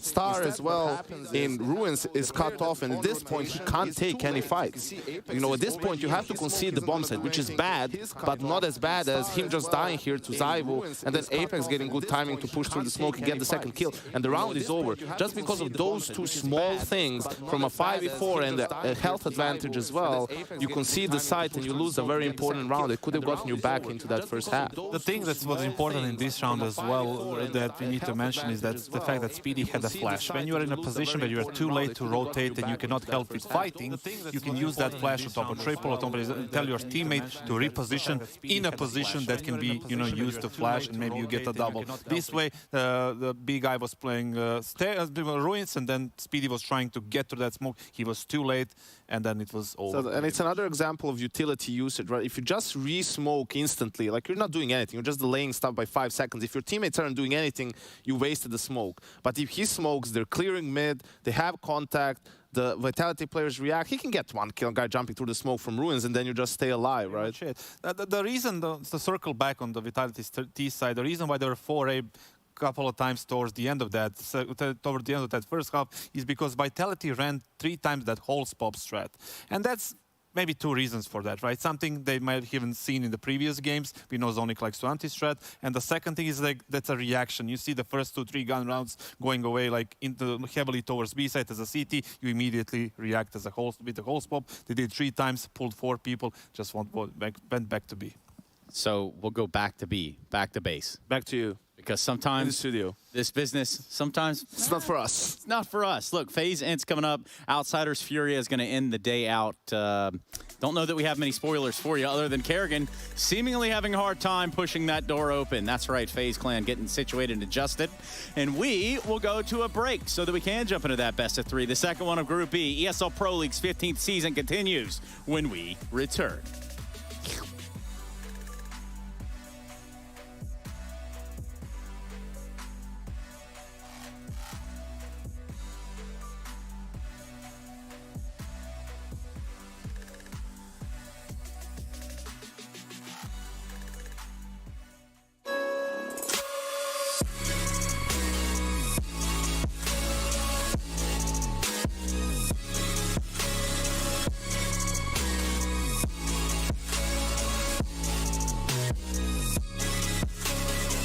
love it, you wear it.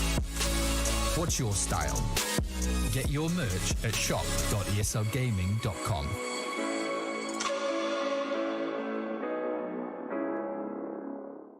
Choose nades, choose a smoke, choose a flashbang.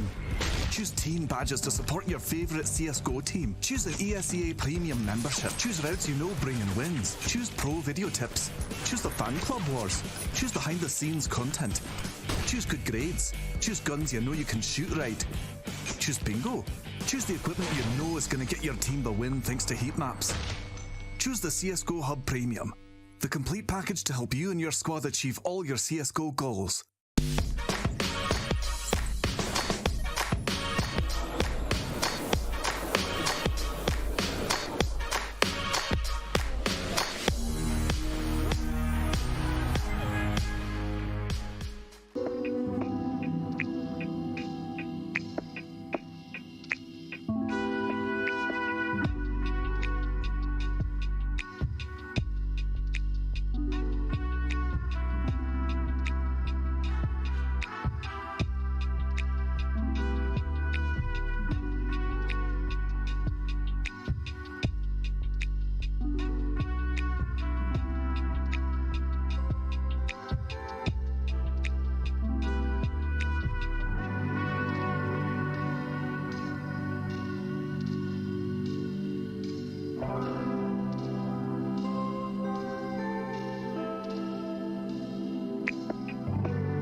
When it comes to stealing rounds, and as a result, their opponent's dreams, IM Beijing Haijian was a great time for 100 Thieves.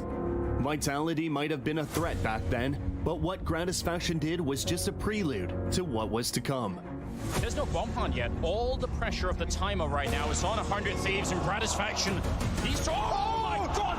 Are you kidding me? Taking down shots as well! The French fought valiantly and were able to earn some crucial points, but when the game transitioned onto Inferno, there was a very important factor that they didn't take into consideration, and that was JKS defending the bomb site.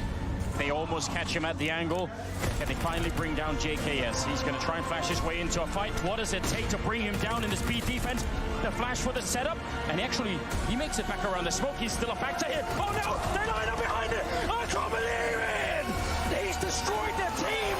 There's nothing that will stop JKS. Unbelievable.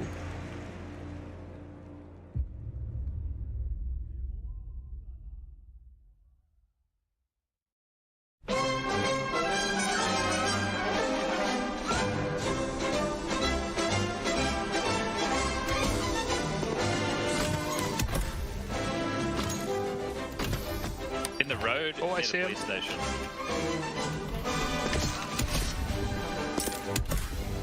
Yeah. Try breach.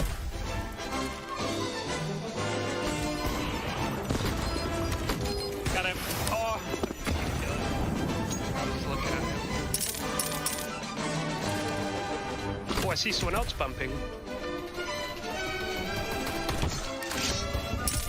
In his house. Oh, I see a guy close to me as well.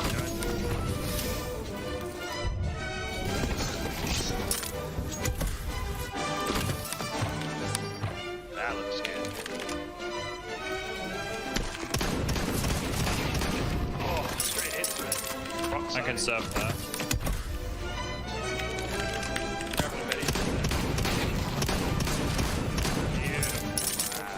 Wow.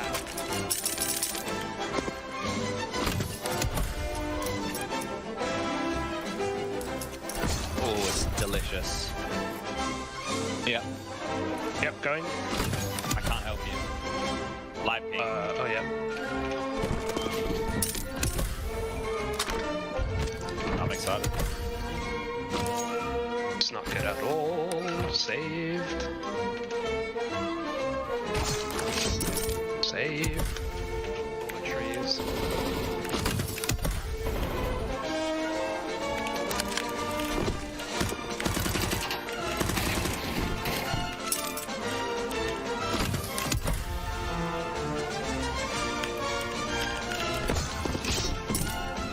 Goober. Alright, I'm going, dude, alright? Good luck. This is gonna be tough.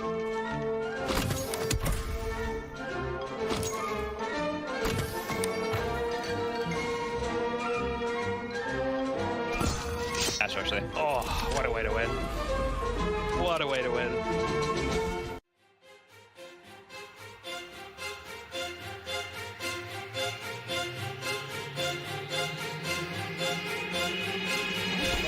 There's two in that pit. That doesn't even matter because Celsius is killing them all. Finally, he gets in. He won't expect Freakazoid. Will expect Freakazoid. Oh, no! Zywoo is trying to do it all. Ridiculous! Zywoo! Woxing's tired of waiting around. And there it is. 4 kills from Woxing.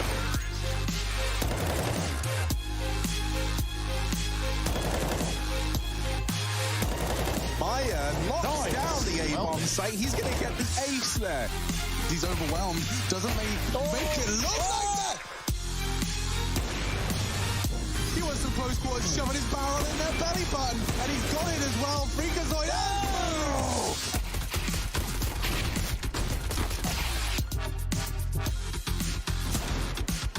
Another shot hit by Cold Zera. And another one from Cold. He's done it. NBK in a 1v2 that's certainly not easy. Let's go.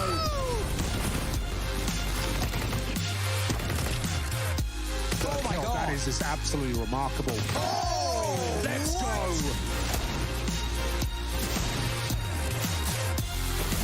Now in with another that survived. Cold Zera.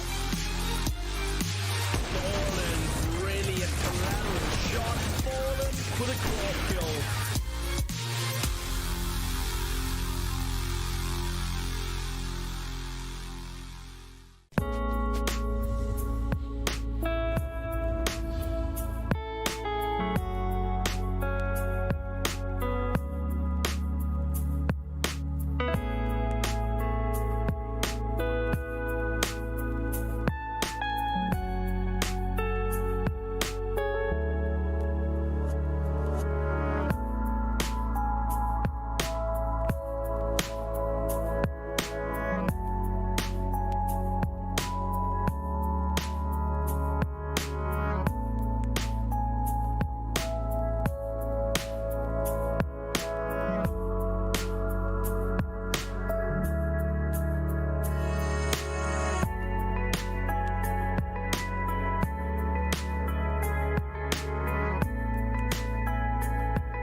Embrace your destiny, slay your enemy, raise a legacy. No more apologies, trust your abilities, gather the energies. Pull yourself back together, been staying off track forever. Child of the nation, go seek redemption, time for salvation. Today is meant to be day of victory, time for history. Reverse a tendency, fight the entropy, channel your rivalry. You're praying for fortune to come, you're hearing the sound of the drums. It's too late to backtrack, get back your back now. Keep your feet on the road and stand up. You've got what it takes to fight back. Don't stop until you black out, out, out.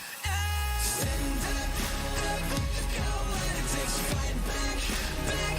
Don't stop until you black out, out. Give all you got, show them how to make it.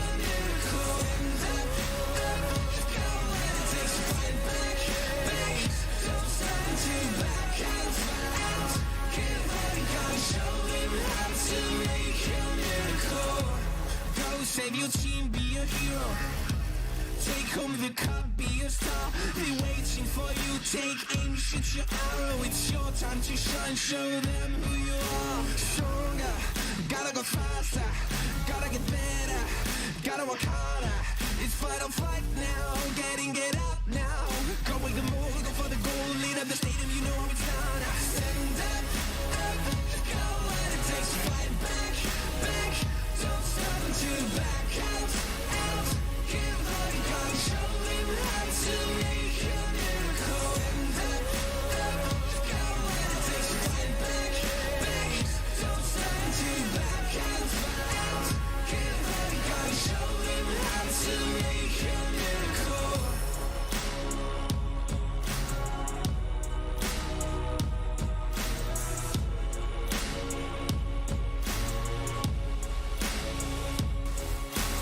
Stand up, you've got what it takes to fight back.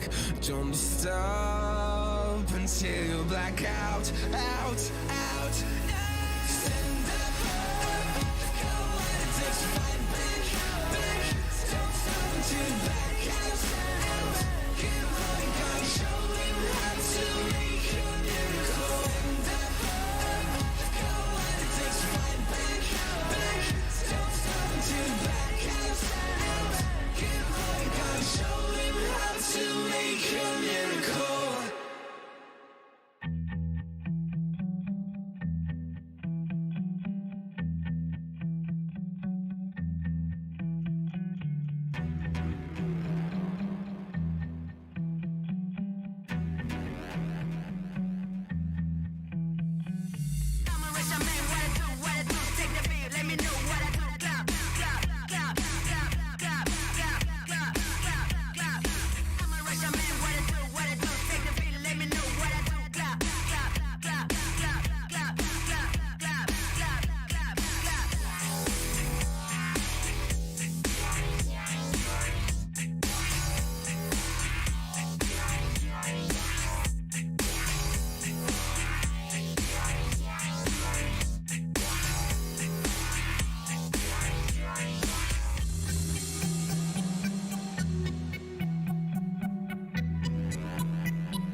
soul. I'ma say it from the jump. Mama ain't raised a chump. Mama raised me to persevere if I'm ever here in a slum. Cause nobody starts at the top. You do your part and you better buy. Working hard each and every day, even though some days it get hard to watch. But you gotta trust the process. Grind hard, don't you ever quit. It's a must, you see the progress.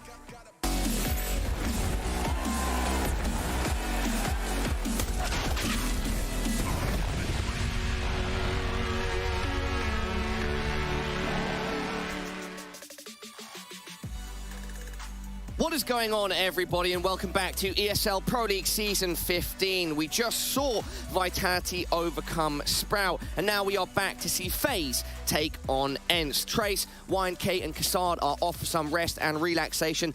I'm back, Parler to host, and I'm still joined by Maui from last week, but we've swapped out Alan Hender for Blair. Blair. Awkward now. Welcome, Blair. Great to see you, Blair. How is it to be back in Caddo? It's great. It feels like I never left, honestly. It's fantastic time we had yesterday as well, you know, starting off week 2 with a bit of a nice dinner we enjoyed yesterday. Oh, yeah, that was a great restaurant. Michelin-starred restaurant in Poland, in Krakow. Made it out into the city. I think it's important, right, especially with a talent switch-up, that we integrate people into the night shift correctly, and a Michelin-star meal is the perfect way to do that. Anyway, moving into the meat of the discussion, let's get into FaZe versus ENCE. We can see their previous results on screen head-to-head. FaZe definitely in the lead there, 3 wins out of the matches that they have played. Blair, you know, is it fair to say that FaZe are the favourites going into this matchup? Oh yeah, 100%, 100%, especially considering, you know, they just came off that incredible run they had at IM Katowice, getting the win. And also for me, the most exciting factor is this is the first time. Look at that. This is the first time we've seen all 5 players here of this particular lineup sitting together on LAN. At IM Katowice, we had this lineup playing, but it was Rain playing from his hotel room. So all these guys being on the LAN with Robin standing right behind them, that's something we're really looking forward to. For ENCE, it is going to be a very, very rough battle. Yeah, ENCE are in a position right now where they're still trying to figure a couple things out. FaZe, on the other hand, sure, they had a little bit of a player swap. JKS in, Rain out, Rops out, JKS in, whatever we want to spin it as. They are by far the favorites of this. They're coming into Pro League as one of the favorites of the entire tournament, and they should probably be looking for a dub today to kick things off. Let's focus in on ENCE a bit, though. Let's give them some shine. Which player should we be looking out for on the ENCE side of this matchup? Look, I think the usual suspect with a lot of people would be like Spinks or maybe Hades, but for me, it's got to be Madden, right? This guy coming to this team, a very aggressive player. I still feel they weren't able to quite figure out how they want to use him, and we know how good he can be. They've been given a little bit of time to work with here. They have a few maps, about 23 maps played with this particular lineup. So I'm looking to see how Madden's going to slot into the system, because Snap, you know, it all depends on how he's going to be utilizing what we know can be a very powerful tool in his shed. The way that I would characterize Madden in 2020, 2021, when he played with Godsent and FPX, was kind of a more looser player, a guy that played outside of his little box. But with the Snappy-led ENCE lineup, I've noticed that when I dug into the demos, a lot of times he's just very static. He's not moving around as much. It feels like he doesn't have confidence with this lineup, whereas before, he knew he was the star of that old FPX lineup. And now it feels like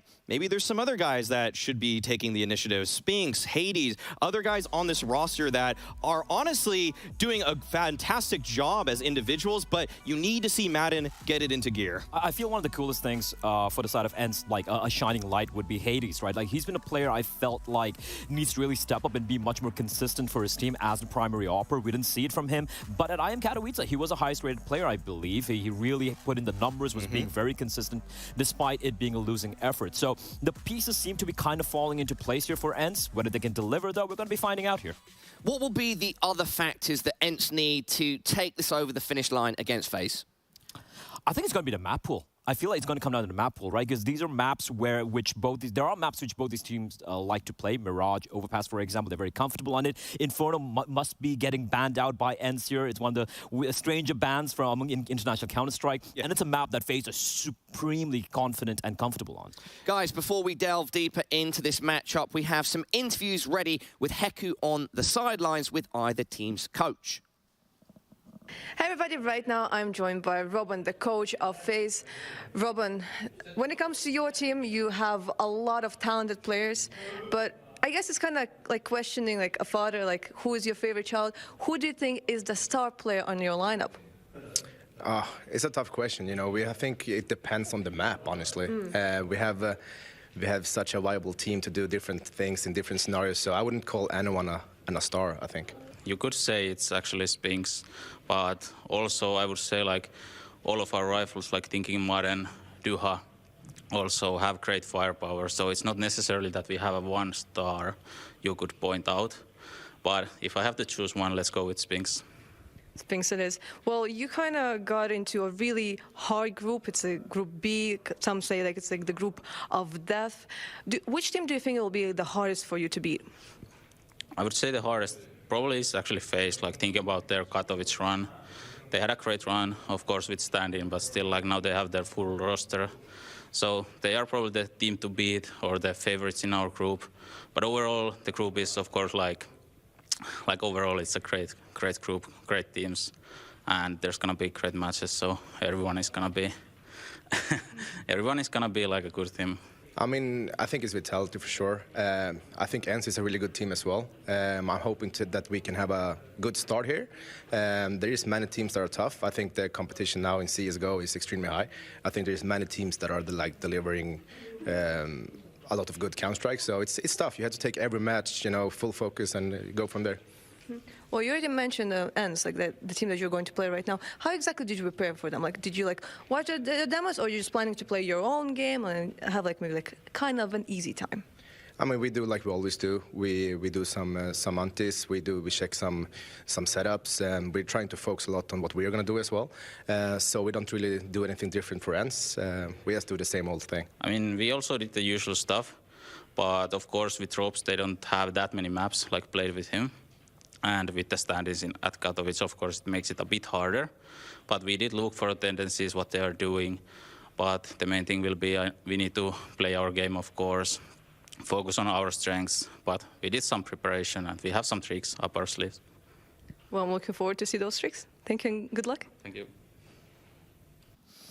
Shout out to both coaches, Saw and Robin. From my perspective, I think Robin has been an integral part of the FAZE machine for a while now, and perhaps even part of the reason why, with the stand-in, they were still able to win IM Katowice. Yeah, absolutely. You got to give a lot of plaudits to not just Robin and obviously Carrigan as well, right? I think we're going to be talking a lot about Mr.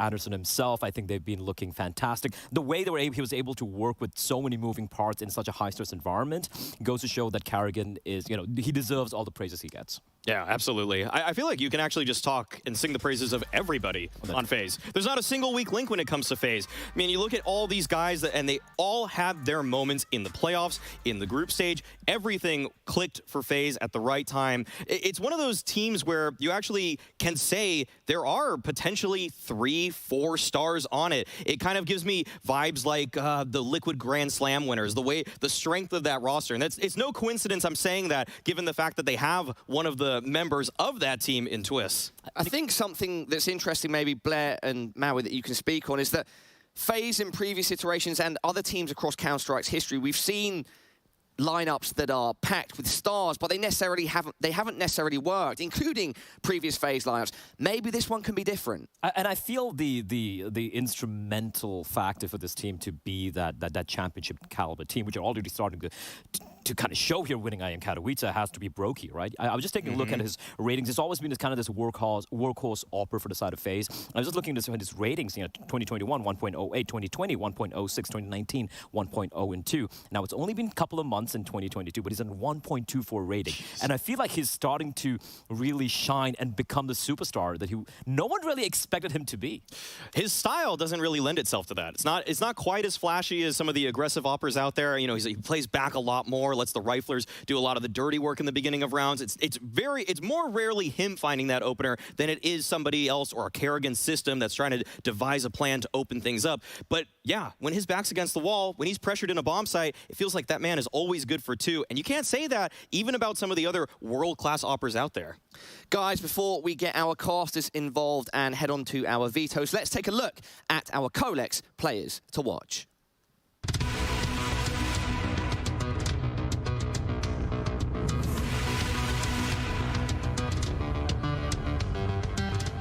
Not only only did Brocky win Katowice, he rightly carries the most valuable player of the tournament on his chest. His opening skills build the foundation of his team's strength and is an opportunity to continue paving the way for a FAZE era. This is wasting a lot of time. Broky's on for the ace. 4 out of 5 ain't bad. But there's the fifth. Spinks, as ENCE's youngest player, is collecting the best ratings of his team every single match. Such a dominance on the server can only come from the unbridled ambition to also want to put precious metal on his shelf. Just one more left. It's tackle. What a clutch from Spinks. The spotlight on the well-known heroes is slowly shifting to the young guns who have waited long enough for their moment. Who will shine the brightest? Perhaps some very generous ratings there on our Codex players to watch, and I'd love to get the opinion of our casters. You know, the night shift would not be ready without two legendary figures in our community. Harry and Hugo, get in here, and also do not be afraid to chat with me, because I've been told we can safely do a back and forth just with a tiny bit of delay.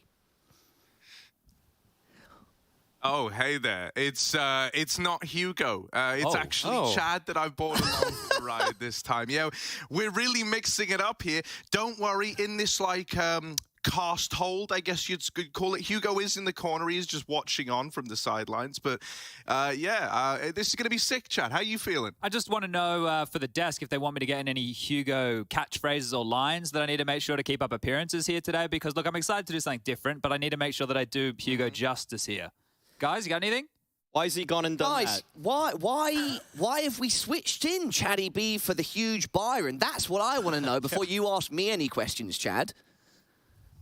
Well, look, we have 5 weeks, and me and Alex here for all 5. So we wanted to make sure that we didn't end up hating each other, because you know how you cast the same person all the time. You know, you're saying all the same phrases. You're sitting next to each other. They never want to experiment or do anything new. Yeah, you know, we're going to get a bit freaky today, boys. So we wanted to try something a little bit outside the box. You know, think outside the box, boys. Don't be squares. Be hip. Thank you, guys. I can't wait to hear the Chaddy B and Harry cast. Any final words before we bring it back to the desk? Yeah, man. Let's get it. Let's get it trending. Wow. All right, the chemistry's building, all right? Let's go. They're good friends behind the scenes. Maybe they've cast a few times together before, but, you know, let's let them get into it. Twitch chat, everybody watching at home. What can we call them? Charry?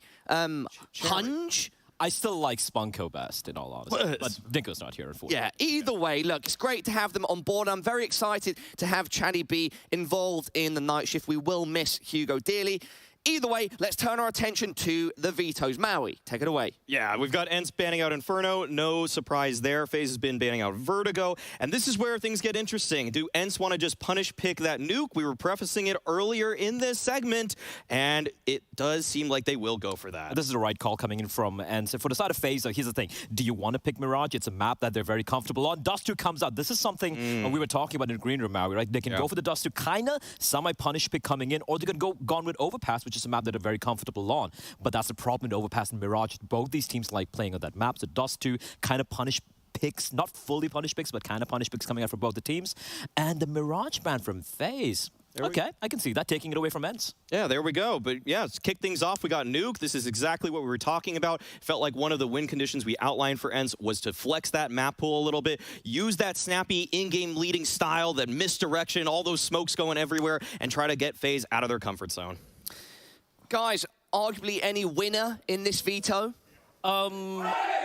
Well, okay. I'm going to say ENCE, like Maui just alluded to, like they just have the slightly deeper map pool, and the T-side calling from Snappy on Nuke is just incredible. Really nice. Watch. It's really fun to watch. But I feel like he does tend to sometimes struggle when it comes to calling on certain maps, which on maps like Overpass, for example, or Ancient, I feel like he kind of runs out of ideas, try to go for this execs early on instead of like taking a sweet time. And that is something FaZe can potentially punish regardless of what map they're going to be playing. I'll say this, that I think that given all the time that FaZe had before Pro League started, they should have known this map was coming for weeks now. So I think that actually, in a way, because it was so obvious that they went for the nuke, I think FaZe actually are just probably the most prepared they could have been for this exact 3-map lineup.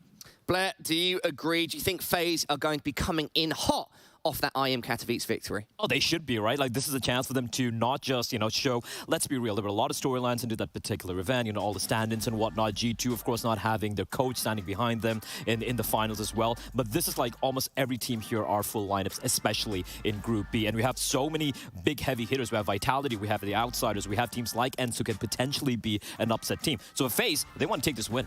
Yeah, I'm going with FAZE all day, Paula. All day, baby. Yeah, I'm going to put my hat... Would you say hat in the pile? What's the expression? Throw your... My sense in the fountain?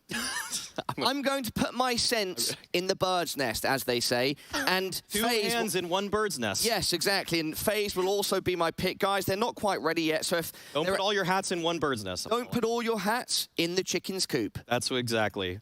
Yeah, any other... And eat it too. You can't have your chicken and eat it. Guys, any other closing thoughts whilst we get this first map underway? I'm excited to see what, like we spoke about earlier, I want to see what Snappy, what things Snappy has changed with Madden coming into this team. Maybe they could be interesting. I feel like Nuke is going to be definitely an exciting affair. You can never count out FAZE, but yeah, FAZE should be the overall winners, but I want to see something from ENCE here. Yeah, I want to echo the same sentiment about wanting to see more from Madden. I want to see him have a little bit more autonomy on this team. I've seen him just look like a caged bird, the way he just plays in the same spot so many different rounds. I want to see him rotate more. I want to see him get into more action because that's what he was so good at FPX. They need to unlock this guy if they want to be a world-class team. And Snappy, right there, that's the guy to do it. He's got to tell him.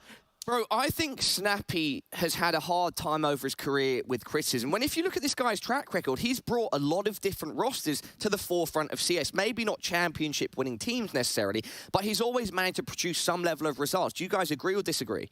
Absolutely agree. I feel like he's been around for a very, very long time, right? And look, I'll be real. When the ENCE roster came into being the very first time, I'm like, this doesn't make any sense. How is Snappy going to make this work? But he made it work. They made a couple of changes here and there, right? They're not afraid to cut players and make changes when they see, like, okay, we're starting to plateau out a little bit. So yeah, I like this experiment coming from ENCE. I still feel like we haven't seen its final form, so to speak. It's still a gradual process. You waiting for a Super Saiyan 4 or... Look, Super Saiyan 4 doesn't exist. It's a lie. It stops at 3. Let's be real. And Maui, what do you think about Snappy as an IGL and pulling disparate parts together? I think the only thing I can say about Snappy negatively is that it does feel like sometimes his rosters kind of hit a wall when we watch them. It seems like eventually the strat book sort of dries up, the teams are used to playing against his kind of style, and then he needs to reinvent himself. And I think a few teams in the past have been kind of unwilling to see if he can develop that second layer of strategy to maybe, like Bless said, to like let the round marinate a little bit and see if you can kind of develop some late round strats along with the execs that he's so known for.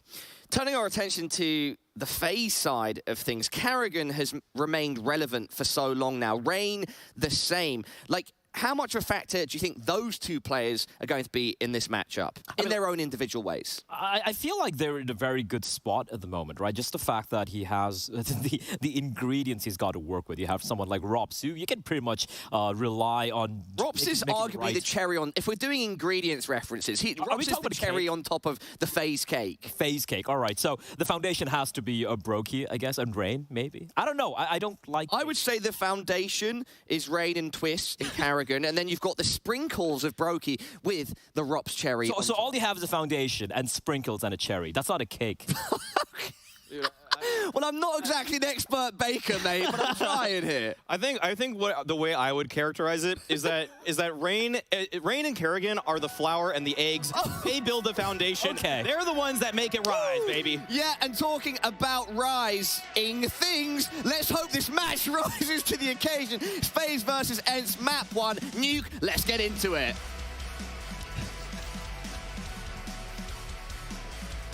Well, that was great, yeah. FaZe taking on ENCE. I can't wait to get into this one. I've got Chaddy B, who is a master baker, alongside me. We're ready to get into this one. FaZe with a CT side start. Obviously, ENCE's map pick. And I think FaZe, you know, all things considered, everyone's looking at them to win this series, right? All the pressure's kind of on FaZe. They looked really good back at Katowice, winning the whole event with stand-ins, with 3 different rosters. So now, with the full 5 online, you're hoping they can hit the ground running, and Rain will. That's a nice start right there. See you later, Hades. 1xBet odds favouring FaZe here as, well, ENCE get down towards the lower side. See Snappy trying to deal with this squeaky rotation. Door opening up, the vent they go. Hello, Twists. It's a bit of an around the world. Twist's head's on a swivel. He's dealt with 2 out the hut. And it's only Spinks left standing. Man, the response from FaZe, their thing of beauty. They spot out that little vent rotate and they deal with it very concisely. Yeah, unorthodox way to go to the top site fast. But, you know, they got the avenue of attack they were looking for there. But FaZe Clan, they kick it off in that 1-0 fashion with nobody going down. And this is great. You know, Harry, you know how good it is when you're playing little matchmakings and you don't take any damage and you get the free upgrade in the armor and then you get yourself an M4 and things feel good. Yeah, I mean, all's right in the world, right, when that happens. Like, that's a dream pistol as far as I'm concerned. I love it. I'm pretty sure I had some Finns do that against me on Nuke just the other day. The infamous secret to vent to the A site. Are they just going to try and pop out again, or is the goal to get down vents? It looks like an A pop, and, well, you know, the A1Ss, they're going to win this one out pretty comfortably. They chase down the guys, the stragglers lost into the site. And FaZe are going to go 2-0 up. Yeah, very flaccid start to things. 0 kills in 2 rounds. No penetration whatsoever here into the FaZe defense. That is a dream. Like we were talking about, the pistol is a dream start. Well, going clean against a force by events, yeah, that's even better. This is not the way you want to be kicking things off here for, well, let's say the international squad on the other side of the server.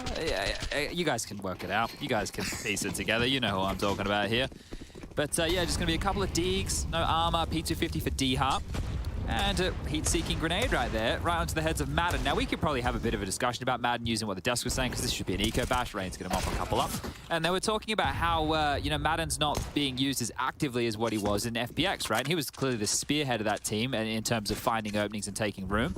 But the difference maker here is there's a lot more players of that ilk in ENCE. And he's replacing Dota. So the question for me was always, well, stylistically, how do they make this work? Do they just add another Bash brother to the pack of running in and mauling? Or do they try and change someone's playstyle? And so far, it's been Madden who hasn't been, as Mario was saying, he's been in the demos, not been up to his usual tricks. So he's currently the 2nd lowest rated player for this iteration of ENCE.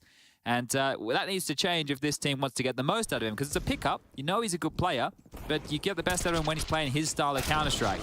But finally a kill, 1 for D-Heart. Let's see if they can make that many more into the gunnies. No AWP for Hades here. Just going to beat 5 AK-47s. Yeah, they've lobbed the outside smokes right away, and they're going to try and send D-Heart across behind them. It looked like there was a pretty big gap here. He's fine, he's made it over. There was like a tiny little hole in the middle. Luckily enough, no AWP in hand for FaZe, so D-Heart's going to make it on by. They get him into secret, but the rest of the gang are all back here in lobby. So what do they want to do with D-Heart? Top's pretty susceptible here, right? You can see Hades lining up that molly towards back of sight. Here comes the U2 up close and personal. CT Fan. Oh, Carrigan's in trouble. Twister's got 1. Is that it? It looks like they've just stalled this out with a smoke molly defense of their own here. This is not a good start, Harry. Yeah, it's a little rough, but hang on a moment, have a little faith. D-Heart with the main wrap, and he comes out of secret. He goes, all right, look, I'm not in an ideal position to help out over at A. He makes that little run across, that sprint over from secret in the yard. And he's good for the double entry. It looked like FaZe were about to grind that one to a pretty jarring halt, right? They split the push really well. They forced that first fight out of Spinks and no one could trade it. So, yeah, ENCE kind of owe everything to D-Heart there for running in and making that happen. That really should have been a FaZe Clan round, I think. It was simple, just playing with that rotation, right? Rain goes down towards lower, and then they're able to attack the top side as a unit. So good stuff, simple stuff, and that's going to be the 3-1 scoreline. Now, is there anything that Hugo does that you really don't like so I can avoid doing it? Yeah, just like talk generally. Would okay.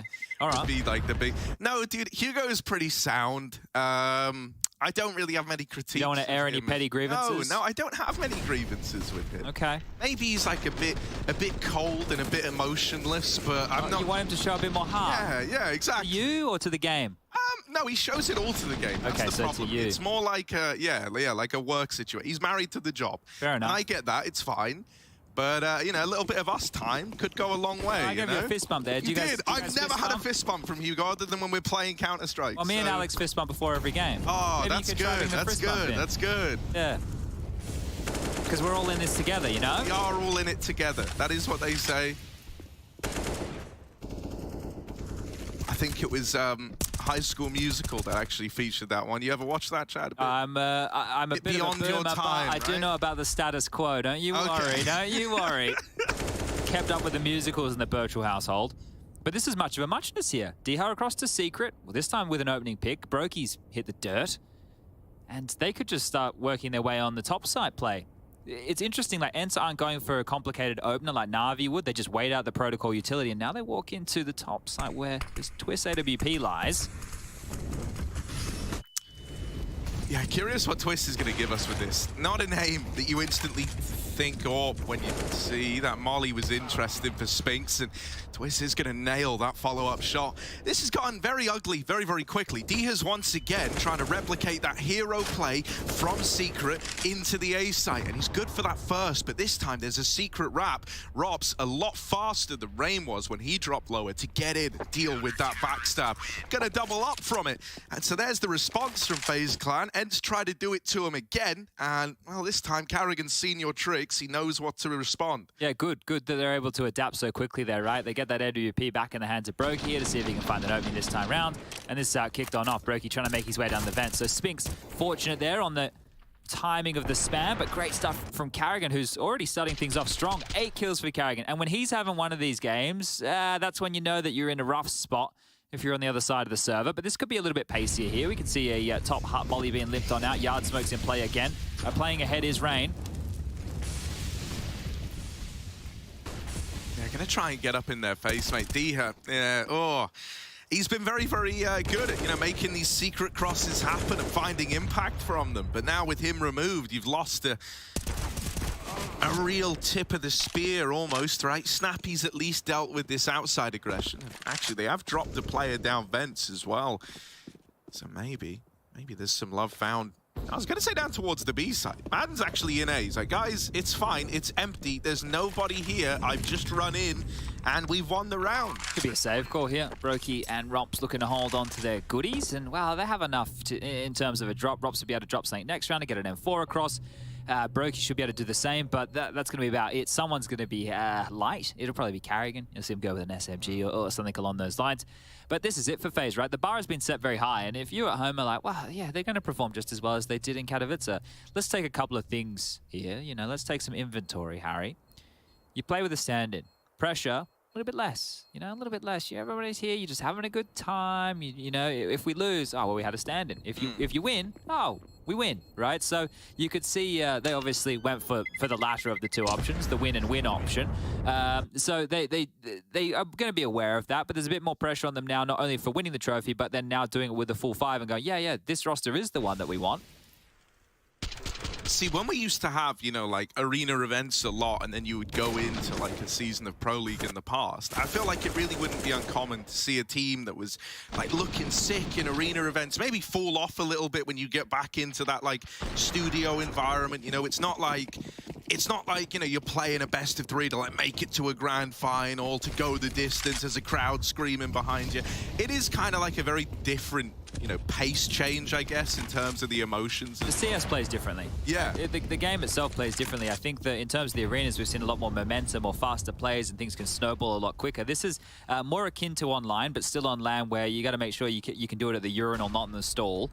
But it's clear now that we have 3 different distinct versions of CS for everybody playing at home. Online, studio, well, and arena. And, well, that's a smoke drop from Rain here just to buy a little bit of time. 4 players caged behind that, but, well, the exact number unknown to FaZe right now.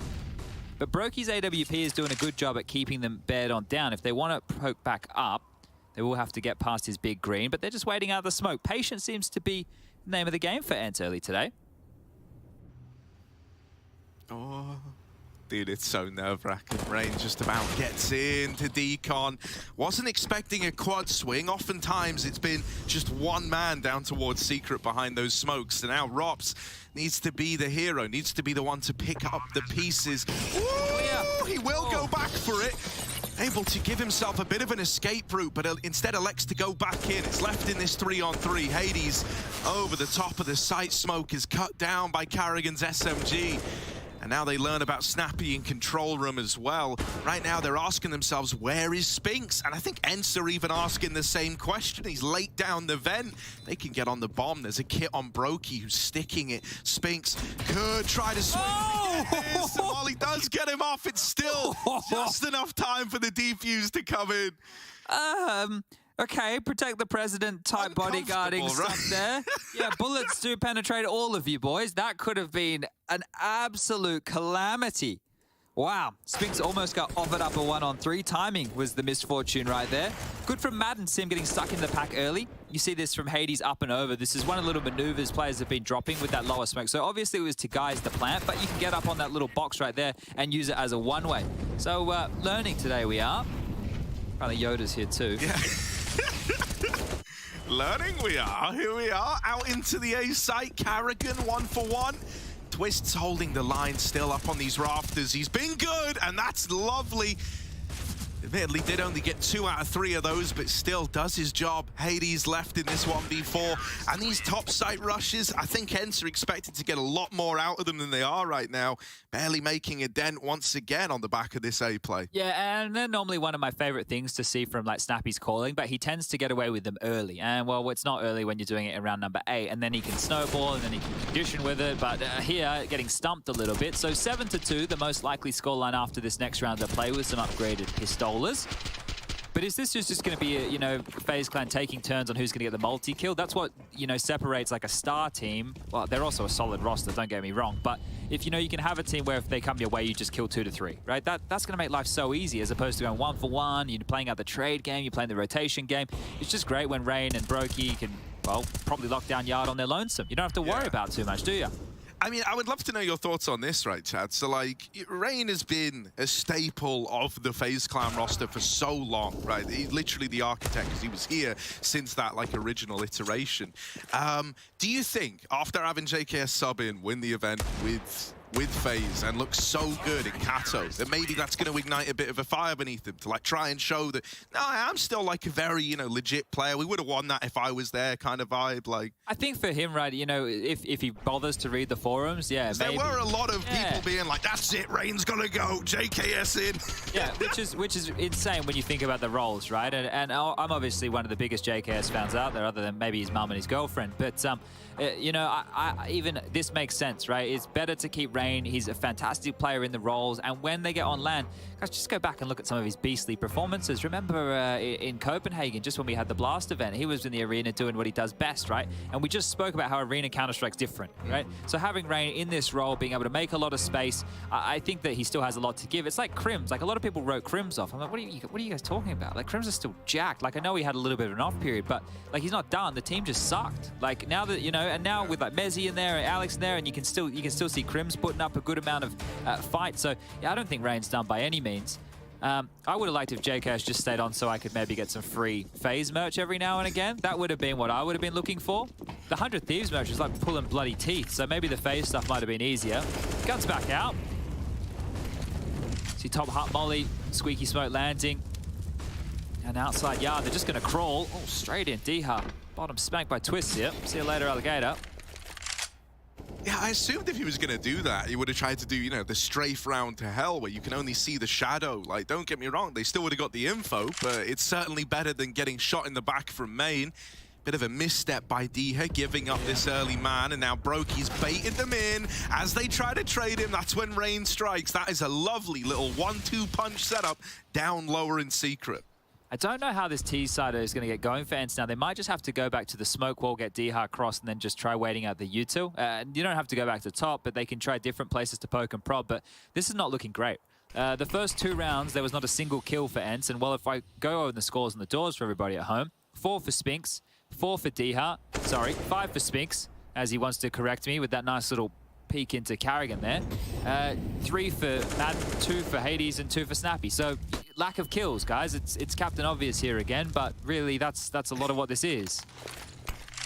I love the idea that, ENCE coach in there. Guys, have we tried just shooting them and actually winning more? No, but like, that is okay. They shot him, see? Okay. It goes a long way, right? Bullets, everyone's weakness, as it turns out. Oh my goodness. Spinks and Snappy. This was 2-on-5, and now they're in with a chance. Out into the A site now. Brokey in the vent. They've seen him. They don't want to chase that up. They don't want to give him a chance. The bomb has to get planted now, and FaZe know this. They chase it down. Good reaction for Brokey and Rops, right? They kind of realized that maybe that was building into something unsavory, and so they're able to get a leash back on ENCE. Yeah. handled. Look, would you, if you were married, which Rain obviously is, do you think you would wear your wedding ring while playing? Ooh. Not that, like, because you're not advertising yourself to the ladies. That's not what I'm talking about. But do you want the bit of metal on your finger that's on the mouse? It feels uncomfortable, right? I've tried. A watch. Because Alex normally, like, de-jewelries before he plays, right? I think it is, like, a bit of a nuisance. I mean, mad respect to Rain, right? Yeah, still fragging and wearing a wedding ring. So, yeah, why not? Here we go. How many for Rops? 3. I'm calling it. Oh, he dropped down right away. So maybe not 3. It's not building into a 3-kill round, I can tell you that much. Not yet. They Not take an him exciting 3-kill round. No, it's going to be one of these drawn-out ones, but maybe I'm still right. I like that they've taken ramp. First time we've seen them do it, right? Rops, up until that last round, was 3-1. He'd barely seen anyone in this game so far. So they try something different here, ENCE, by taking away that ramp control early, trying to shuffle some of these rotations around from FaZe, and it has somewhat worked. There's 2 down lower on B, right? So this A site, compared to rounds gone by, is a little more under-defended than normal. Well, Carrigan, it's his turn. Let's see how many he can get. Comes into Snappy's crosshair, and Snappy will oblige through the smoke. Twist shots just landing. Madden's down, bomb loose, and, well, top side. At least they've garnered control. Yeah, a little retake smoke thrown in for Brokey. What's he going to try and deliver from heaven? Flashing his way in, taking a peek and actually tagging Hades on that swing across. Rain waiting in the vents, just going to have to pop up. I'm imagining they're waiting for Rops to get into heaven so they can all go together. You are going to have to trade your way into this one. ENCE have had more than enough time to get comfortable in this site. Snappy, they haven't cleared him yet, and he will rain out with the first, but now left alone in this clutch back of the site, and he's run down. Brokey with a very, very late swing from heaven. You do love to see that. You know, it took so long between them seeing him there and him actually playing into the round that they thought he'd, like, dropped off, maybe looked to go somewhere else. Snappy thinking he had a lot more room than he did. I liked how clean this was in terms of the fact that they waited. They knew they had the number advantage, just wanted to get their ducks in a row before going for it, because realistically, there's not a massive bag of cash that's been built for FaZe so far. So if they are to lose consecutive rounds here on the CT side, Snappy's not done just yet. If the guy can get, 4 or 5 rounds here on the T side, I think that the individuals of ENCE can put up a fight on their map choice, but the second timeout called, and this is an opportunity for Saw, the coach. You can see him right there. A little bit of the coach pace. They're back in the 4th. That's what I'd be doing. I don't think I could sit still if I was a coach. I'd be moving all the time. I pace around constantly. In fact, I've had multiple generations of casters complain to me about my pacing. Okay, you can pace all you want around here. It's okay. Hugo does it all the time. Henry Greer he actually told me once I was making him feel sick because I was just circling him like a shark. Oh, yeah. Circling with a mic cable. Well, yeah. You're probably constricting the circulation, Harry, so that's understandable. But if you want to pace around here, as long as you do it on your side, I'm okay with that. That's fine. So we have sides. It's like a 50-50 split. Well, I use the table. Okay, I like that. You stay on your side, I'll stay on my side. I like that. That's respectful. Well, here we go. A little bit of a... Never mind. Never mind. Had to mention it. That was the curse. Ooh, hang on a moment. Oh no. They heard Spinks get there. Brokey knew about him, and so Twisters spammed him out. That's a bit of an ugly start. I'm really curious about how this Brokey became, right? Because the Brokey that we saw in Katowice and the Brokey that we're seeing that wants to go straight into the vent to stop a vent drop with an AWP in his hands is the one that just doesn't seem like he cares, right? Like, and I don't mean that in a bad way. Like, he's gone, I'm an AWPer, I've got the biggest gun in the server, and everybody knows it, right? It's not a locker room secret. We've all seen it. And he's just laying down the law. Like, the way that he played, I got to do that podcast with Rops and Twist, the little duo, which was quite fun to do. And Rops was saying how he was so much more amped and fired up and vocal, and Brokey at that event, he was a bit more quiet and reserved, but just focused like a killer, right? And they had that swap of roles. Let's see if Brokey, what we'll see on the cams, just going to be ice cold going forward. We've got both Latvians in this group. Heku's going to be loving life. Diha has taken down Brokey, however. Always the way. Spend all round setting him up, being like, oh, what's he gonna do? And then dead right away. Carrigan can't plug that hole either. So they do manage to get down the vents in towards lower. Rops already here, trying to hit this timing, but the window peak is coming whether he likes it or not. And Rain's been tapped out after the first. For Twists, this is a 1v3 that it might be better off never even attempting. However, Snappy is holding the lobby and won't allow that save to come in. So there we go. ENCE are able to find a round, and once again, a lot of it is from Diha crossing these outside smokes and making a play, this time down towards lower. Yeah, good stuff here, right? Snappy's actually leading the way in terms of the kills right now. 8 over there for the T side of ENCE, but it's been labored. And right now they're in the tipping point as far as the economy goes. So if ENCE can convert this one against the 2 Famises, one for Rops, one for Twist, and the upgraded rifles of the rest, they can actually run away with the tail end of this half here and have something semi-respectable. So important round, and Karrigan's pushing hard straight on in, and he's found the opening. Madden has just dropped like a fly. Spinks has made it down the vent. Gonna try and upset the grain down at lower. However, I do like what Rain's doing here. Right, you know that D has been this reoccurring problem outside, and so Rain's like, don't worry, I'll deal with him. I'll put a stop to this outer play. You guys just worry about upper. And right now, that one body down lower, you don't have to worry about yet. Snappy, that's kind of nice. That's giving you a lot of room. The idea that you could drop vent might be enough to shimmy around some of these rotates for FaZe. D Rain, are we ever going to get this fight? He's making noise, and Dia's going to flick back round. Oh, that's pretty lovely. Rain had every little advantage going his way there. The element of surprise, the info, he knew it all. And the bomb will start to make its way down here towards lower, where Rops currently resides alone with this Famus. Smoking to get the plant down. Oh, Rops has got a freebie. Diha's dead. He's in the window room now, can apply so much pressure. Oh, man. Hades even going into the vent. Like, maybe they're considering a route out of this one, but no, they've got the smoke down. They're going to try and plant with it. 2 on 3 now. Snappy still alive. This guy's been putting up numbers. They're looking to deal with Rops, and Hades will. 2v2. Starting to chip away at FaZe. They're waiting. It's a long old rotate for Twists, who finally gets in towards ramp. Him and Brokey, they've smoked off control room, but there's a big gap in this that Hades is peeking through, and Snappy's taken another out of the round. That's ENCE picking it up. Another one of these, you know, man disadvantages, this time going their way. They're able to convert it.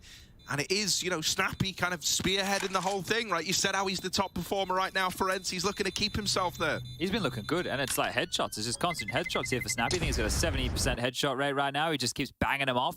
And this is very big because now, sure, the saved AWP for Brokey, but everybody, the cash, it ain't great. It's about 2.5 for most, or with the low 2Ks, mind you. And this is where, for the final 2 rounds of play, do they force on this one behind the AWP, or do they take a save and everybody will be able to buy next round, but it won't be as good as an AWP, right? They're going to be missing the big green. Likely to be just a partial investment. That is an important kill from Hades there, isn't it? Very important frag to make on Rops, who is trying to be the fly in the ointment. But here we go. P250, 5-7, 2 USPs and AWP walk into round number 14. And you have to allow Brokey to work here. You need to give him options. Might not get many an option. He's dropped into the A site. He is in the right place at the right time. Brokey's Orc trying to deliver, and it's a third. Oh man, the only thing in this round for FaZe, and it's delivered in spades. Only here, but they're not ready for him. Brokey with 4, and that's 10 on the door for FaZe Clan. That hero AWP making a play, dropping into the A site and scrapping with them. Fighting tooth and nail, Brokey's able to deliver the round. Well, they allowed him to work. Look at the bodies that are falling during all of this. Karrigan and Twist are just in the site as like peons. Yeah, target practice, shoot us. Allow Brokey to pivot in and get those kills. And at this moment, I think it's all going wrong. Rain, he lines up with Brokey, but he still pulls it off, and a huge round. Brokey with a bit of a smirk on his face, and the coach loves it. Robin is ecstatic about things, and well, this could be even 11 now. FaZe, they got to be fired up after that one. Oh, well, Brokey had his moment. Rops' turn. In with a double at ramp. There is the rotation. Oh, guess who's here again? It's Round Ruiner Brokey. Bringing it into a 4-on-2. Looking to solidify this 11-4 half for FaZe. Another one of these 2vx's for ENCE. This time, Snappy's gone. And he's often been the mastermind behind, you know, winning or making these rounds look doable. Now you're hinging on Spinks or Diha, finding a gap and trying to get round it. Big gap here in this smoke, and it looks like Spinks is going to wait it out anyway. Diha's decided to pivot to come back up secret. So the two of which are going to need to try and work and pincer a kill towards main, but a time has just been bought. So maybe Diha wants to path over towards heaven because, well, Brokey isn't too sure exactly where Diha's gotten to. don't know, man. With the kind of game he's having, I really think Diha could get just BS checked any moment now. Brokey still not considering it. Oh dear, running out into the yard and into the crosshair of this late lurk. Diha's coming back in through main. Not another 2vx. Twists could lay it to rest right now. He's wrapping the door. Player has missed the timing somewhat, but it might be golden. It might actually be perfect. They've just come out of door. You were not ready for this re-swing, and that's the bomb plant denied. Diha still with time to get it planted. And now in the 1v1 versus Rain, who's wrapped all the way to main, going up hut roof. Diha, is he ready for this? Swinging out, hasn't seen him yet. Starts to consider. Oh no, mouse wheel. Oh no! Mouse wheel jumpers are up in arms.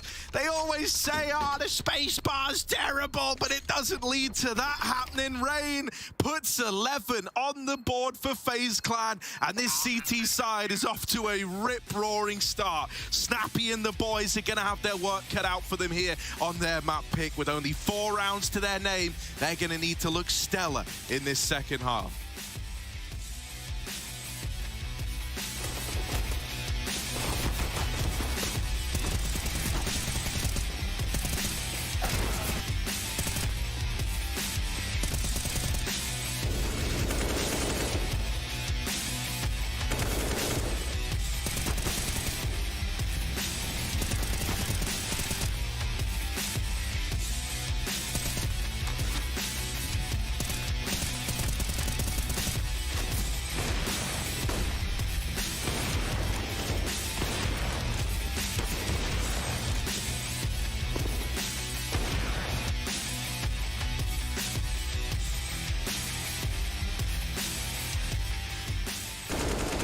There's behind us, Both there, no? How secret? Both or one? They're not pushing it. Just go down, go down. Oh, going main. Coming guy. Both main. Can you flash out 7? Yep. Flash out 7. He saw me. Door dead. Pushing. Nice. Dude, almost. It feels very good to win Katowice. Obviously, it's hard to describe the run we had, and it's just kind of it's just hard to put any words to it. I'm just speechless. Winning a tournament like that, and in the situation we had with our lineup, so it was one to remember for sure. The biggest win of my career so far, and I think everyone is extremely happy that we managed to win, and gives a lot of confidence for this team as well.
Embrace your destiny, slay your enemy, raise a legacy. No more apologies, trust your abilities, gather the energies. Pull yourself back together, been staying off track forever. Child of the nation, go seek redemption, time for salvation. Today is meant to be day of victory, time for history. Reverse a tendency, fight the entropy, channel your rivalry. You're praying for fortune to come, you're hearing the sound of the drums. It's too late to backtrack, get back your back now. Keep your feet on the road and stand up. You've got what it takes to fight back.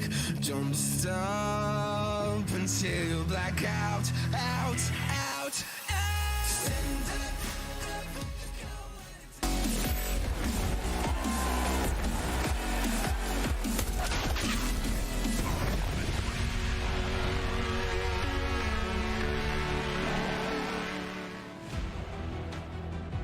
The champions of Katowice looking good here to open up their group in the Pro League. 11-4 at the end of that first half. Admittedly now moving on to the T side. ENCE kind of hinging on hitting the ground running to open up this second half, right? If a pistol doesn't go their way, we could be staring down the barrel of a pretty quick first map here. So hopefully ENCE have got some ideas in those big old brains of theirs. Yeah, a little bit spotty in terms of the rounds they were actually able to convert here, but let's get things underway. Spinx has been dropped Julies. He has the best spawn, and I'm sure he's going to drop on towards top heart in case of a rush, but we can see that's not the case. Rops in lobby, 1xBet odds are favouring the FaZe clan.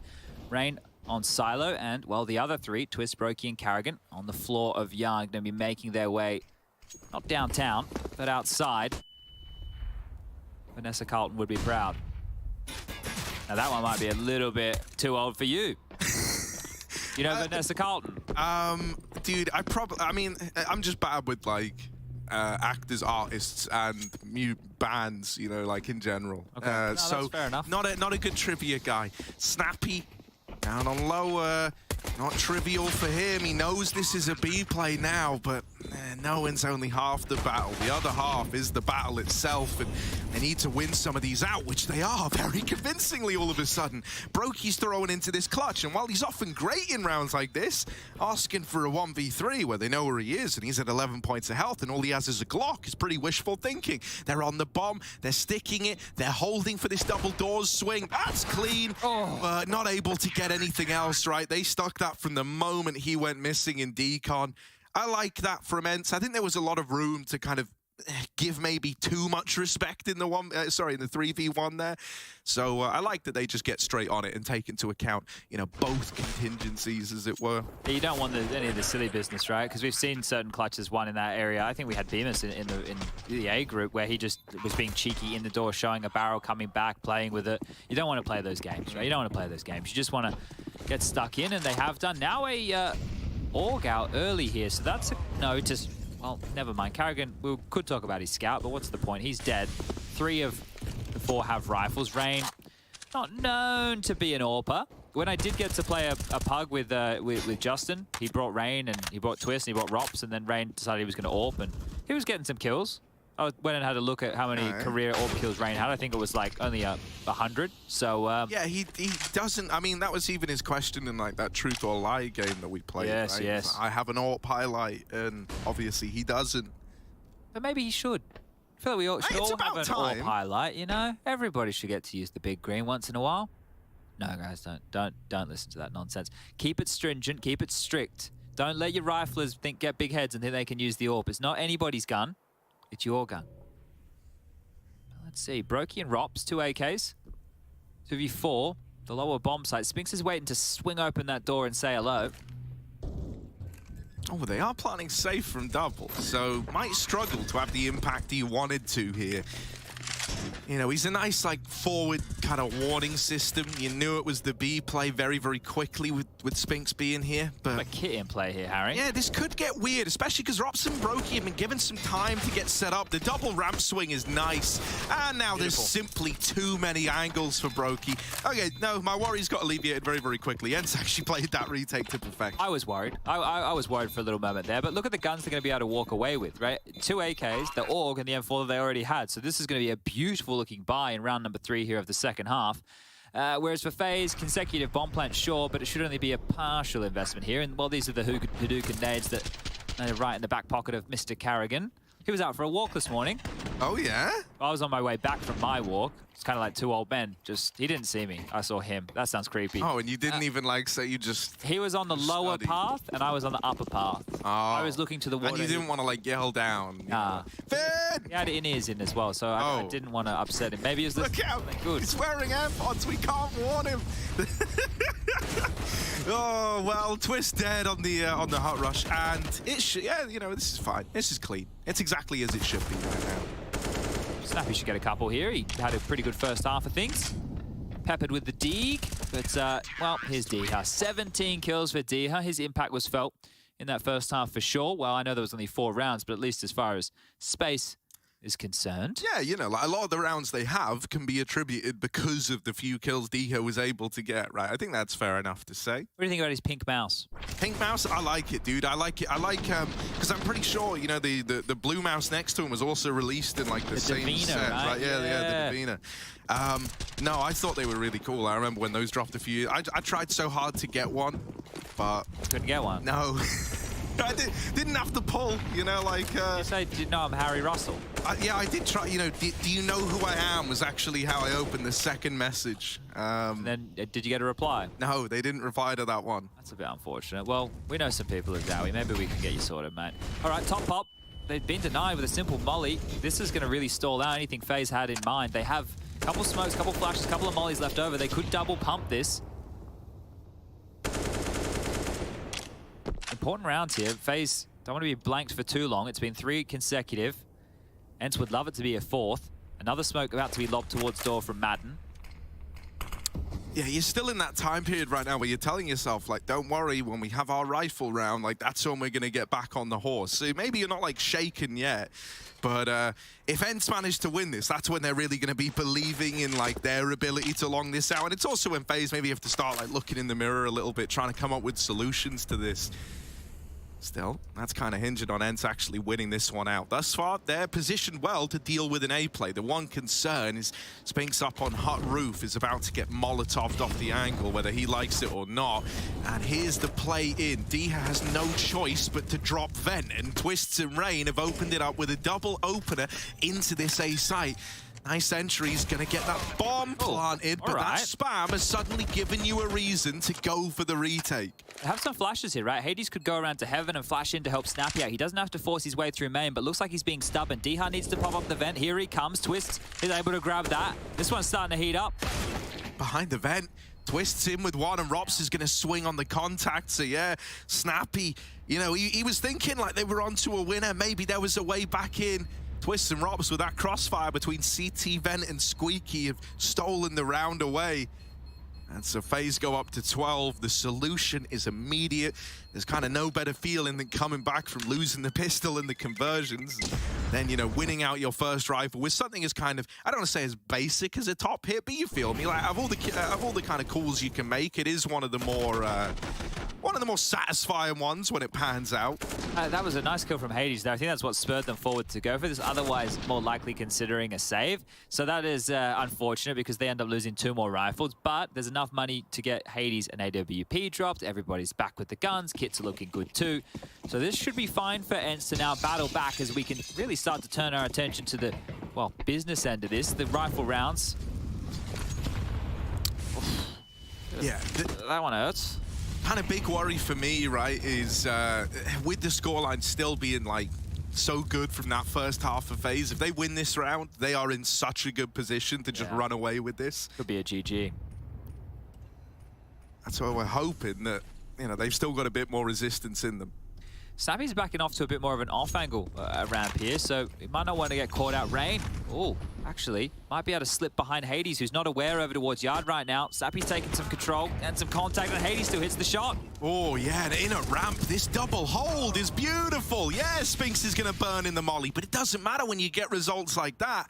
It's only Carrigan left now, 1v4. Admittedly, I was going to say they don't know about him. He actually did blind Rain like in the kill feed on the outside play. So I think Hades had a little kind of suspicion that maybe he could have been there.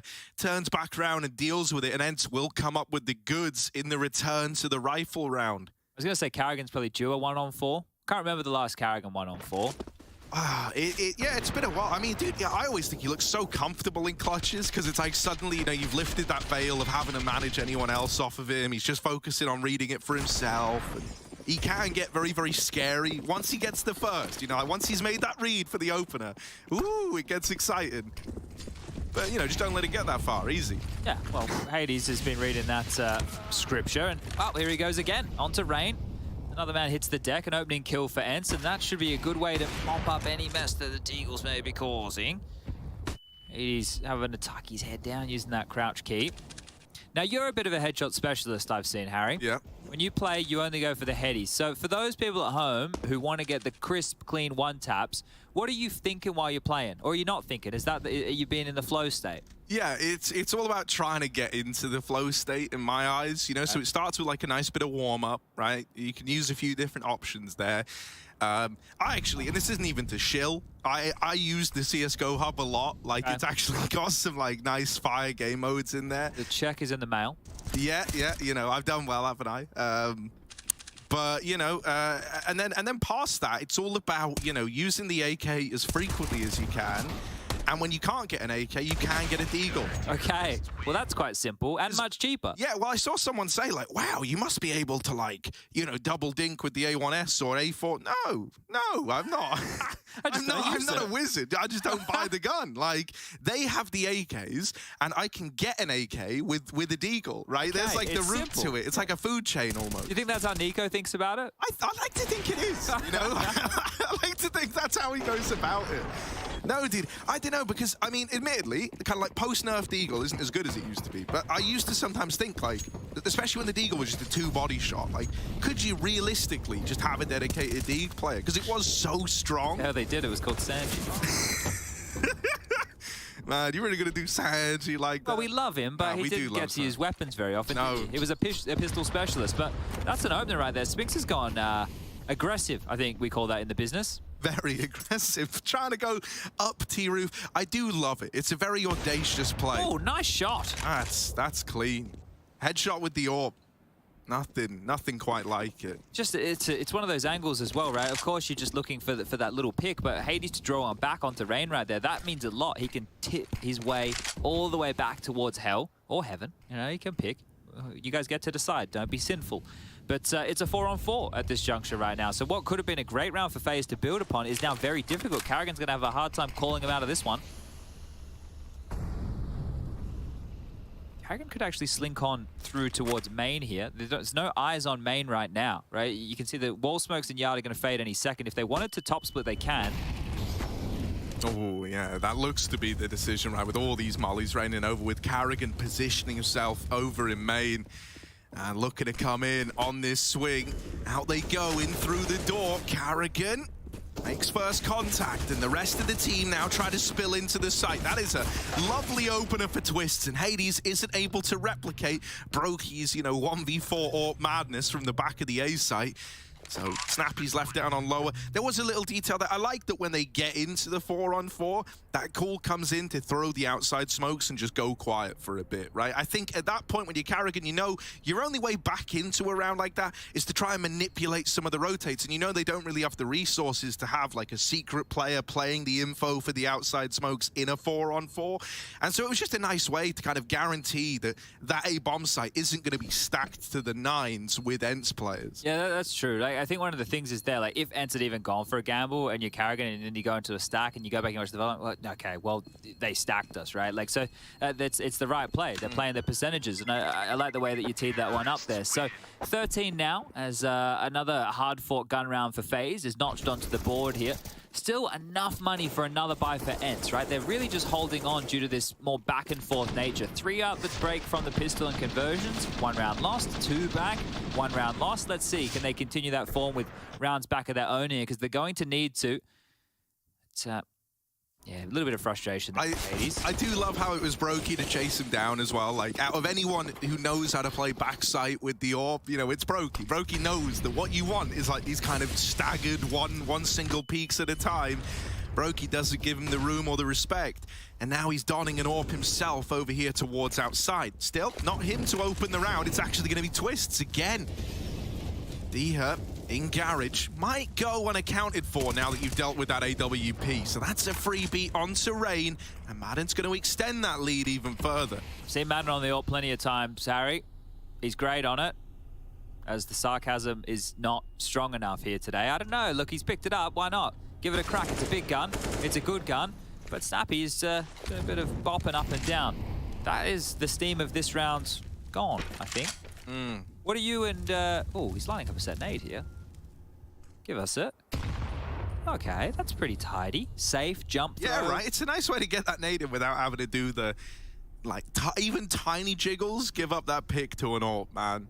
So this is the thing with how much the game is being refined by the top level, right? Like, being able to do that, you need to, first of all, sure, understand that you can do it and know the lineup, but then know the timing of when to do it. Like, because a lot of players, if you're trying to, in your matchmaking or your FAZE games at home or something like that, you're doing these silly things, you get caught off guard. This is why team-based Counter-Strike is the best thing, right? Because it allows for so much nuance and detail, and then there's plays and like counter plays, and it's a whole different beast, isn't it? Team games of Counter-Strike. Dude, it's always wild whenever you go back and watch VODs, even from like something as kind of not as far away as goes, you know, like 4 years, like how much the game's evolved, right? Like it just looks like a different game in terms of how it plays out.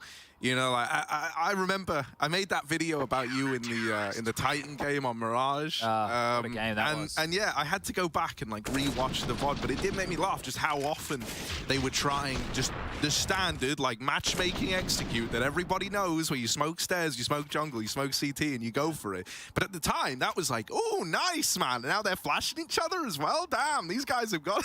Yeah. Look, my T side was at a little bit more depth. It was jump smokes, mate. We were before our time. Before our time back then. Yeah. Some people didn't like it. Well, it doesn't really matter now. Here we go. Saved AWP for Brokey. Now, it's worked wonders once before. Do you see it happening again? I don't know. I think T side, it should be a lot harder for him to get anything going, right? He's not going to have that freedom to drop into the A site and have them, you know, feel the need to peek him, as it were.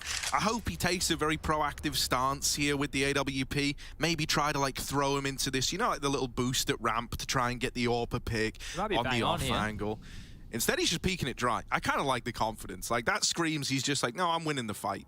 I don't need no boost. I don't need no trickery to do it. I'll just win it head-to-head. Gonna have the pistols to go in first, and this AK on Carrigan, hoping to trade them. Flash, gonna send Snappy down out of ramp. They have overran him, and now they look to set themselves up towards hell. Brokey might be blind, but he still delivers the opener. Okay, well, now they know where Hades AWP is, right? They would have had a good idea it should have been over towards Hell or Heaven or Yard, regardless, but now they know for certain. And oh, Rain's gone down here, trying to get some squeaky room, but here's Brokey's AWP again, another kill. Dude, he can't win them another hero AWP round, surely. Oh, it's apparently a third for Brokey. It's not meant to be this easy. Over in main is his next challenger. Hades late to the mark. Moving in, Brokey trying to run the gauntlet, but he's smoke shot by Hades. He did it with the AWP last time. The AWP's even more impressive. Right as that smoke fades, he gets it. I tell you what, it's a damn good thing he gets that as well, because it was on its way to get planted for Heaven, and that would have been essentially like a very unwinnable 2v2. You would have been hard-pressed with Rops set up in Heaven, but now you forced him to drop. You forced him to play in the site and play around this bomb solo. With Hades repositioning over into Heaven and Rops not considering it, although I say that, enough time's passed that he's like, no, it's got to be Heaven. That's the only route back in. It's all become clear to Rops, and he's going to get it over the line. The blessed Brokey AWP is responsible for 5 kills in that round. 3 from Brokey himself and 2 from Rops. That's ridiculous, isn't it? That's absolutely ridiculous, right? The fact they're able to brute force their way, they get into ramp, they get this opening kill. Here it is. You can see the flash just there as D-Hard goes down, and then Hades gets one back. Yeah, he's able to draw it back, draw it level, but this is when Brokey really comes to life. A couple of his teammates have gone down. You saw that Rain kill to Madden, but just fighting, right? He's not the first man in, but he's the man to get the kills, and then Rops doing what he does best, closing the rounds for FaZe. 14 now, just 2 more. Beautiful stuff. Beautiful stuff.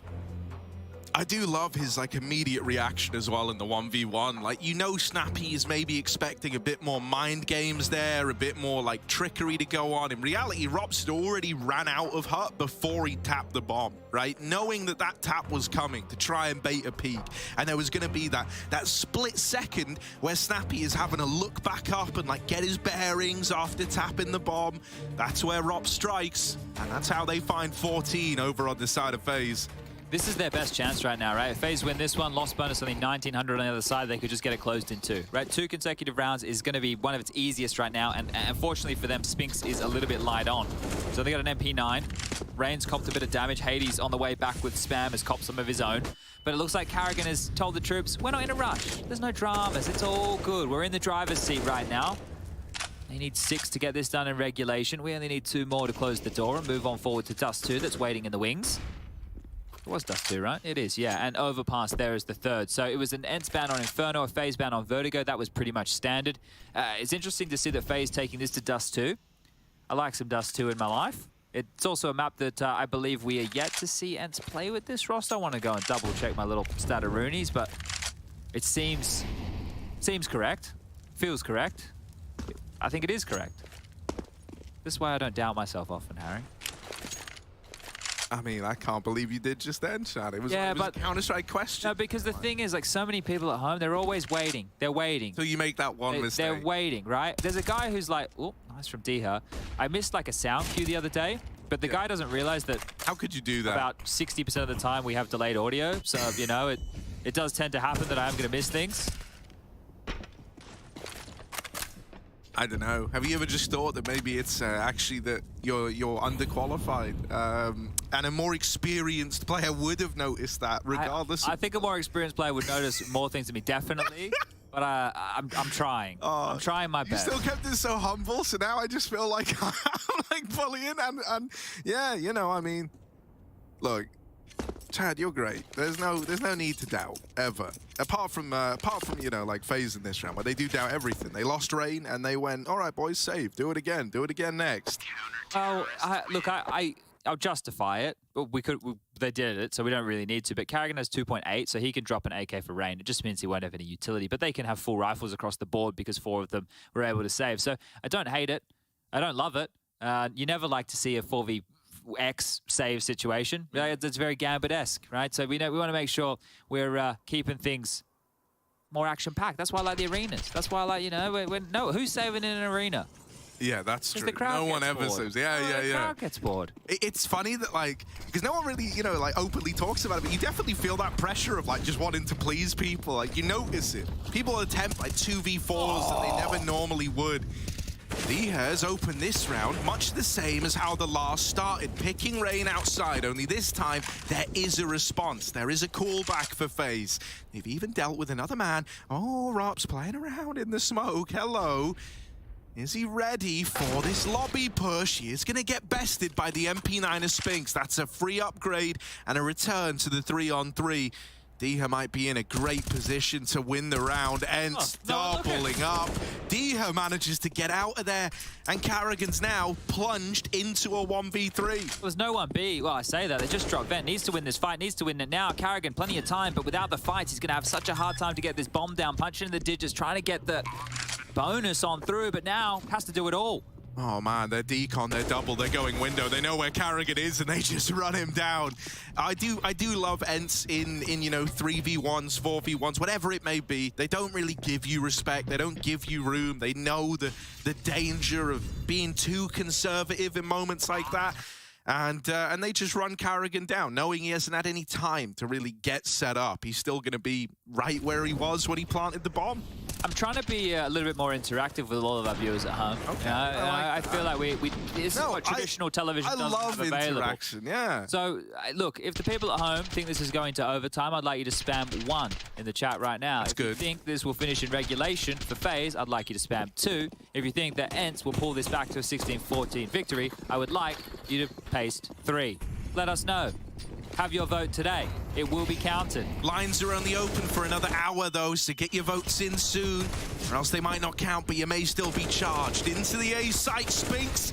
Ooh, run down by the Tech-9s. Hades going to come in swinging, and at least keeps this in the advantage of ENCE. Plant is available. Rain's going to plug in those numbers, and now backs up just Eagles here. That's a ballsy reposition for Brokey. But at least they are given the respect and the room to do it. Now they're set up over here in the lobby to try and play around this bomb. ENCE do not want to let this one get out of hand. It's only the Deegs, and you've dealt with the first. Are you ready for Brokey? Same position, same weapon, but not the same outcome. They're still on the bomb. They stuck it the whole time, and Brokey was never to know it. So ENCE are well and truly back into the swing of things. 13-14, 1 away from tying this game up. Wow, it's happening very quickly here, isn't it? Another plant for FaZe, so at least that's a positive, right? Consecutive rounds with bomb plants, it's going to give them a little bit extra moving forward towards the tail end of the game now that their loss bonus is, well, yeah, maxed on out. So this is it. This is it for FaZe. You want to get it done before things get a little bit squirrely. Now would be the time. Rain not sustaining any damage early towards Yard, at least this time round. Finding themselves on the roof, just having a bit of a mother's meeting phase. They don't want to be too quick to the draw. Allow ENCE to use their utility. Carrigan. Oh. Oh, okay. He's been practicing that one, has he? We'll set smoke here. One, gonna go over to the windows maybe. So double mollies. One for top heart and one for back sight, I imagine. It's top heart. Back sight. Oh, floors on flames. Still, the opener for Madden in main, and Spinks hasn't really been forced out by this backside molly. That kind of betrays Brokey, gives him a false sense of security in the A push.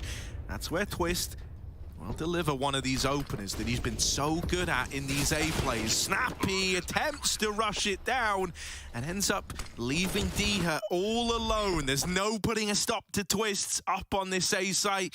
Man, whenever it has come down to him having to give the openers and like create that space, he's often stood and delivered there. So props to him to find 15 for FaZe. Yeah, it's crazy. When FaZe just want to come late top like that, Twist is doing a great job of making it possible, right? He just kind of walks on through. You can see the utility here. It's putting him in, well, more interesting positions, but you start to find the kills if you Twist, and he continues to do so. So great stuff for him to continue this form. 23 kills, tied it with Brokey. The only one really standing with them is Diha on the other side. But is this the final round? MP9 for Madden, M4s for the rest. Hades in the big green.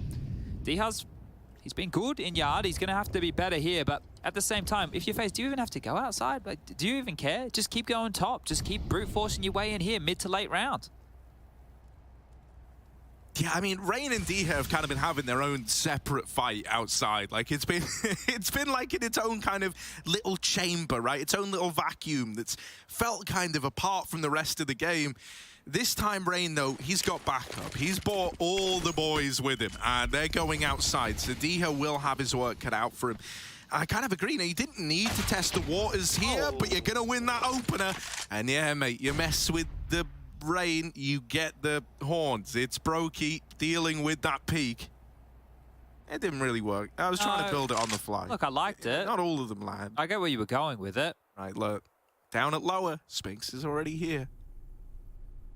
Drops lobby lurk is also disgusting, waiting for aggro. You could probably do something with Spinks and Spanks. Do you know what Spanks are? It's like underwear, right? Yeah. Yeah. Okay, I like that. I like do that. something with that. The one for Spinks is like the cutting off his nose to spite his face with the Sphinx in Egypt. Obviously, no nose. That's low-hanging fruit, that one, though, isn't it? Oh, what about Madden? What about Madden and Hades? Quite the a-hole. Well, Madden's dead. Just Hades now. They know about him. And dude, if he was able to kill the bomb planter, maybe there was something to be found there at a time. All of a sudden, it's Snappy who had to run the whole way, so they knew he was coming. And it's a team ace to close that out for FaZe Clan. ENCE's map pick of Nuke might have gotten a damn sight closer than that 11-4 half would have led you to believe. But in the end, FaZe still walk away with the victory under their belts. Their heads held high, and they now sit 1-0 up in the series.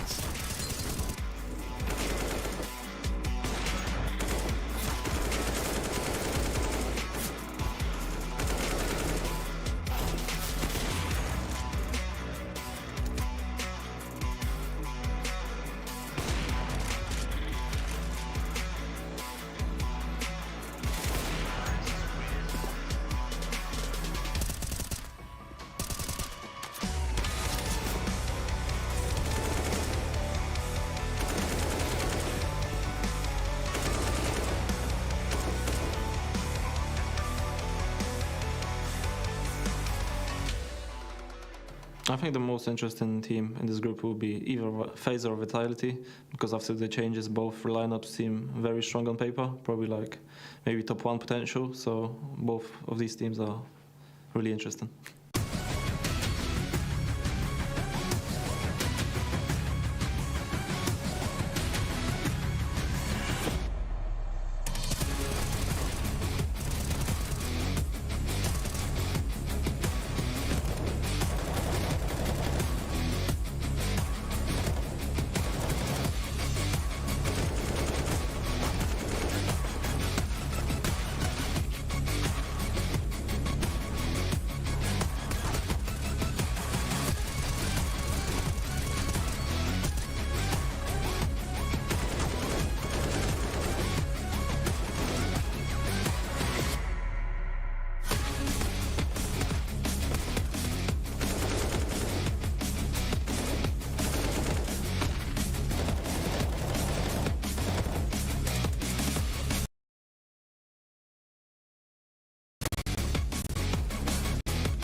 Oh my god.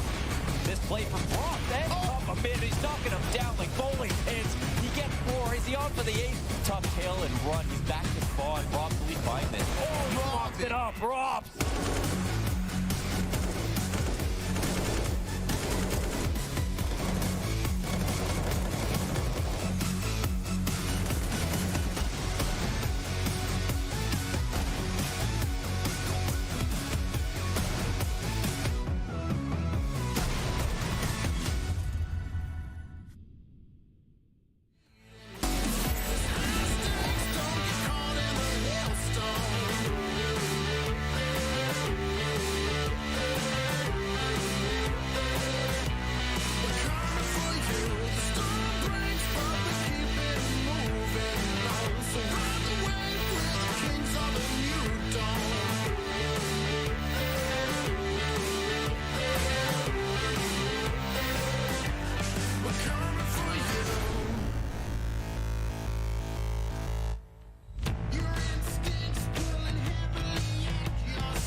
Main. Up fence. Door.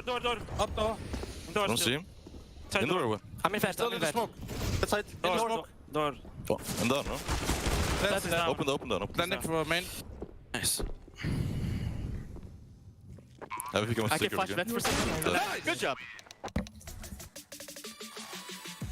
FaZe have done it on Nuke ENCE's map pick, and they go up 1-0 in this best-of-3 series. We definitely were expecting some fireworks from them, and they definitely got off to a flashy start on the CT side. Blair, Maui, talk to me about the keys to victory. What did you see play out on the server that gave FaZe this win? Yeah, I'm going to have to obviously touch upon the T side coming in from ENCE, right? That's something we harped on and we touched upon multiple times as a Snappy's T side is always fun to watch in Nuke. Unfortunately, didn't quite pan out this time around. I think FaZe did a very good job really taking away early map control, which ENCE really like to go for. And a couple of rounds they won where the trademark fast upper hit coming in. They got a couple of rounds there, but great adaptation from FaZe coming in. And we all got to so ENCE do have a pretty solid CD side as well. But 4 rounds on the T side, just not quite enough.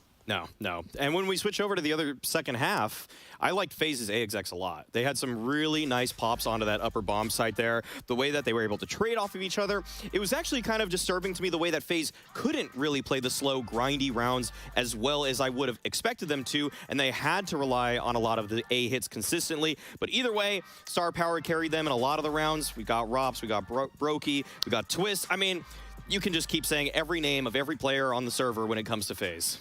Yeah, I mean, it was Twist and Brokey on 24 apiece. D-Hurt did everything he could on ENCE's side with 25, but it wasn't enough. For now, let's listen in to an interview between Heku and Rain.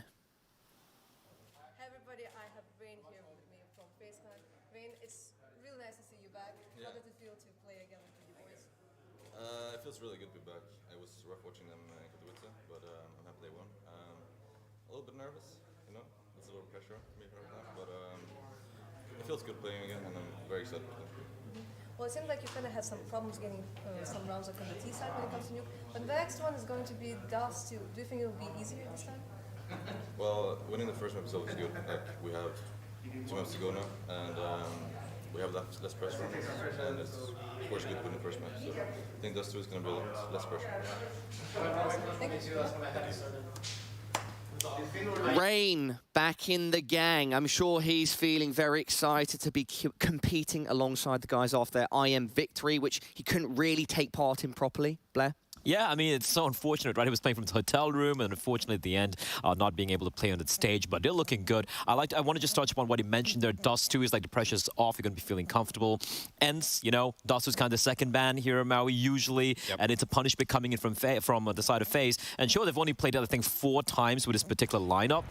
But look at the names of who they played against. You're talking about G2, Gambit, Na'Vi, and Big. All 4 teams who are very solid on the map, and they have a 3-1 win record on it. And you look at ENCE, and they actually haven't even played Dust ever with this lineup. Yeah, with this 5. So there's a lot of questions to be asked in terms of what kind of form ENCE are going to be bringing here into the second map. But when it comes to FAZE, I mean, the duo I want to really highlight, we're seeing a little bit of them right here with Twist, but Twist and Rops defending that B bomb site, man, it is a devastating duo. It becomes so scary to want to head to that side of the map entirely because you know how much firepower those two guys. And like you did touch upon the the star part of this team, right? How many rounds like that hero AWP from Brokey gets 3 kills with it, and then Rops picks it up, and you're like, Rops, you really want to pick up that op in a 1v2? And well, and we get the answer, deserved answer. He gets to 1v2, makes it look so clean. Yeah, we'll be able to highlight that round shortly. For now, let's take a look at our aim high head-to-head. Here we are comparing Rops and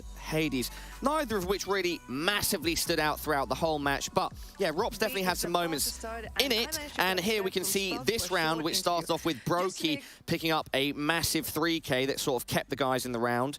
Hades there giving his input, and then it will end up on the Rops clip that we were referring to before. Let's, for now, guys, just admire the work. I wish I could play like this, you know? I wish I could be Brokey, just firing off on all cylinders. And Rops here, all right, so essentially what happened, just to remind everybody at home, we were debating it backstage. He had a rifle when he was planting the bomb, and then he switched up to the AVP, and I was like, man, I trust that decision. I think that's awesome. 2 bullets, 2 kills, hopefully. But there was some discontent between you guys. In retrospect, you know now that Parla is right. Maybe the best live analyst ever. I'm going to record everything in the green room. I'm going to say this, Paula. I think if he had the AK, he'd win that anyways. Yeah, I think he'd win it. I think he'd win it either way. Yeah, Rops is just, you know, he's a clutch master. Should we just switch at some point in the next match and like see if I can somehow tether together a semblance of real analysis like you guys do? Okay, Blair. Okay. Anyway, guys, yeah. So Rops in moments like that. Me personally, I trust whatever decision he makes. We've seen him having insane highlights at Katowice and prior in his career. What do you think we can expect to see from him over the course of this best 3 and overall the course of Pro League? I mean, you're talking about a player, you know, once he came into this team, they played only, I do believe, last spring, the groups, right, which is played online. Then a gap. Like, I think even though they won Katowice, it wasn't the way they wanted to play together as a team. So I feel like this is a great opportunity for Rops to kind of... he already knows what he's doing in this team, right? To feel more comfortable in the role that has been assigned with by Carrigan, so to speak. I think that Rops on Mouse Sports left me disappointed very frequently in terms of the way he would play the game. It felt very selfish, felt kind of like he wasn't playing to win the round, but just... Are you calling him a baiter? Yeah, there was a little bit of that. All right. But what I like about what I see with him on FaZe is that he has changed drastically. He is now a much more dynamic player in terms of the way that he goes for fights, is willing to try to clutch out rounds, and like not like half-assed like, oh, look at I'm kind of trying. No, he actually really goes for it now, and it's exciting the way he pinches onto bomb sites, the way he actually takes initiative in rounds. I've seen him run in first a handful of times with his lineup, and it's a great sight for me. Well, Maui, as you often do, starting your statements, we actually have the team comms from that round. Let's listen in.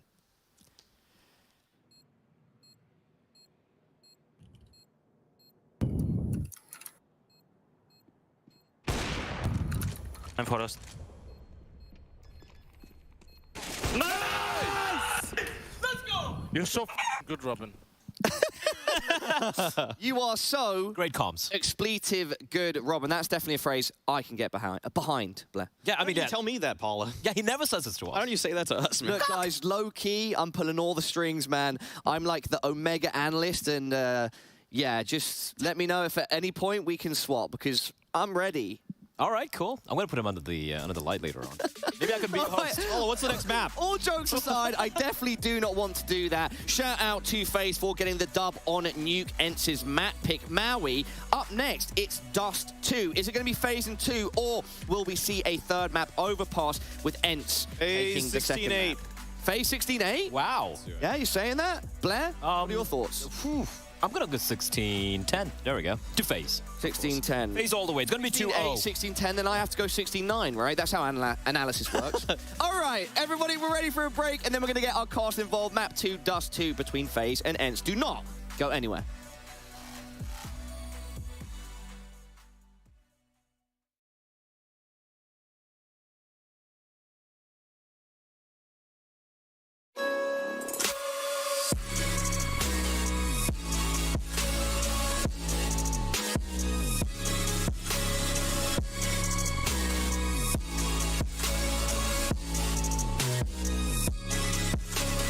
You love it, you wear it. What's your style? Get your merch at shop.eslgaming.com.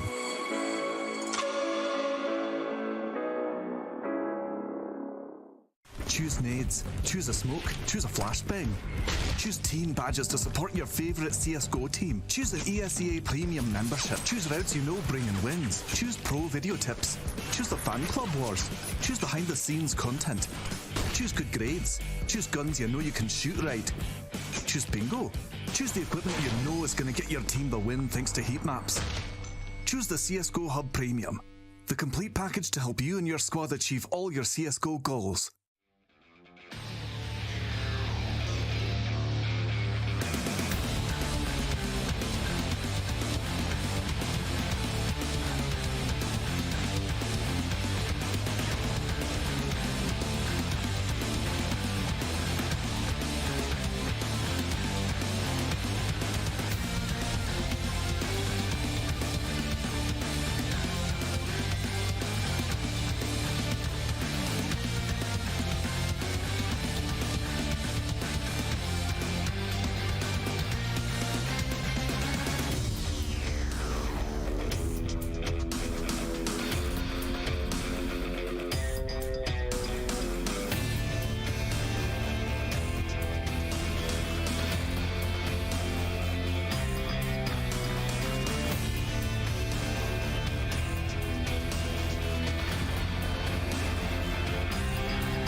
FaZe Clan currently a map up in this series, and it's ENCE's map pick that they stole away. Now we get ready to head to a bit of Dust 2, and obviously FaZe's map pick here by extension.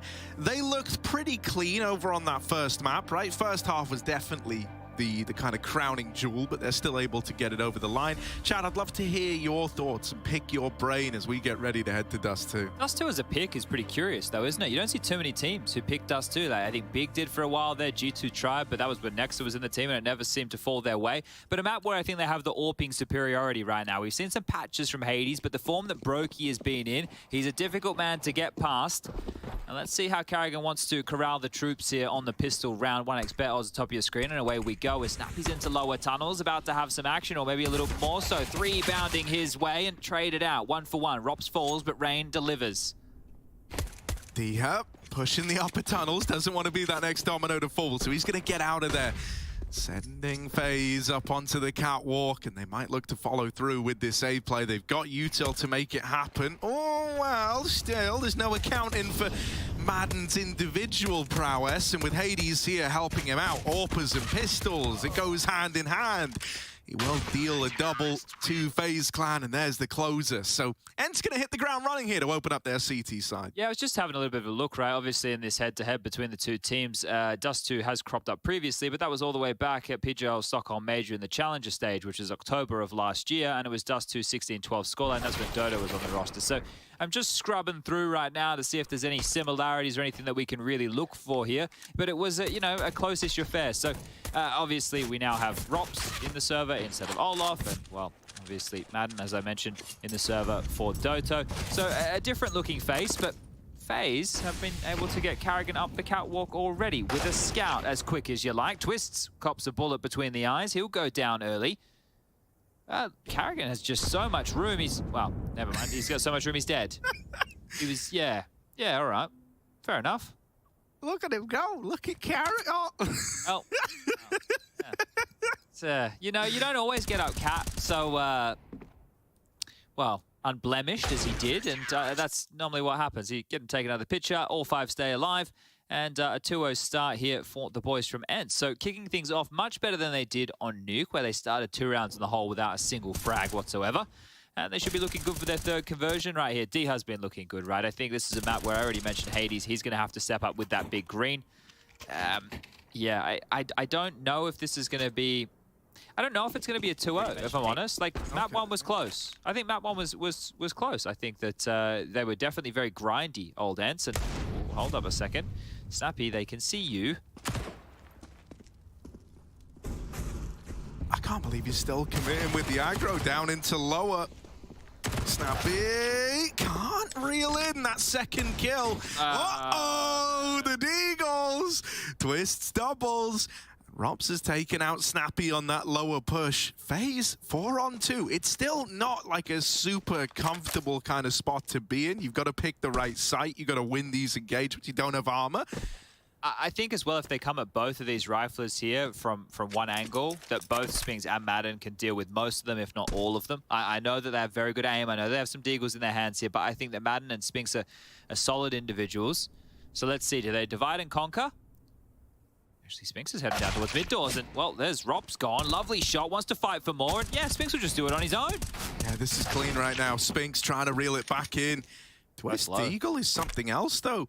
3rd in the round, still very much in this one of FaZe. Madden having to rotate in and deal with this mid component. They're splitting up. They're running separate ways, and yet Madden is rotating a B. But I think Brokey would have heard that. And so you can see that bomb's now coming back into middle. Madden, oh, he might be in the right place to lock this round out. It's just his attention is so split between mid and B. This is done. Oh. The nade's going to be beautiful here. Oh, see ya. There it is. Beautiful, beautiful, beautiful. And it looks awkward, right? Because you're right, his attention is drawn, but it's the perfect position with the way that they ended up. The fact they were split with that gaping cavern of the mid doors wide open there. Just handle it. Almost got out of control, but here's the bangers of the deagle shots that you guys, everybody at home wants to see. Just a shooting gallery down the middle. Similar to the middle. Here we go, guns are out. No AWP for Brokey, so scope supremacy right now for Hades. nothing fast for FaZe. So default spread. Of course, your default spread would be, what is it? Is it Vegemite? That's the one. That's the one. Brought some with me. Of course you did. Living up to it. Hello. Well, mid cross. Always makes me nervous in the A1S meta, crossing mid with the smokes down, right? Like, if you weren't incentivized to spam before, you are now. But instead, they will commit to trying to take catwalk. Hades on the drop-down angle would have loved one for free before he departs. Instead, just having to concede catwalk. FaZe have kind of got the real estate they were looking for here. They have one smoke remaining, though, and that's in the hands of Brokey, right? The rest is flashes and mollies, so it's going to be very difficult to make this round work unless that shot was here. Rain was gifted an opportunity there. Hades gone looking. They've given up long. 50 seconds left. Faking out the mid to B with the smoke, or is it a fake? They could go for the commit here, but running out of utility. FaZe. Oh, they've even been eyeing on the doors. That's brutal, mate. That smoke in the door is just like a real middle finger. It's like, nope, you're not coming here. You're not going mid. You're not going mid to B. That might have been the plan, but you've got to do something else now. Up onto the catwalk, Hades shoots the Molotov, but that's fine. They're out, they're spilling in. They know he's here. That molly does complicate. He still hasn't burnt in it, finally. They're going to deal with him. He could have just sat there, admittedly. They know he's in that position. The A site's now been overran. Snappy out on an island at long is going to concede a kill. And FaZe, they just might piece this round together after all. There isn't really much that Diha or Spinks could hope to do here. And there's Brokey to really seal the deal on it. It's so strange with FaZe, right? The same thing on Nuke when they would brute force their way into top site. As soon as the duels became like less of like a, I guess, 70-30 and they get some real estate and it becomes a 50-50, they just win all the fights. Brokey gets himself a free AWP out of all of this, and it was looking so good from ENCE. They corralled them exactly where they wanted. They dispelled every single attack that came their way. They obviously did the fake at long with the extinguish the molly and the pop to make it seem that way. They went and pressured the mid to B. Really, really good stuff, I thought, from ENCE there until it wasn't. So a little bit unfortunate for this one to fall apart at the seams here, but FaZe will get on the board with their first. And, yeah, a little bit curious, but there seems to be enough cash to splash right now for ENCE here. Snappy into a scout. Hades is going to be glass cannon on the AWP. A deagle for Matt. Hold up a second. This is such a strange buy. 2 scouts, an AWP, a deagle, and an M4. So, all right, it's a buy. Yeah, you know, no one can argue they've put money in. It's just, it's not everything you would want. We'll say that. Nades into top middle have found good damage early on onto Karrigan, and that's going to soften up 2 of these players now to these scouts, make them feel like AWPs. I don't know, dude. There is like a weird vibe I'm getting that there's potential for this round to get awkward with so many scopes in play. And now that you've taken this early advantage, you might force FaZe back into middle. That's where these scouts could look to do some work. Yeah, if they just continue to chip away, right? Fortunately, Rain's one to go down. Well, fortunately, Rain's gone down. I guess that is unfortunate if you're FaZe right now. But Karrigan's the only one susceptible to 1 scout shot. Mid to B smoke up, so just going through the paces again. But if they're able to get out onto Bridge and Gandalf, right? At that point, like I was saying, that they just seem to win out these fights. Let's see if they can get past Hades AWP without a death. Oh, wow. Wishful thinking, apparently. Hades has nailed every single shot they've given him. Brokey now hoping he re-swings back into this, but why would he? He's already delivered this 5-on-3 to ENCE. Plant now coming in, about all you can muster here.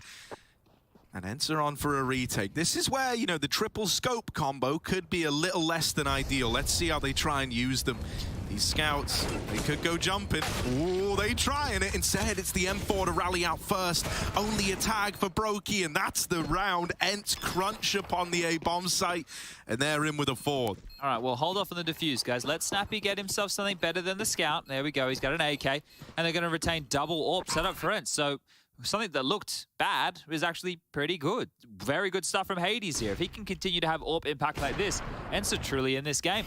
Right, I believe I was saying that we haven't seen ENCE play this map since the addition of Madden on the roster, so in a little bit of a black box of what Snappy and Co have been working on. So that could be a problem for Karrigan, having to call around that. This is a difficult map to prep on. Maybe they thought they were going to be punishing them. Maybe ENCE have just been waiting for somebody to pick it. So let's see, because, well, that's sharp from Brokey there.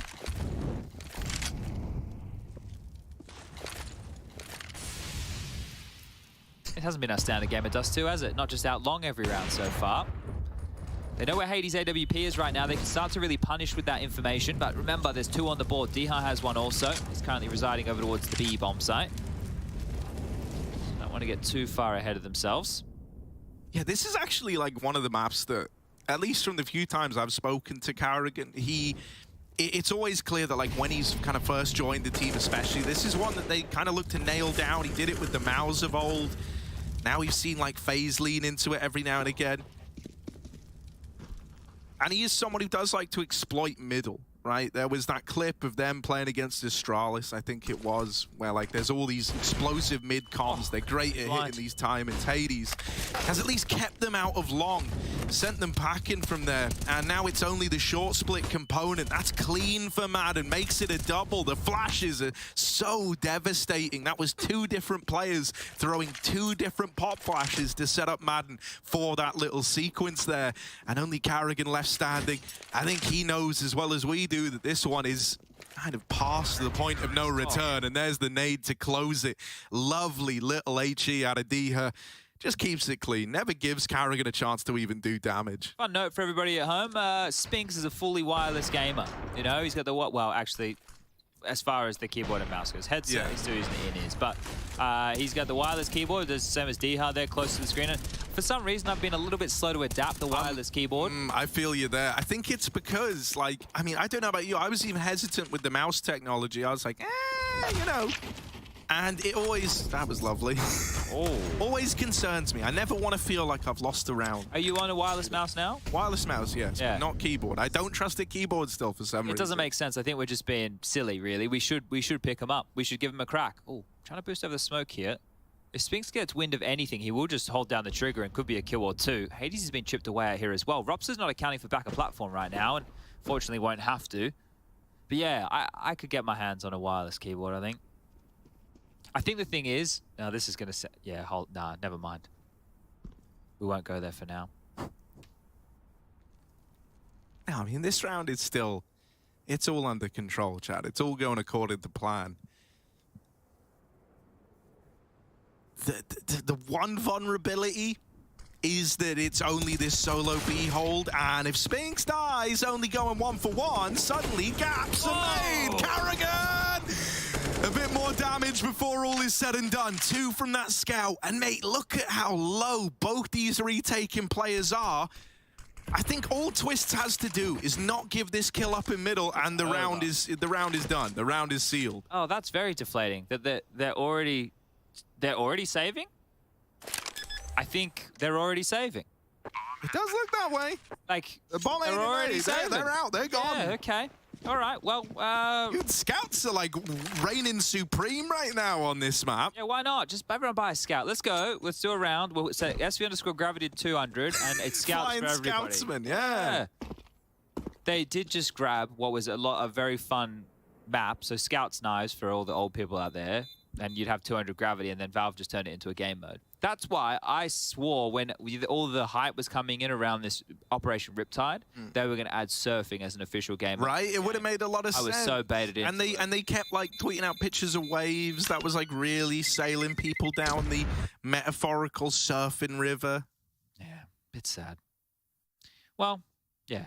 I mean, I do love, and this is something that has happened here on this broadcast before our very eyes, how more and more people have been showing the world of surfing because, you know, for astute navigators of the server browsers such as yourself, Chad, you've always known about it. You've always known about it nestled in there, but not everyone. Not like some of the newer viewers who just started tuning in over the course of the pandemic, right?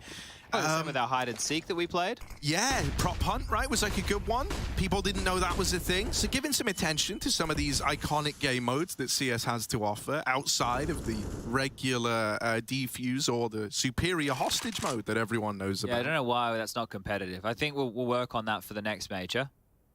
2023 hostage mode. We'll have a couple of maps in play. Oh, Carrigan's got the hostage. You can imagine it, right? Movement speed. The movement speed, Harry. It's going to cost him. Oh, he's got it into the drop-off point. They've won the round. It would be so good. They would have to do something about the breathing. That is the biggest problem. The guy sits on your shoulder just going, that's literally it. That's it. He's just been held hostage. I mean, yeah, it's a stressful scenario, I guess, but... I'd be pretty scared. There isn't that much realism running rife in this game. Oh, what do you mean? You're telling me that we don't have these beautiful coloured weaponry with players' stickers on them in real life? I believe it. I mean, actually, I saw Pasha got given an Orb Dragon Lore with his signets. That was pretty cool. Right, walking up long. That's what Carrigan's doing. It's all a fake, though, Harry. It's a fake. Trying to draw rotates. Problem is, you don't really have, like, time to let this fake work. Spinks was never going to move unless kills came in over towards A. And now that he's actually seen the tunnel's presence, he's like, guys, get over here. And then Carrigan is simultaneously saying, no, guys, come over here because I'm in A. And now they're wondering, well, if you're in A, where are the A players? They're pushed up on Cat. Oh, how this could was they win this a last-second change of decision, but they've made it all the way in. This one kill from Snappy could have sealed the deal. Oh, he has a nade. He has a nade. Oh, slam dunk, baby! Snappy from down under. Do they have time to plot? I don't think they do. It's done. There's Snappy stealing it back, and Twist, try as he might, it is an ENCE round at the end of things. What a roller coaster that one was. That would have been ridiculous if FaZe won that. I couldn't believe that it looked good for a moment there. Thank God, Snappy with the dink and the nade. Beautiful stuff from him. He's got a nice alarm on him. And is able to secure this one. But you can see Spinks there doesn't get bothered by the initial flash. And yeah, if you're going to go for that type of a pop into B, I thought maybe we'd get a doors smoke coming through. Maybe we'd have a little bit more utility to try and back that one up, but not the case whatsoever. Just a flash and go, denied. And I think that a timeout does seem appropriate right now because ENCE have already secured themselves 6 rounds on the CT side to just the flat 2 of FaZe. And the type of rounds that FaZe have won, especially that scout round from Carrigan, it's hard to replicate that, isn't it? So 4 out of the 5 members of FaZe currently all residing on 3 kills. Twist has the most with 7, and a lot of those came from, well, the round with the Deagle that he had in his hands. But speaking of Deagles, we've got a couple more. Rops, Rain, equipped, Carrigan back into a scout. Twist, well, AK for him, and Brokey onto the AWP. That's been dropped. The AWP's been dropped by Rain. So thank you very much, Rain, says Brokey. Wow, yeah, I thought that was like maybe like a hidden grab from Twists at the end of the round, but it wasn't. He saved his AK forward. It is kind of curious, you know, they've kind of lent with the decision to have an investment here and still have money to invest in the next. They could have got another rifle, but instead electing to trying to boost over this. MP9's going to own them. It's going to own them. Yeah, that's the official prediction.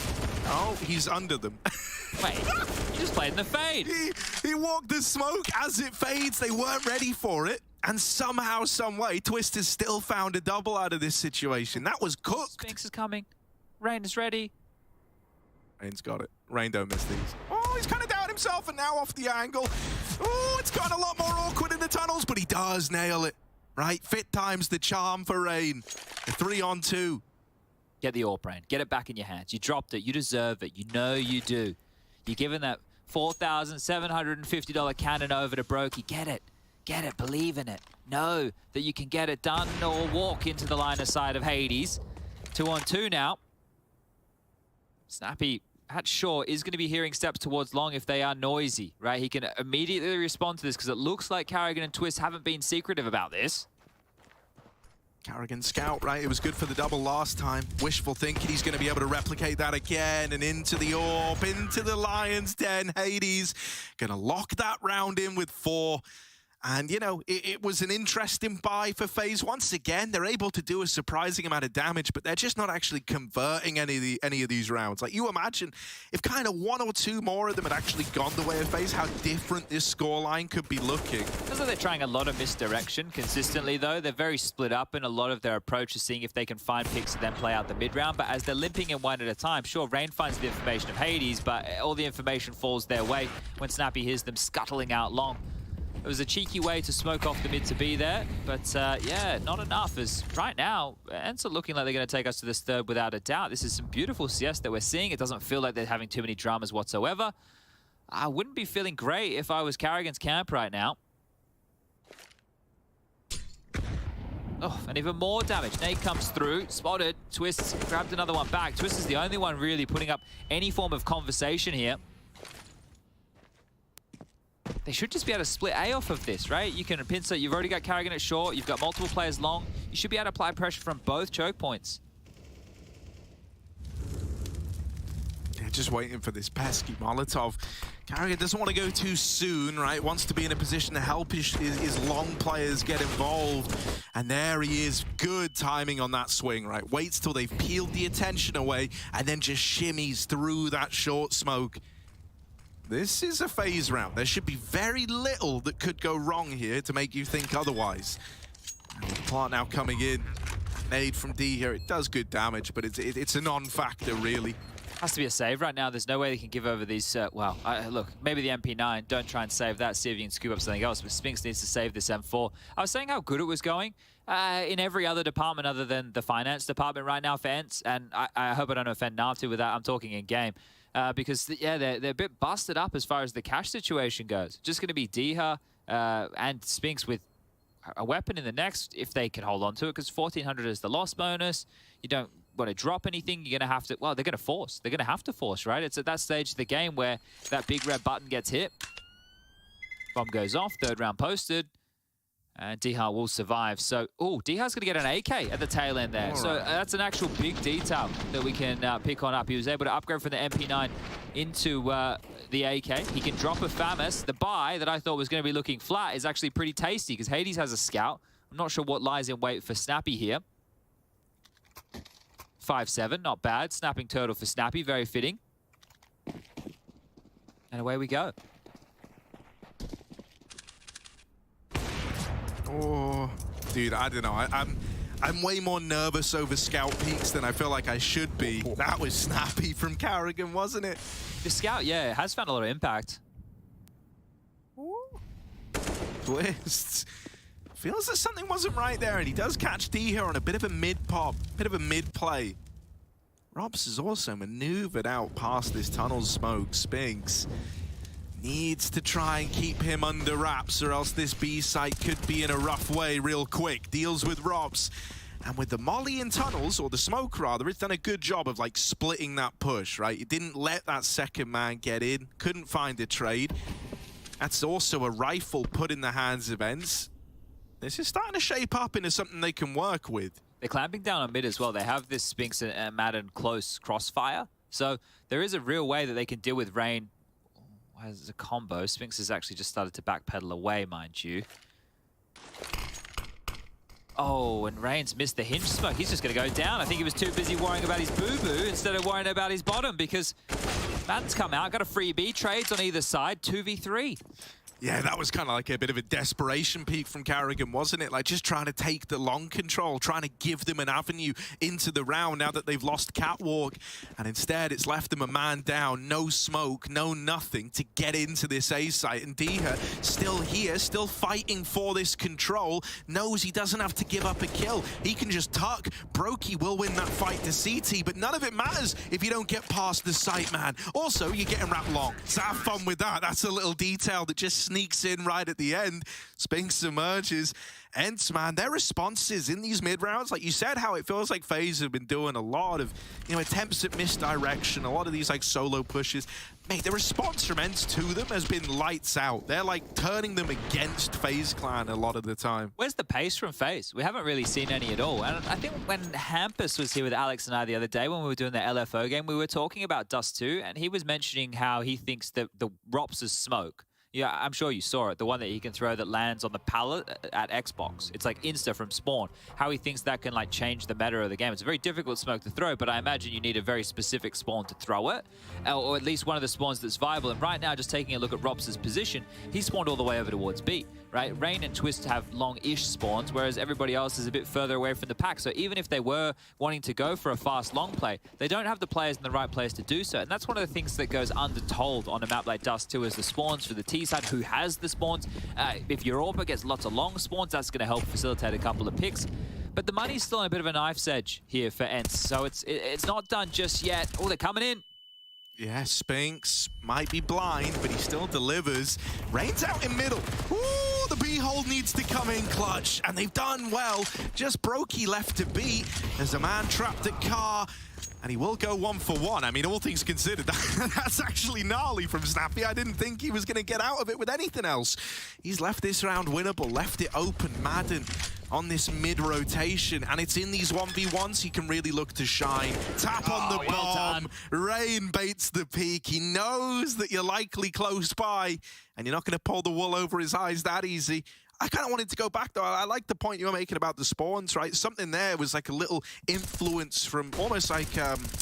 I learned this from a Mahone video. I'm just going to own up to it. But, like, yeah, mate, he did a video covering Perfecto and how he kind of approaches tunnels on B, on Dust 2.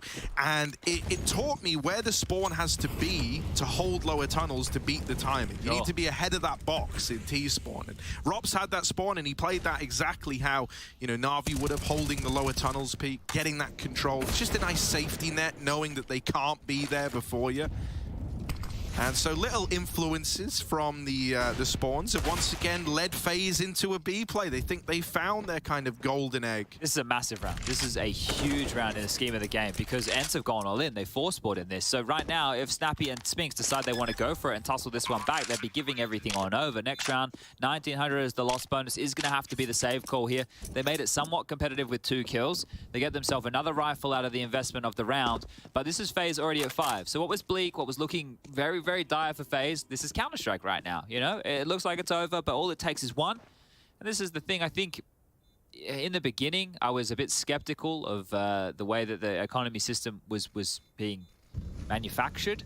I think that the adjustment they made around the pistol rounds and the more back and the seesaw nature or the tug-of-war nature as opposed to the falling off a cliff, which we had with the hard resets, gives us a lot more competitive rounds of CS. And there we get to see a lot more options, a lot more decisions. It's not as punishing in at least the regard that it used to be. And that means that the players are having to refine the way that they approach every single round. So Valve, you've done it again.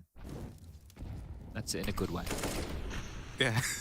Just in case I like that you went to, just in case they clip and ship it, Valve have done it again. Yeah, like everyone, well, I think when you talk about Valve, people just assume you're going to say something negative, right? Like for me, most of the time it's not. Most of the things they do, it seems to work out quite nice. Yeah. Ooh. Yeah. You want to pick again? I don't think you do. Yeah, at that point you're like, maybe the AWP can have mid. That's one of the conversations about this as well. Like that boost, it's really powerful, but at the same time it means that you're probably less likely to go for... Oh, hold up, this is huge. This is huge from Spinks. Flash forward, one and done. I'm getting excited, guys. Sorry. It's that I like it. I like the passion. You know, like you were really believing in Spinks there. It was all in. Gonna make the play, you know.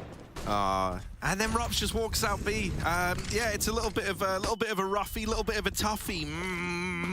Whoa, bloody hell! Playing it for all it's worth, hoping that more players would have come through the door, and he could have been onto a multi-kill instead. Just takes what he's got while he's got it. Still, it should be a FaZe round, and Rops is really going to seal the deal on that one. Yeah, no, going back to like the mid boost, I like that as a topic of conversation because you can still peak mid, obviously, but it's a lot more resource intensive now, right? It's not just, oh, we'll leave the AWP in spawn, he'll get some free damage on the B play, he'll see how many cross, and then we just all in the B site. You don't really want to rush with 3 in that kind of spot, right? Because the other 2 are so far removed that if anything does go wrong, say that the 2 B players trade evenly, well, you've got one guy in the site and the other guys are worlds apart. No, I really like the Dust 2 change. It also gives CTs more options to play around like the lower tunnels, to actually kind of get involved early as like another route to try and get that opener. Oh dear, trying to duck under there. He just, absolutely smashed him. Diha, cheeky little maneuver. Let's see if softening them up is enough for an ENCE's 9th here, because you think about how this game started. I believe the scoreline at one point was, well, 8-3. Now it's 8-6. You want one on the way out the door, but here comes Lurky Boy Rops again. Look at this Molly Smoke combo. Oh, he licked by his own flame there. I mean, Rops has done this every time they've gone B. Surely you've got to be ready for it, right? Creeping around the deep tunnels, smoke. And Rops kind of senses that as well. He's like, they haven't given me the normal peaks. They've spammed me as I've come through. I think they know what I'm doing, so he elects to just get out of there. This does kind of leave you in a bit of a stalemate in the round. Like, your intention was to see what Rops could do at B. You were hoping that could have led to something. Now that it hasn't, and you go back to the drawing board, what's Carrigan going to cook up? This is great by Spinks. He's just gone and taken the space that Rops' utility had cleared, right? The smoke, the creep on in. Now Spinks is playing over towards this fence position, and this is going to be massive. They're not going to be ready for this. Yeah. Well, they check it. No is the answer. That's the bomb going first as well. And Spinks, even more damage before he's sent to the grave. They've got to go back into the danger zone to get the bomb. Rain's up through the catwalk in the meantime. Snappy's pushed into middle. They've got the B pick. If they go B now, it's empty. It is empty. B. And they've got no other choice. They've got to commit. Rain drops down. Good for the first. AD's still holding for this CT swing. Oh dear, he's dead as well. And Snappy is now plunged into the clutch. They won't be ready for him fast out the tunnels, but Rops considers it all. And there it is. FaZe, they close up this first half. 8-7. It's basically neck and neck as we get ready to embark into the second half of our Dust 2 adventure.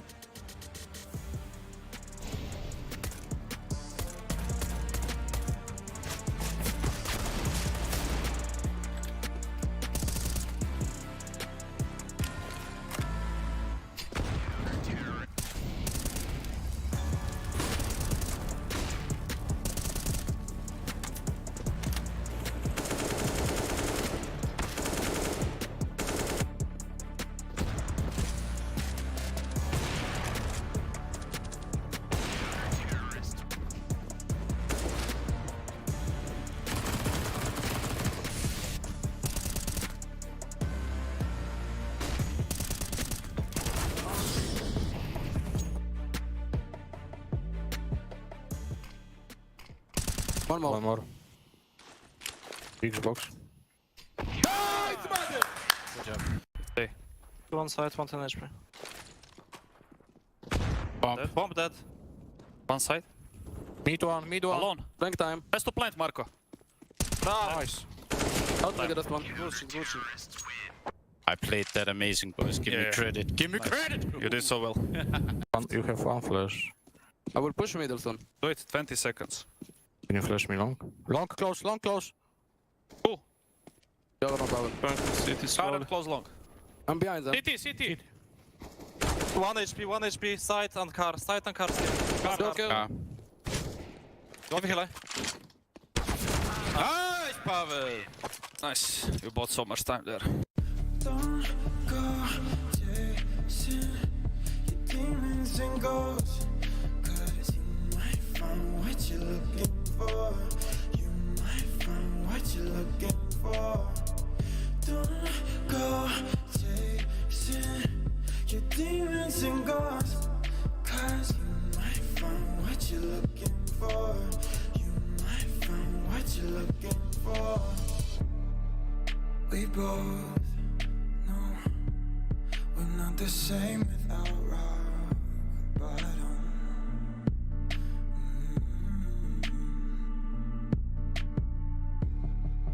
Let it go, but we come back to craving problems.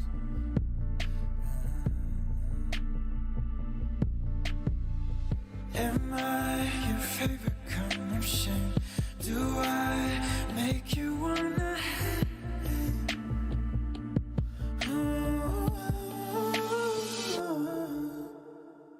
Don't go chasing your demons and ghosts, 'cause you might find what you're looking for.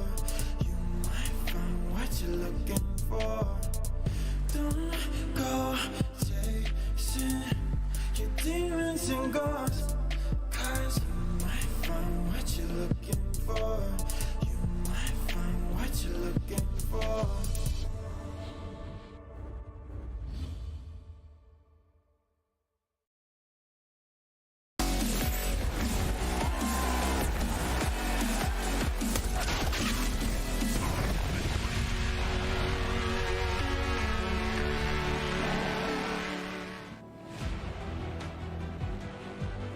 Well, FaZe are able to close the gap, right? It went from ENCE feeling like they were kind of running away with it and a bunch of one-and-done rounds here and there for FaZe to an ending little streak for the FaZe clan. They managed 4 in a row, get themselves up to 7. Now they've got a bit of breathing room in this second half. ENCE move over to this T side.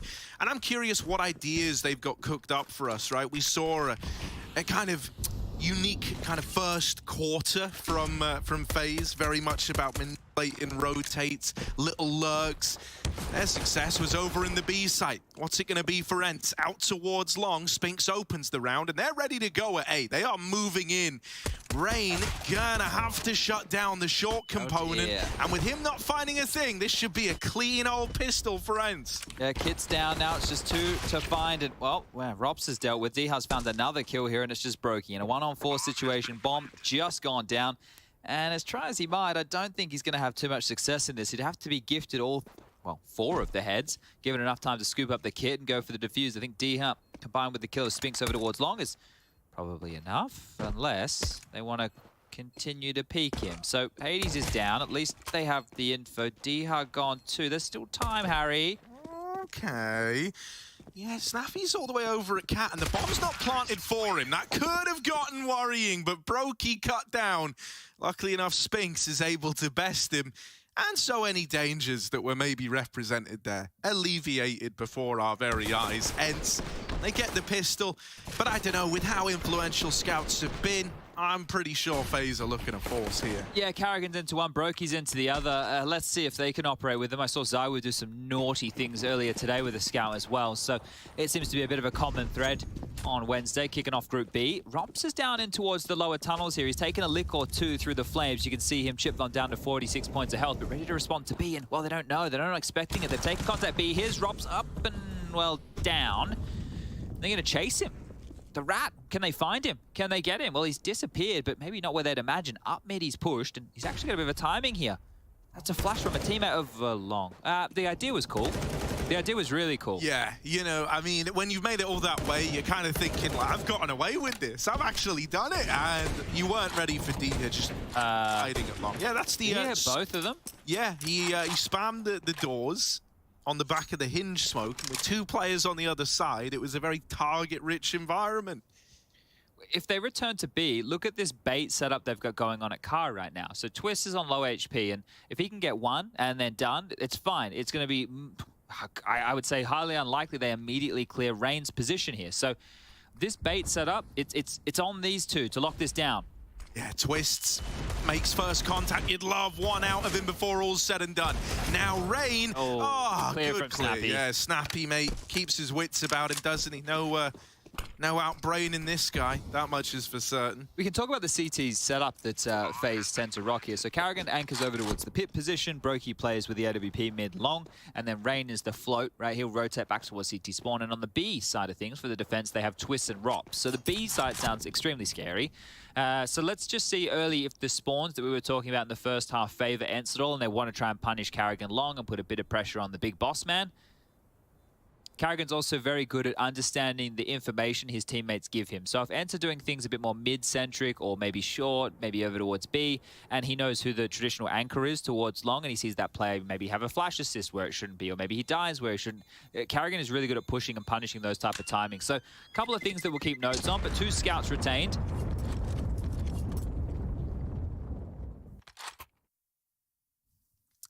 This round, Chad, how, you know, say you get out with this double scout, you know, say you're the FaZe IGL right now.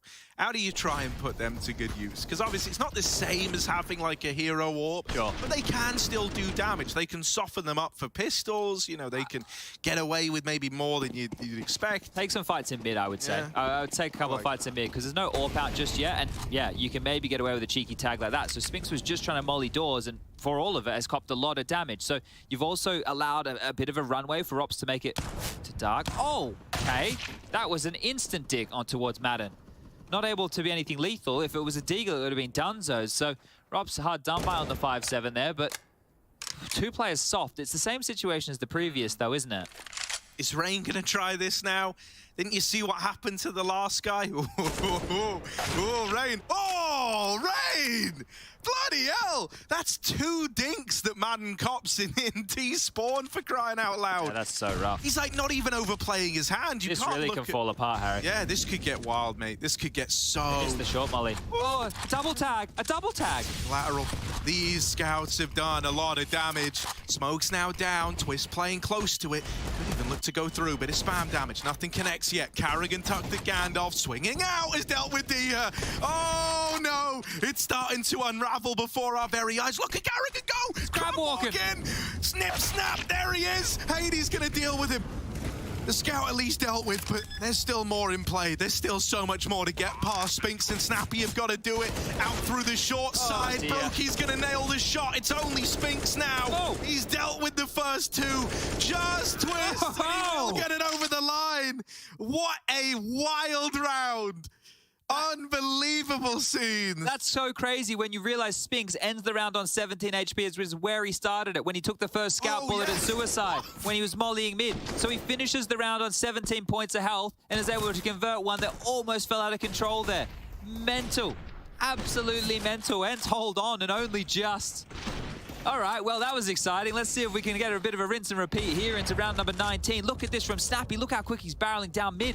They're going to be straight out mid doors here. So quick. This is full confidence, man. To do this versus a round where you know Brokey's AWP was in play is ballsy. How does he get out? Okay, not the second time around. Good. I'm glad that they are able to finish that off. They should just go A now. They know the AWP's gone. They know the AWP is stuck in CT spawn. You could just go short, set up and execute, go, put pressure on A. Well, they are. Oh, Rain's looking for heads, but they're just going to elude him. Carrigan throwing pop flashes, trying to set Rain up, and he will get a double. But I don't think that's enough to get FaZe out of the trouble that is this round. A's already been lost. Rops and Twists are so far removed. It's probably that part of them that's toying with this idea of like, man, the AWP's in CT. We kind of really want that. But you just don't want to run the risk of losing these guns that are looking to save. Yeah, they can't here, really, can they? Look, this is a rough position, and this is two great starts to halves from ENCE. Think about it. CT side, they get the pistol, the conversions. Here, they get the pistol and the conversions, and the first gun round. And the first gun round is 8-3, the score at one point in this game, right? And then from there, FaZe had to actually work very hard to get it back to an acceptable scoreline at the half. And now ENCE are looking to run away with this. 12 rounds to their name. Overpass, waiting in the wings if we do need to go the distance to the third. And, well, later tonight, Outsiders taking on Furia, 7:30 CET. Set your clocks. Your Kinder in the server up against Art, two of the Madmen, two of the Wild Men. Dude, that's actually a really sick game as well, because it's like two of the most kind of polarizing styles of CS that we have to offer, right? At like either end of the extreme. So I'm looking forward to that one. But, mate, I'll tell you this much. Like, for Snappy to call a full disrespect mid-run in a round where you know that Brokey is going to look to pop off with the AWP, that's just incredibly ballsy. That's like a level of confidence that Brokey's not really used to having go up against him. So it was a nice way for ENCE to find success in that first rifle round. Now it looks like they're just grouping for a bit of a B play here. They've got 4 over in the tunnels early. But you understand why, right? The conditioning here. The thing is, the player rotating back towards CT Brokey, right? He's going to be a little bit more hesitant about things. And, well, they're just peppering B. It's a lurk smoke. It's a deep platform molly. It's not much more than that. Madden down towards the mid doors. Has Hades joining him. Diha anchoring long, staying very stoic. Spinks is lining something up here. But, on the doors, we'll just can it off. Now, this is key, right? Because I think it might be a bit of a fun little execute that's about to happen here. If Spinks smokes doors from his position, while Madden and Hades smoke off towards CT spawn, that is going to leave the 2B players stuck, right? So if you can scale out mid, and then you can apply pressure B after the door smoke starts to fade, it might be a little something that could be considered here. So there's the door smoke. They're trying to pull eyes away. Oh. That wide angle from Twists, they weren't ready for it. Out in middle now, Robs, this little position tucked in over towards Humvee could get rustled very, very easily. Coming through a window here. Yeah, he's just got to watch so much. That's only a leg for Hades. There's support dropping into CT. Out through the window, Robs responds, but can't get any more than one, and this is starting to fall apart now. Just Carrigan left. They're in the B site, they've got the plant. Carrigan's got no choice but to back off and save. Yeah, this feels done. I think Carrigan's going to go down here anyway. Hades is already locked down long, so even though he gets away from that fight, great, but Hades is coming here as well. That's one. Is he going to be ready? Pole at the doors, and there it is, 13 now. I think ENCE are set. I think we're going to a third without a doubt here. Overpass, not far away now. Just 3 more rounds required. And I love it. They do the smoke, the window and the door smoke from B tunnels. It draws the rotation of Brokey. They come out mid. Sure, Twist is able to get one, but that's really about all that they can muster on this B defense. Good trading. Great work from Spinks. 2 great kills. He gets Twist after the first and gets Rops after Rops' first. So Spinks' kills are extremely impactful there. And a bit of a lighter purchase here from FaZe as they can only half bite. Scouts again. A couple of Deagles alongside. A little bit of util. Nothing to really get excited about here. Look at Carrigan. He ran through the mid-molly and pushes it with the scout. Now they start to tiptoe in towards B. Oh dear, Robs with the Deagle. They are trying to swing him. They're trying to deal with him, but he still takes a second to the grave first before all's said and done. Robs looks to be remembered the hero of this round. That double gives FaZe a reason to believe. They're going 3 from upper dark here. It looks like Twist is going to be the only one coming from outside doors. And well, they're picking up more util to dissuade and corral, but this is going to be hard to put a lid on. Oh, Madden! Ah! Back turn to the tunnel. They're walking in. They swing it. Madden controls the spray. Oh, has he just delivered the saving graces? They hear the scout now. They know it's in play. And Carrigan, another kill. Hades playing with him. And Orp bests its baby brother in the head-to-head. The scout can't get it over the line. ENCE, another round goes their way. And I mean, you know, you only really had scouts and pistols to beat. But in the context of that being, you know, a 2-on-4 like it was, the fact that they get it over the line is brilliant for ENCE. You know, maybe it shouldn't have got that close, but there's kind of no accounting for what Rops gets away with, right? That's just like the Deagle for you. Sometimes it's good for 2 in those positions. Oh, look, time was always going to be an issue with the defuse anyway, right? But great from Hades and another opener. Should we just get to overpass now? This is, yeah, this is looking miserable in the FaZe camp. Unfortunately, they are just being dealt a dud hand. And remember, this was their choice. They picked into the black box that was ENCE. And Dust too, and they are being punished for it. It's just strange to see it falling apart in this fashion. Hang on, that's another tag from this Orb. Brokey trying to be the difference maker. Oh, 3 in the round. Is that enough? Has Brokey finally teed them up for something, or is it going to get stolen away again? No matter the heroics, no matter who's having a round, who's getting a multi-kill, it feels like ENCE always pull these ones back. This was a 2v4, and now it's a 2v2. Not comfortable, the furthest thing from comfortable. Twists on this little wrap-up through CT. Needs to keep his wits about him, because this Hades AWP is still ever present at long. Smoke down, they're going to try and boost over the top of it. Robs, that was the opportunity. With that one missing, it gets very awkward now. You know they're both CT bound, and they deal with Twist. Snappy gets it over the line. 15 for ENCE, 1 round away from taking us to overpass as the 3rd. Yeah, and it goes without saying here, but the max loss bonus in play, there has not been a single CT-sided round from FaZe. Not a single CT round converted here. They're going to put together what they can. It's 3 M4s with light util. It's a FAMAS with a little bit more util, and a scout with a kit. But Brokey, it feels like he's trying to do absolutely everything here, the poor lad. And there's another opening. Well, let's seal the deal. I'm sure Parla, Maui, and Blair are ready to break this one down, or have a breakdown, because Carrigan and the scout, this is about all he's had going for him, hasn't it? It's only had scout kills, and they're all really clean, but it's never enough. You know, you've lost B, you might have got that one nice opener in mid, but the B side still belongs to ENCE. There's nothing you can even do about it. Brokey, there was just no info as to how deep they've gotten. Carrigan a 3rd! This is just the scout for this guy. But he's getting mid-wrapped, and now he's on the A1S, so he's probably lost it. The mid-wrap's in, Dia's gonna seal the deal, and there it is. We're going to overpass, we're going to a 3rd map. ENCE get onto that T side, and they don't drop a round. They win everything, heading into a 3rd now with momentum behind them.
I'm all in window. Can you smoke door? Side dead. I'm coming mid. Door. I smoked. One more door. Just one door. I'm outside B, right? He's towards you. Carl is picking him some. I will kill him, yeah. Barrel out. Nice! Nice! The series is now tied up 1-1 between FaZe and ENCE. And Blair and Maui, I'm curious because Nuke was relatively close. It was 16-13 in favor of FaZe on ENCE's pick. And then when we came over to Dust 2, which was FaZe's pick, it seems that the despite